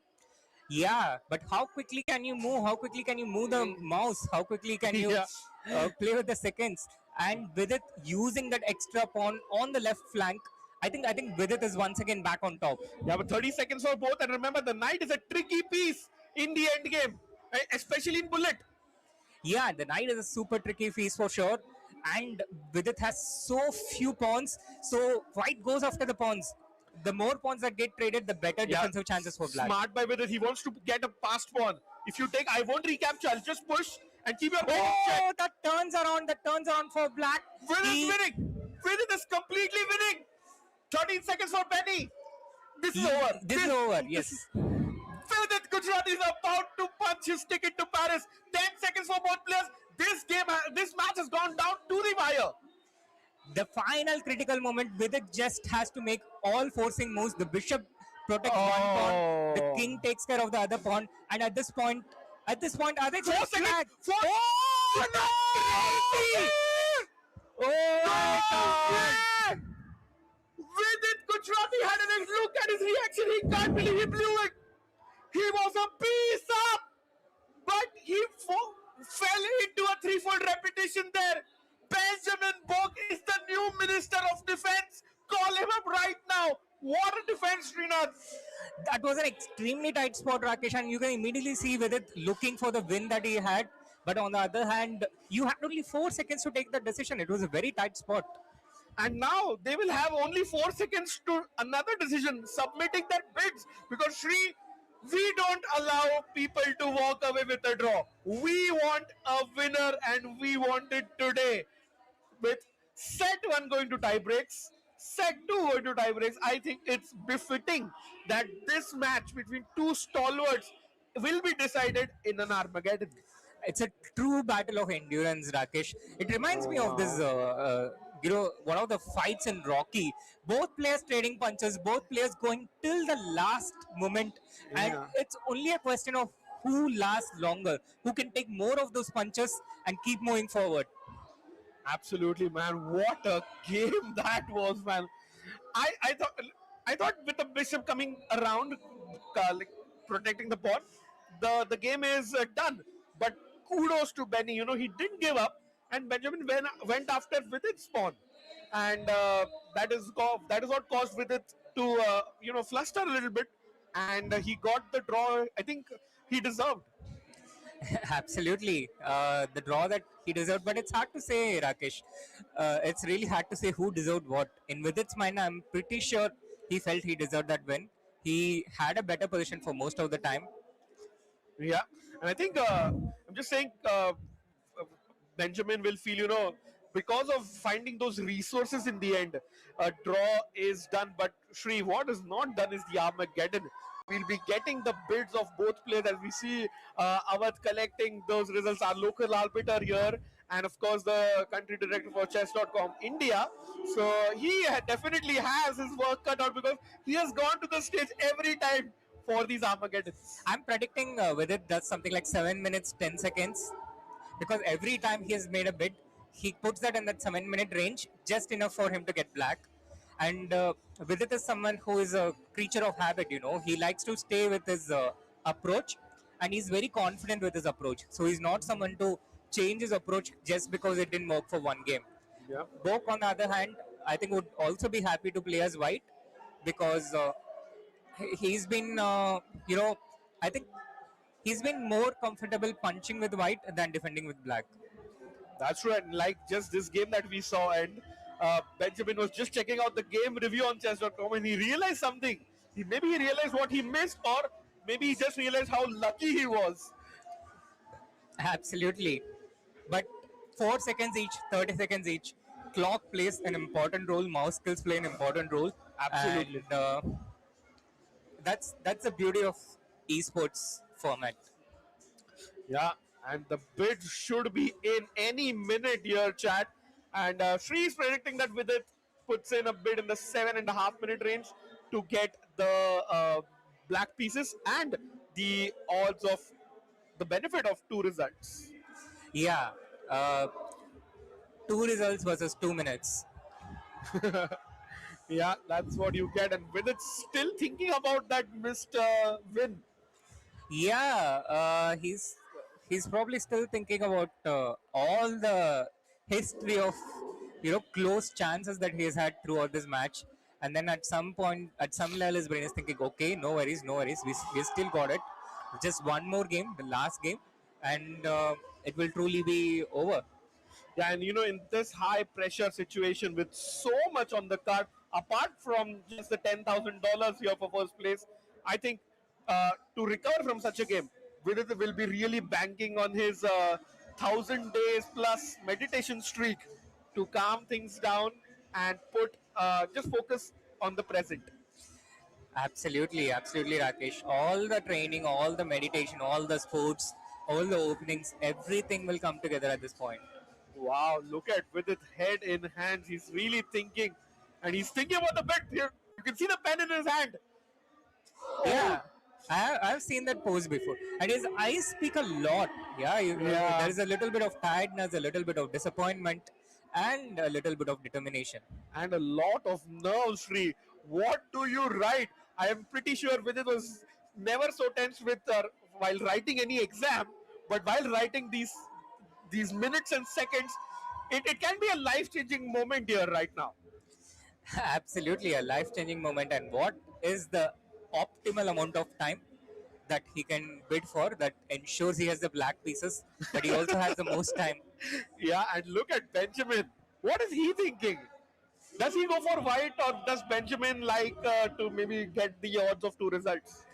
I don't know. I think he should continue taking white, because as we have seen, there's a pattern of Benjamin getting lower on time in a lot of matches. Yeah. And if he's starting with 3 minutes less, there's the advantage on time is going to be considerably more.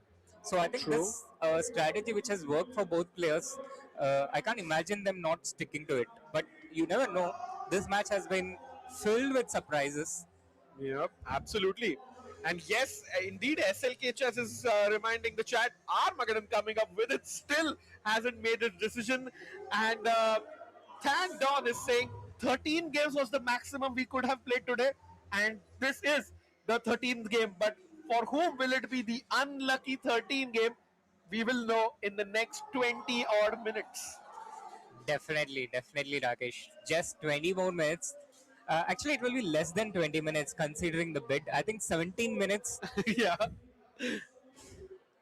That's good. Both the players, I mean, I'm not sure they have thought so long on one particular move. But Absolutely not. But that is the thrill of it. There should be a clock for this as well, yeah? Yeah. Give them 30 seconds and just get the bids. Yeah, Vidit has submitted his bid, I think. No pen in his hand. Yeah. So now he's back to game review or puzzle rush. Yeah, and this is what both the players are playing for. The India Rising Road to EWC trophy, shaped like a beautiful bishop or fire. So we termed it as the bishop on fire here. But apart from this, Srinath, $10,000 plus a guaranteed seat in the EWC finals, and maybe you might also get signed up by one of the teams. Yeah, which Bok already has been signed up by one of the teams, right? Yeah, but ZI Sports, I think. Signed. Yeah, Bok has done it. Let's go. Both bids have been submitted, and our bhai will tell us, the colors and the bids. Yeah, excitement after excitement after excitement. The most exciting matchup I've seen in a really long time, Rakesh. Me too, and we started off a little late and thought, it might get over soon because Vidit won game one. But what a match! Both of them have led at some point. Both of them have come back from from the jaws of defeat. And in the last in game 12, just before this, I think that was one of the most high level games I've seen in a while. Absolutely. And that has been truly the beauty of esports. I think it's a bit like 2020 in cricket. It takes the most interesting moments and condenses a chess game to it. You have the time travel parts, you have the interesting opening parts, and there we have it. Yeah, and we have both the players coming in. They know each other's bids now. And look at our guy telling Tadias, our broadcast engineer, which player will be getting how much time and the colors. Yeah. Who has won the toss? And look at this guy. I mean, enjoying the atmosphere there. But which player will have cutting edge opening prep in this one, Sri? I think both of them. Both of them have shown some crazy prep. The last match, Bok was the one who got a better opening prep. And look at that electrifying atmosphere out there. That's Brimstone. Brimstone is a character from Valorant who creates smoke, and he has some 3 abilities which I completely forgot. But yeah, we have Brimstone, we have a double sword. Is that a queen? If it had to be a chess piece, that would be a queen. Yeah, I think maybe they did take some inspiration from the chess. And Shri, we have the bids. Vidit has bid 6 minutes 57 seconds. And he will be getting the black pieces as you predicted. Of course, the golden 7 minutes, 6 minutes 59, 6:58, 6:57, one of it. And I wonder what was Bok's bid. Not sure. We have not received any input on that. But yeah, Vidit is definitely playing the black pieces, and he will get the luxury of 2 results. A draw or a black win means Vidit Gujrathi goes to Paris. If Benjamin delivers under pressure, he gets the coveted EWC ticket.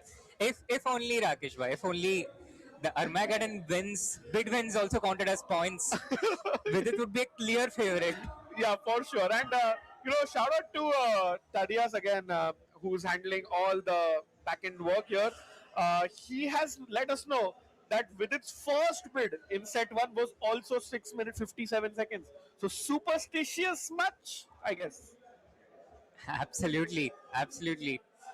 And I guess we are just seconds away from seeing the final showdown. The final 16 minutes and 57 seconds, which is going to tell us who is going to go to Paris.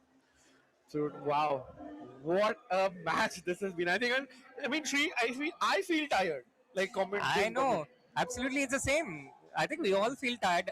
All our heartbeats are also rising, just as with the players. And like India rising here in Mumbai, but I can't imagine how tired the players must feel right now.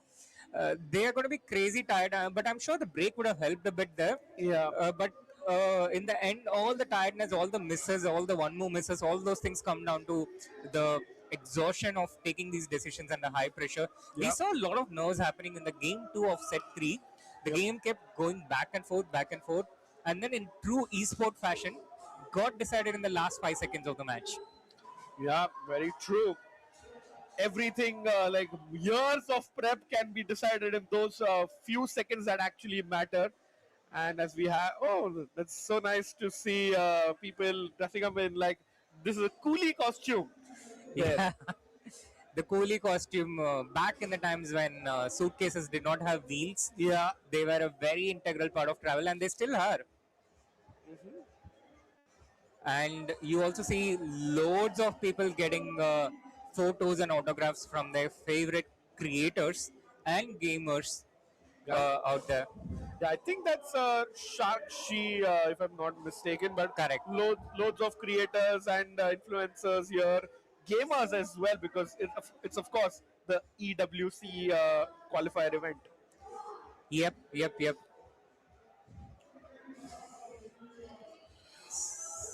So no update on the players yet. I think it's also the players may be just taking a little bit of a break and also thinking, Shri, what opening do we play, or do you think another Italian? I can't imagine anything other than Italian. And the characters foreshadowing the fight that is set to be on the board in the next few moments. Absolutely. Oh my god, okay. That's so cool. With Desi costume. Yeah. And yeah, we will be having the players on the stage very, very soon. It's time, Shri.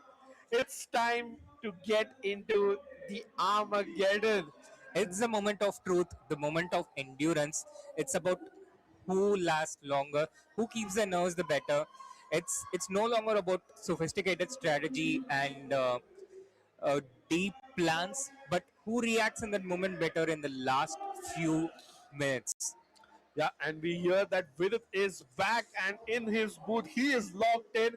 Benjamin is also back from a quick break, and he is also locked in. Both the players are on their chairs. Both the players on the chairs, and we see here the spectators having a wonderful experience. Yeah. Everyone having fun in their own way, and it's such a liberating thing for people to have their phones during the games. Yeah, phones during the games, and also being able to applaud and cheer for their favorite heroes. Exactly. Normally, what we see in like cricket or football, but chess fans could also get that pleasure of cheering their favorite player and cheering a blunder or a brilliant move, both equally. And that's Killjoy from Valorant, which is another wonderful character which I've played quite a few times. Killjoy has this brilliant power where it can trap everyone at a particular location within its radius without them being able to move. Wow. It's something like Vidit would like to trap Benjamin's pieces maybe to the left side of the board and attack the king, a lone king on the right. Exactly. If only he could use the Killjoy power. Yeah.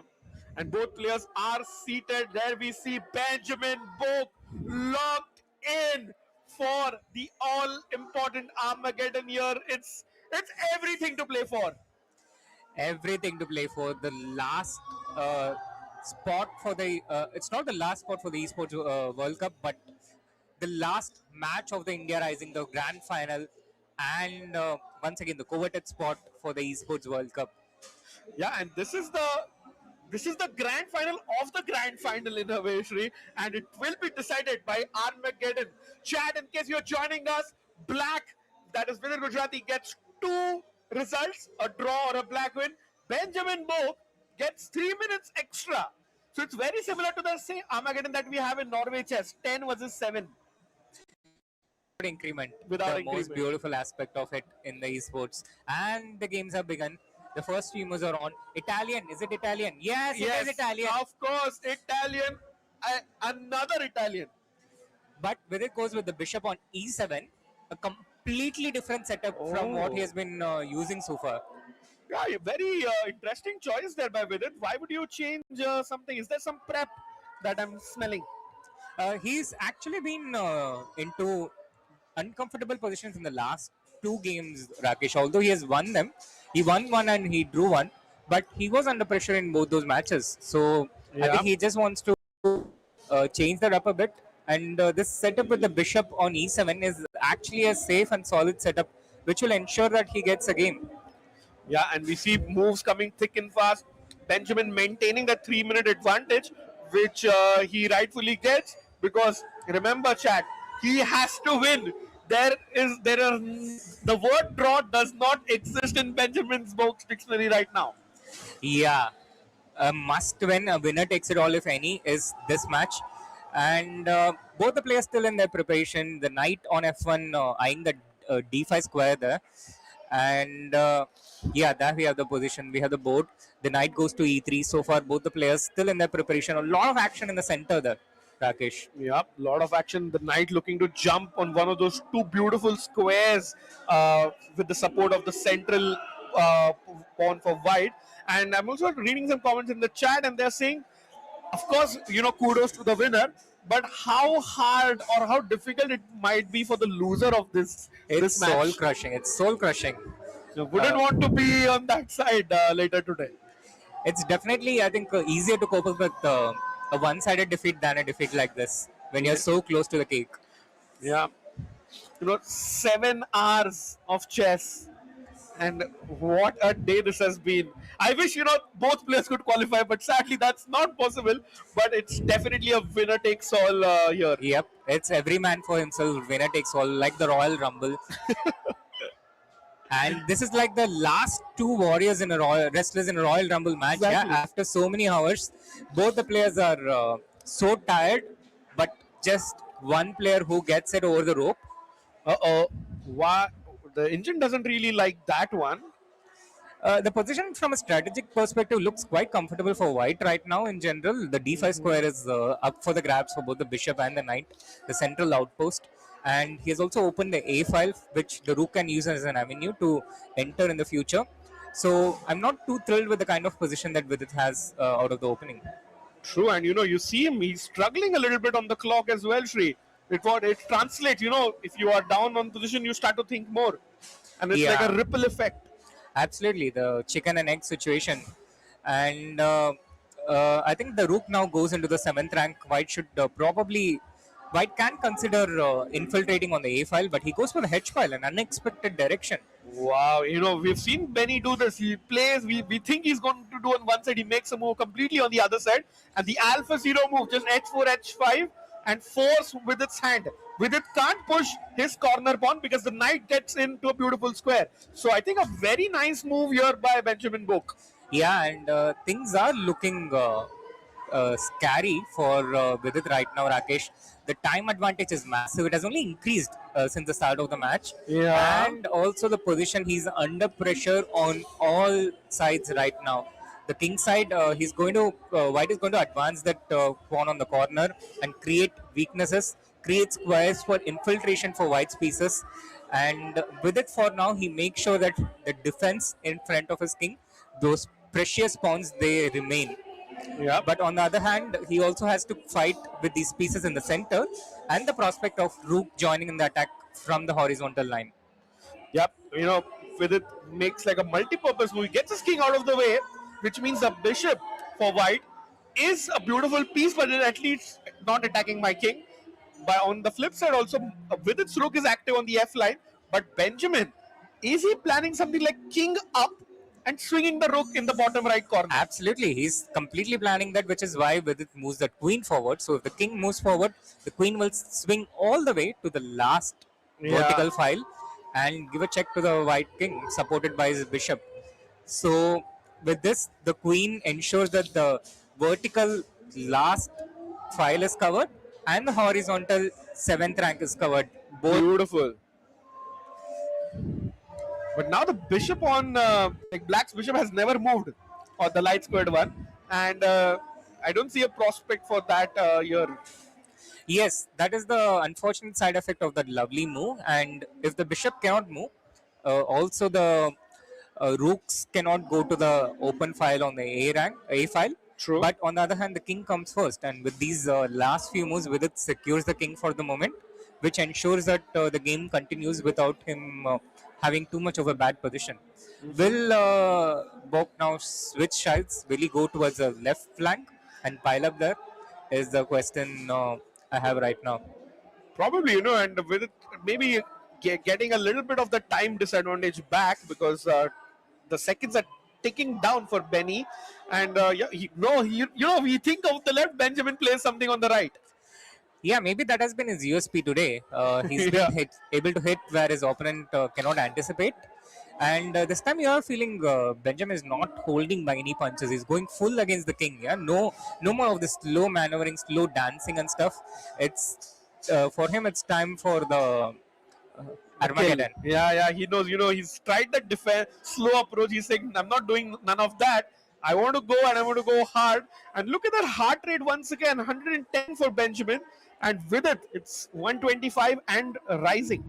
Yeah, 125 and rising, but it's good news for Vidit. The last few moves, I was getting worried at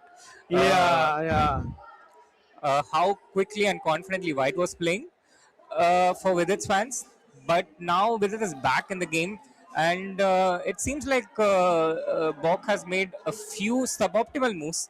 Now the left flank is completely covered. The bishop has been relocated beautifully, and on the right flank as well, a lot of the initiative has been neutralized. True, and with it, senses an opportunity. You can see him lean forward in his chair.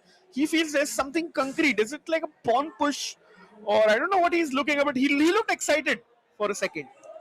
Yeah, he looked excited for the second. I think he can feel the momentum changing. The queen moves back for the moment, but it's aiming towards the right flank where the white king resides at the moment. And you saw how beautifully Vidit set up his bishops and rooks and everything towards one side the previous match. He's going towards something similar now. He's going to bring his queen. Pawn is already menacing. And I think we can expect White to go a bit on the defensive. He's been playing very fast in this game so far, but that has come at the cost of the position. True, and kudos to Vidit. He's gained back almost 30 seconds to a minute, which of the 3 minutes he had the disadvantage of. But pawns getting locked on the left side, Srinath. Yeah, I think that's a very sensible move by Bok. He makes sure that all the pawns are on the dark squares, which also means the bishop is locked against those pawns. It's like a tall pawn now, the dark squared bishop for black. Yes, it is a very important protector. It's like the knight's watch. It blocks entry on the A file for the white's rook, which is I think very, very crucial. But on the other hand, the bishop cannot participate in the attack against white's king now. True, and Bok hits 50% of his time, 5 minutes on the clock. He's blocked it on the left side, Sri. But where is Benjamin's Bok breakthrough coming from? It's coming on the king side, Rakesh. He's going to play the pawn to f4, I think, at some point, and open up things on the king side. Does he risk the trade of queens? I think he wouldn't mind that because it will allow him to play quite a bit. And what works as advantage for him is that he has complete dominance on the A file because of that central bishop on D5. Correct. So I think black will try to keep the queens on, and that's what he Vidit does with that move with the king supporting the black queen, and white wouldn't mind the queen trade at all. Yeah, with its king move just gives protection to the queen. So now if you push the pawn that we were talking about, you can chop off, and you can even chop off with the rook at the end because the queen is protected by the king. Yeah, and it's impressive how quickly they see each other's plans and immediately block it. Exactly. Wow, with it gaining a lot of time, that's just 1.5 minutes advantage for Benjamin. No breakthrough in sight yet. I feel the momentum is kind of shifting, Shri, because if it stays equal for much longer, Bok will have to book his flight back home. Yeah, absolutely. But you know, Rakesh, this is the culminating point. This is where we have seen games get decided truly in the last few matches, no matter how the previous positions have been. And there's also the stage where Bok has really shined in this match so far. Yeah, that's true. If Vidit Gujrathi wins, it would be a big push for his own career as well as in front of his own fans. So it's getting to the business entry. And just a quick reminder, chat, sets are 1-1. Games in this set are also 1-1. All important Armageddon. The winner of the Armageddon books their ticket to Paris for the EWC. Yes, everything deadlocked, and the position also deadlocked on most of the sides. True. But the action, all of it happening on the right flank. Ooh, where it Vidit seems pushes a pawn. he doesn't just push the pawn, but he has every piece concentrated on that right flank, Rakesh. Maybe Vidit is playing for a win now. His position is definitely better, and his heart is sensing it once again as Yeah. it rises. But will Vidit rise in the India Rising event, Srinath? That's the question. The time difference is down to a minute. Yeah, it's down to a minute. It's a very important minute because now it's a question of a few seconds, and with it very quickly will be down to under 2 minutes. So he goes for it. He brings another rook again. He's going all in. Did he lose a pawn though? He did lose a pawn, but I think it was part of the plan. He's going to open lines against White's king, and he has his rooks and queens and everything, all guns, blazing against that. True. So of course, White goes for a safe queen trade. He's trying to go as safe as he can, and now the game. Now I feel the game tilting a bit in White's favor. He has won a pawn. Now, Bishop D8, very important move. Yeah, knight and kicking the rook away. And then the rook goes towards that A file, the open A file. I had forgotten about that in a while, Shri. Now the rook is going to enter. Look at that on the leftmost file. You can start entering on that line. Yeah, the line which cannot be defended. And now the minute advantage can also play a crucial role. This looks very bad. That's a big blunder by Vidit. What's happening? Can he go knight h4? Oh, knight e3 looks very scary, Rakesh. This looks very, very scary. The rook is... What's your threat? The rook is going to get trapped, I think. Either the rook gets trapped or the king gets trapped. Knight coming in between those two kings, and the black rook has run out of squares. Yes, he's in a very, very dicey spot, and the king is also in a very dicey spot. So black's pieces are all stepping on each other. Yeah, it's not looking good for the Indian star. Benjamin Bok is 1 foot away from securing his ticket. Yeah, it's the moment for White to seize, and now it's Bok's match to lose. Wow. The rook on the 7. We said it before. 7 is heaven for the rooks. Rook can swoop and give a check. With it, under a minute, we see that red clock. Oh my God. The time is in the red. The position is in the red, and it looks incredibly scary for black, the situation here. Bishop g6 though, trying to chop off that knight tree. Bishop g6, White will go rook g7, pin that, and then everything is pinned. Oh no, 40. Vidit has frozen. It's the classical thing you were talking about, Sri. Yeah, he goes for it. Now the rook will come and pin the bishop, and he's truly paralyzed. It's the killjoy character, but for Bok. Chop off the knight with your rook. Just for some breathing space, I think. Yeah, you have to do it, Rakesh. He goes for the rook h8, and now rook g1 coming in. And the king is set to get mated in the next couple of moves. Yeah, idea is I just move my king to the left, give a check, and your king is busted. Yep. This is done. 10 seconds of Vidit Gujrathi. This is over. The king just moves. He takes the bishop. Oh, it's rook g4 checkmate. Checkmate. Oh my God. Benjamin Bok clinches the Armageddon and the match. Books his seat to EWC Paris. What a player, what a performance by Bok, and the deserving handshake. This has been one of the best performances I've seen in the history of esports, in the history of speed chess. And chat, it is Bok OP. It was an incredible fight, nothing separating both of them until the last couple of minutes, where Bok managed to win that clinching tiebreaker, winning the India Rising road to EWC and booking a spot to the Esports World Cup in Paris. Wow, Vidit could have become the 4th Indian to qualify, but sadly he will have to go through a last chance qualifier route now. But congratulations, what a performance by the Dutchman. Benjamin Bok, 5-time Dutch online champion, but he does it with 2 wins in the Armageddon, Srinath. What a performance by Benny. Absolutely, and it's incredible how he held his nerve. So many difficult situations, so many times where he was so down and out. And Rakesh, massive credit to Vidit as well. I think we should also write Vidit OP in the chat. For Because sure. if not for Vidit, it takes two to tango, and absolutely, it could have been anyone's match. It absolutely could have been anyone's match, but it turns out to be Bok's in just the last 5 minutes. Yeah, and Benjamin Bok, they're getting the congratulations from the anchor.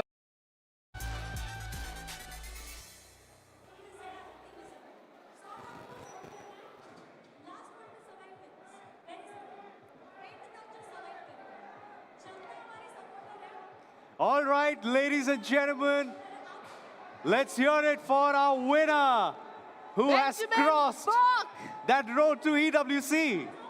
Finally makes it. Tell us, what was going on through your mind in the last Armageddon that you played? Yeah, man, it was a tough game.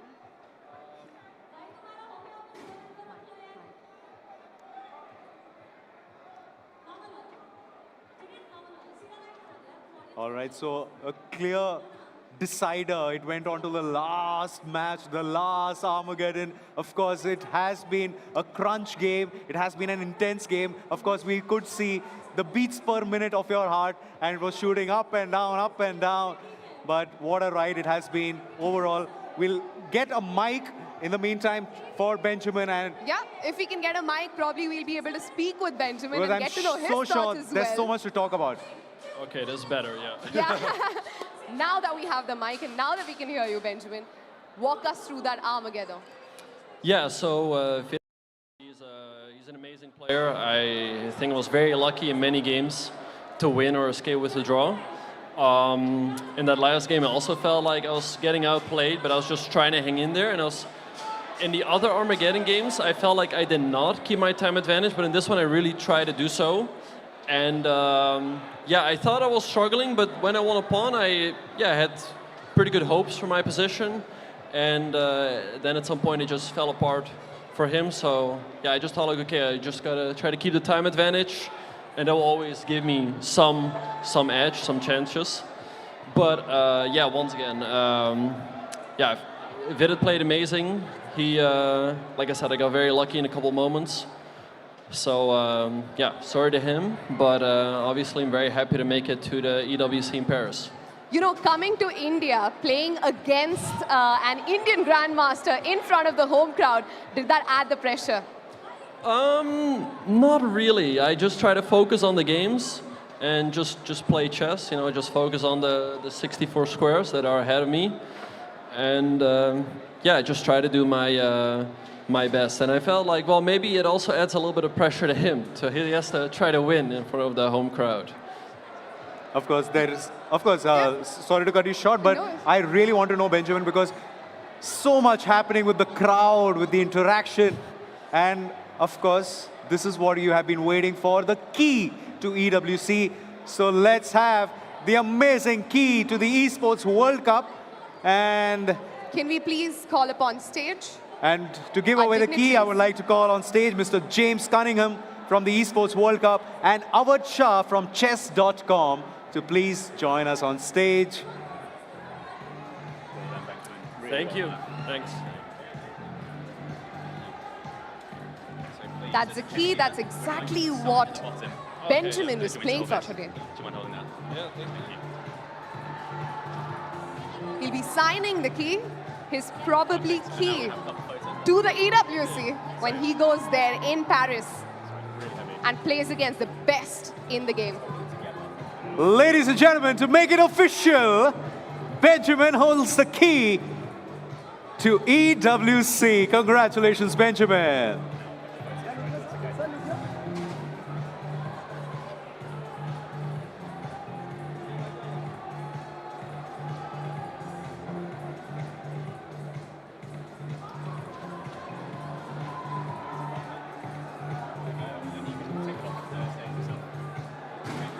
Thank you so much for our dignitaries for joining us. Benjamin, congratulations on that. Now that you've... He wants to speak some more. All right, now that you've defeated Arjun Arigaisi, you've defeated Vidit, what's next? Magnus Carlsen? Yeah, or maybe more. No. Well, I'll try to take on like Magnus, Hikaru at the EWC. Of course, whenever I get to play him, it's an honor. And so yeah, looking forward to Paris. It's definitely the biggest event that I'll have ever been a part of in my career. All right, thank you so much for joining us. Thank you. Congratulations on that win today. Thanks. Can you just show the key to the audience? Because you have just dominated this arena tonight. So ladies and gentlemen, your winner, Benjamin Bok. Thank you so much, Benjamin, and wish you all the best for EWC. Thank you, Benjamin. All right, so that's it from the chess, but we've got more things coming up because this is a one-of-a-kind gaming festival. So ladies and gentlemen, right now we will be taking that very little short break. And on the other side of the break, we have lots of action lots of coming exciting up your things way. coming for you.